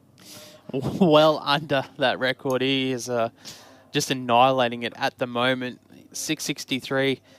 So some of the drivers, sometimes when they feel like they've got the race won, if a car has hurt itself or lost power, they may back off so they don't reset their record and make it harder for themselves at that next event that they race at. Not Perry, though. That thing is annihilating at the moment, 6:63. It'll be interesting to see where the A Altered Automatic Class record ends up after this weekend.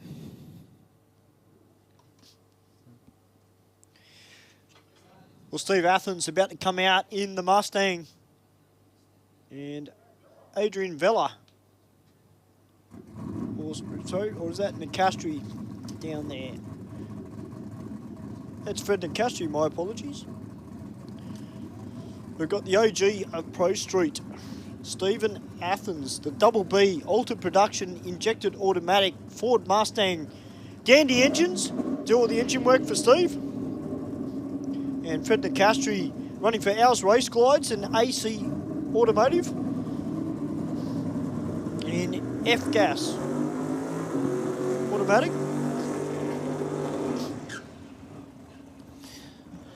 Let's have a look at the tail of the tape here in qualifying for these two drivers. Athens was our number 8 qualifier. He was 0.393 of a second under his respective national record. Fred Nicastri, he was a number 5 qualifier. He went 0.452 of a second under his national record in F-Gas Automatic.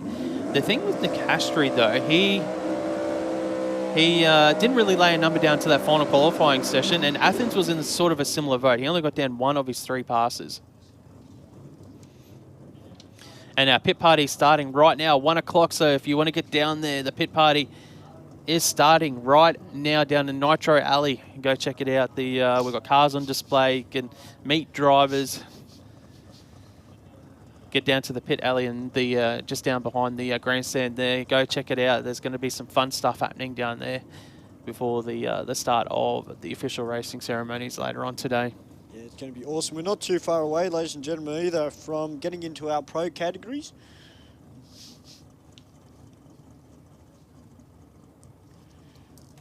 We'll see if Fred can find a little bit more performance out of the Pontiac GTO on this pass.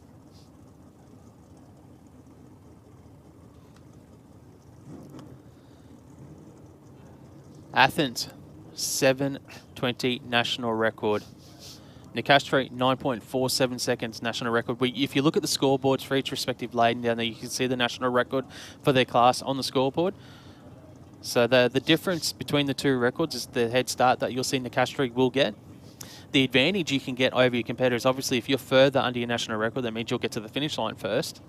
But then you've got to take your reaction time into account. So if you can get a whole shot, you can negate your potential driver, the other driver having a bit more of an advantage over you if they're a bit further under their record, or closer to the record if they're not going under. But both drivers in a pre-stage battle here. The starter has told them to move in. No one is moving. Athens and Nicastri. We have got a duel on the starting line. Who will go forward first? Who's got the bigger fuel tank? The starter is about to, he's sent the signal in. Nicastri's gone into full stage. Well, so Athens has got to wind up because he's got turbos on board.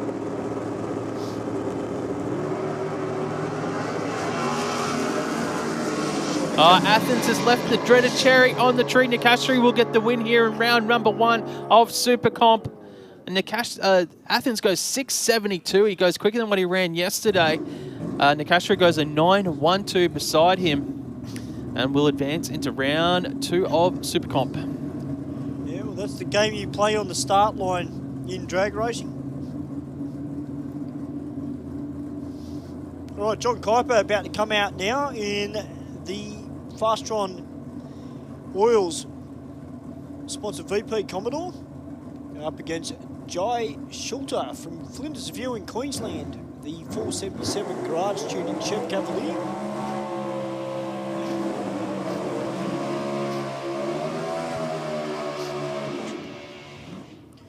Jai Schulter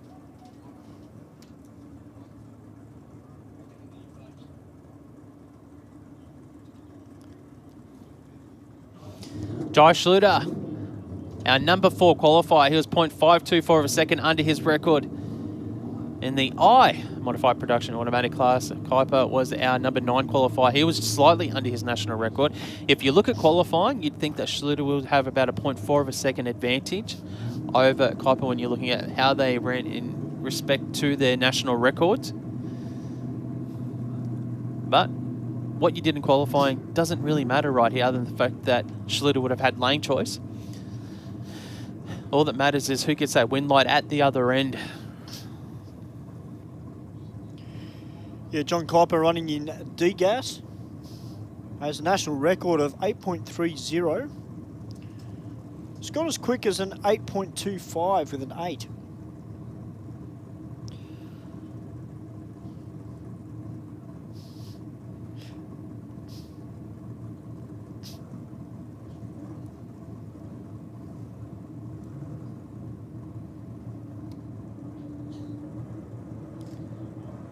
Kuiper now, just waiting on Kuiper to move into full stage. He's in.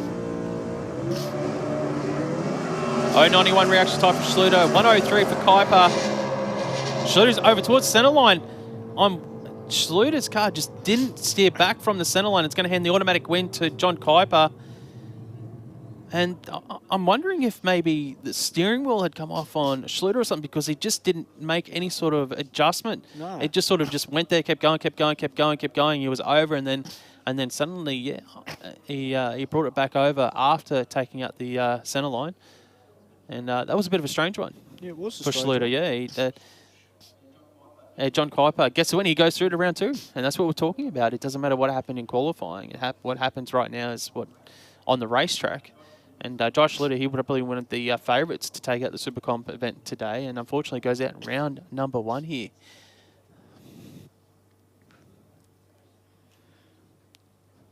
We'll just get this foam cleaned up off the track.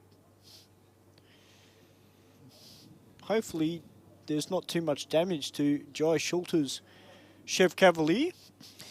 Yeah, well, whilst we're giving the track a clean up, we might see if we can have a word from the supporters here at Sydney Dragway for the East Coast Thunder event.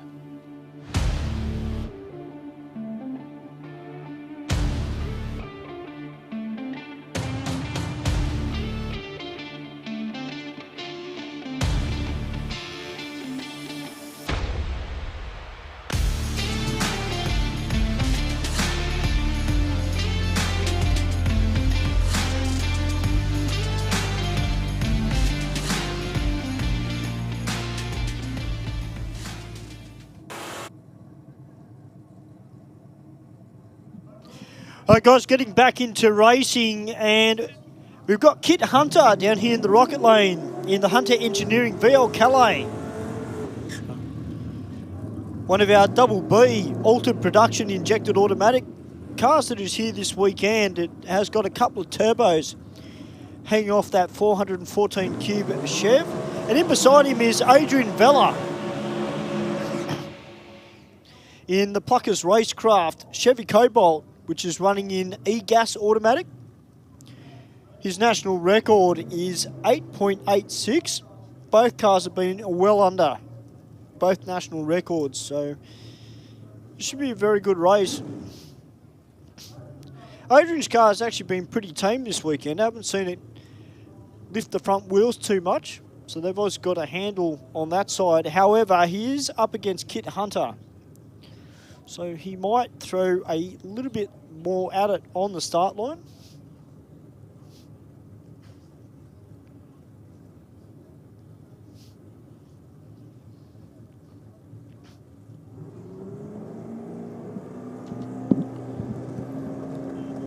Adrian Vella, a number 6 qualifier,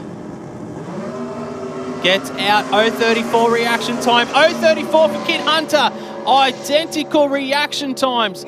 Will it be Vella? Will it be Hunter? It will be Vella. 8.46 at 157 miles an hour. Hunter goes 6.83 at 207 miles an hour. What a race in Supercomp. 0.03 of a second across the finish line. Identical reaction times. Both drivers going well under their national records, but the win light goes to Adrian Vella in that Pluckers Racecraft Chevy Cobalt. He goes through to round number 2. All right, Daniel Camilleri coming out now on a solo in the Pontiac Firebird. He's got the 183 cubed Nissan motor on board with a couple of turbos hanging off it, running in double D gas automatic. The car is for sale, as you can tell by the rear window.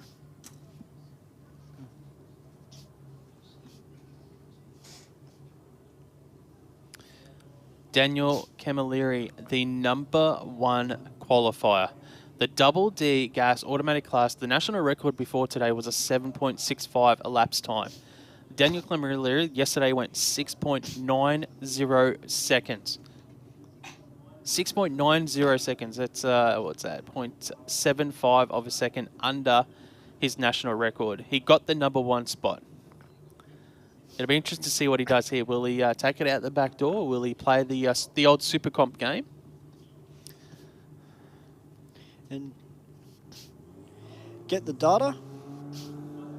Well, you definitely want to get the data because it is a new day. Yes. It's a new racetrack. It's going to have a new personality to what it had yesterday.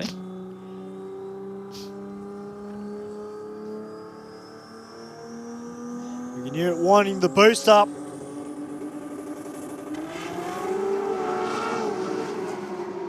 Well, 1.04 to the 60 foot for Daniel Camilleri. He's playing the game. He gets the data and still goes under the national record with the shootout at about 800 foot. Goes 764 on that 765 national record, Daniel Camilleri. I really like what Camilleri does with his staging routine because obviously he's got to build the boost up. And a lot of drivers get caught out in stage and pre-stage when they're trying to build the boost up. Now the guy's got in full stage, he might run out of time. So you can see him, he actually sits outside of that pre-stage beam, starts building the boost up. Then once he's happy, starts bumping in. He's in pre-stage, but everything's right to go and keep bumping forward. So I really like the tack that those guys do on the start line with that car. But he's through to round 2. The guys from Victoria, can't wait to see him back out. All right, guys, we're about to get the Supercharged Outlaw round 2 of 4. And whilst we wait for the Supercharged Outlaws guys to get ready here for round number 2, we'll hear from a word from our supporters here at Sydney Dragon. Aeroflow Performance provides a wide range of high-quality performance products for racers, street machines and hot rodders. From fittings, fuel system components, intake solutions and even turbocharger systems. You can see it all at aeroflowperformance.com. We drive performance. We drive passion. A background in drag racing. And a future in all forms of motorsports. Because success in one sport isn't enough. Pushing ourselves to be the best. Climbing every mountain. Topping every peak. Until you see Fuel Tech everywhere. Well, guys, we're into Supercharged Outlaw. We've got Toby Austin in that beautiful sounding Chevy Camaro. Obviously, has got the longer burnout routine. And then in beside him, we're going to have Storm and Norman McCormack in the Mr. Filter and West End Performance front engine dragster.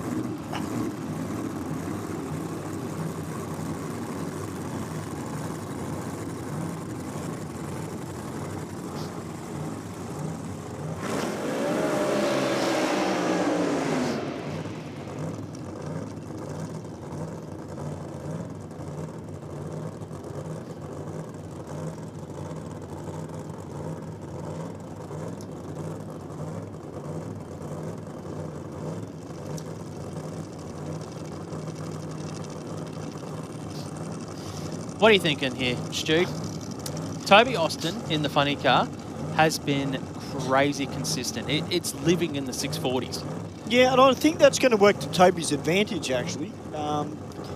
Being a consistent car. And a good person to probably base similar to that is a gentleman by the name of Jeff Gratton, who we'll see out a little bit later in Pro Slammer. Jeff's fairly consistent in his Chrysler Saratoga. And Toby going about it the right way. 645, 646, 649. He's in that bracket. Norm McCormack, well, he's fairly consistent as well. 675. I think it's going to come down to Norm having a red hot go at the tree. Yeah, well, Austin has been the more consistent of these two vehicles this weekend. But as I've said numerous times, it doesn't matter how good you've been or those other passes. Yeah. The only thing that matters is what happens in this moment right now. I'm leaning towards Toby, just purely from what I've seen so far. But an 064 on the tree from Norm McCormack. McCormack's got the reaction time. McCormack's got the win. Got the win. Wow. 676 on a 675, and Austin's funny car runs off for the first time this weekend. A 655 on his 645. Norm McCormack, what a pass from that team in the front engine dragster. 064 reaction time, 100th over the dial, and takes the win by 1300ths of a second across the finish line. He goes through to round number 3. Well, I like it when a racer proves me wrong. And congratulations to the West End Performance and Mr. Filter team. All right, this should be a good race, Mark. We've got Alf Sharker Jr. in the Lamborghini with the Australian-built Sainty motor in the front of it, taking on Darryl Walford in the Skips Fire Service 37 Fiat Topolino. Well, there's a bit of a pop there. Someone started. Looks like it's all good. Here we go. Alf Sharker in the Lamborghini. He will leave the line first in this pass with a dial-in of 7.09 seconds. Darryl Walford has dial-in at 6.25 seconds.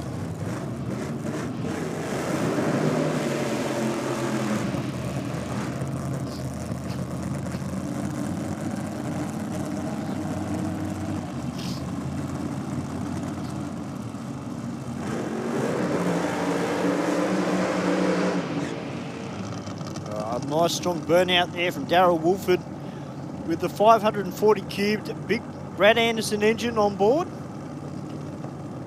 Alf Sharker Jr. running for Osren Cement Rendering, Power Plus Racing Fuels and Newlon Oils, and Darryl Wolford for Skips Fire Service Southern Risk Surveys at Canberra and CIA Promotions.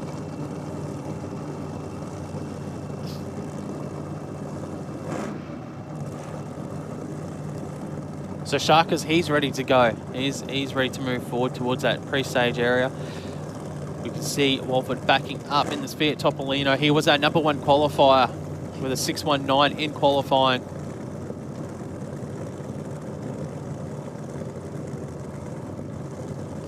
Final adjustments on the wheelie bar for Walford.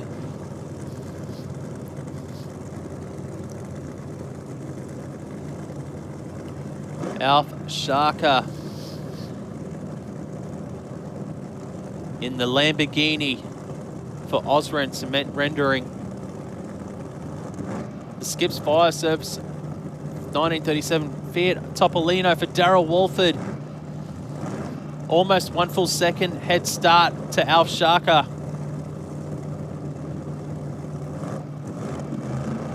These guys have got no electronics in their car. It's all reacting off the green light at the bottom of the tree. The flicker of the bulb for Walford. Nice and shallow. Green lights both sides of the racetrack. 0.96 for Sharker. 1.18 for Walford. Walford's in front. Shoots out. Breaks out. Sharker gets the win. Yeah, 7.53 with a 6 on a 7.09 dial-in for Alf Sharker Jr. Well, Darryl Walford had the shoots out and still broke out by 5 thousandths of a second there. Sharker had some issues, but finds himself going into round 3 of Supercharged Outlaws. He had the whole shot. And then he, I'm not sure if he had a pedal or something, but he ran half a second off that dial-in. Walford would have been thinking that he'd done everything right, had the shoots out, off the throttle. He washed off over 20 mile an hour, but unfortunately broke out by 5 thousandths of a second. Yeah, wow. That was a pretty wild ride too for Darryl Walford. But that's what happens when you're driving an altered. As we're about to get Josh Fletcher come out now in the Styro Max Australian M7 Air Tools Webwell Dragster. About to take on Tim Gruber in the Queen Anne Engine Services Ford TC Cortina.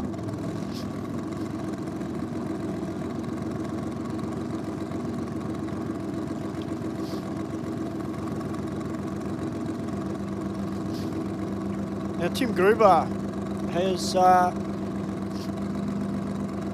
swapped lanes for here. Of course, most of the races I've seen him, he's been in the Aeroflow lane now. He's in the Rocket lane. The car is pretty wild off the start line and it likes to go right. And he's got a bit of a race on his hands too, up against Josh Fletcher.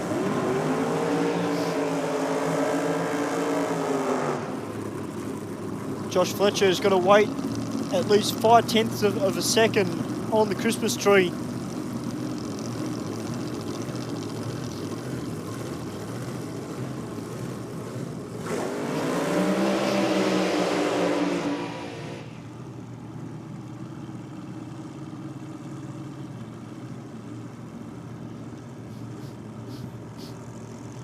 Yeah, Josh Fletcher wouldn't have done too much chasing over the years in this drag. So it's usually one of more of the cars that qualifies down towards the lower half of the field. But it has picked up in performance a little bit this weekend, I've noticed. Now, I think there's a little bit of liquid that has come out of that car. I just seen one of the starters give the shutdown signal.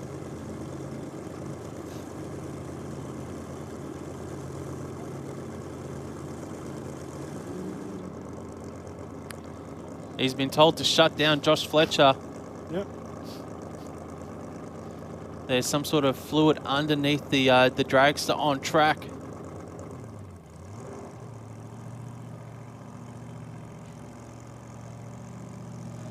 So Tim Gruber on the solo in the TC Cortina.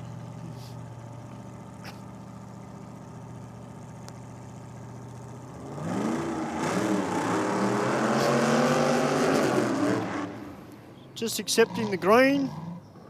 Save on a bit of maintenance. And just cruising on through. He takes it through for a 14-second pass there. He'll go through to round 3 of Supercharged Outlaws. And that brings a close to our first Sportsman session of the day. So we're going to have a little bit of a break here, clean the track prep up. We've got the pit party happening right now down in the Nitro Alley there. Get down there, meet some of the drivers. There's cars on display, get some selfies. There's plenty of things to do down there for the kids and for the adults as well. Get down there, check it out. We'll be back on track with the start of the ceremonies at 1:45 p.m. Yep, so the streams on our Facebook page and YouTube will be finishing up, and KAYO will be taking off at 2 o'clock here at the East Coast Thunder for the 400 Thunder Aeroflow Drag Racing Series. Back soon.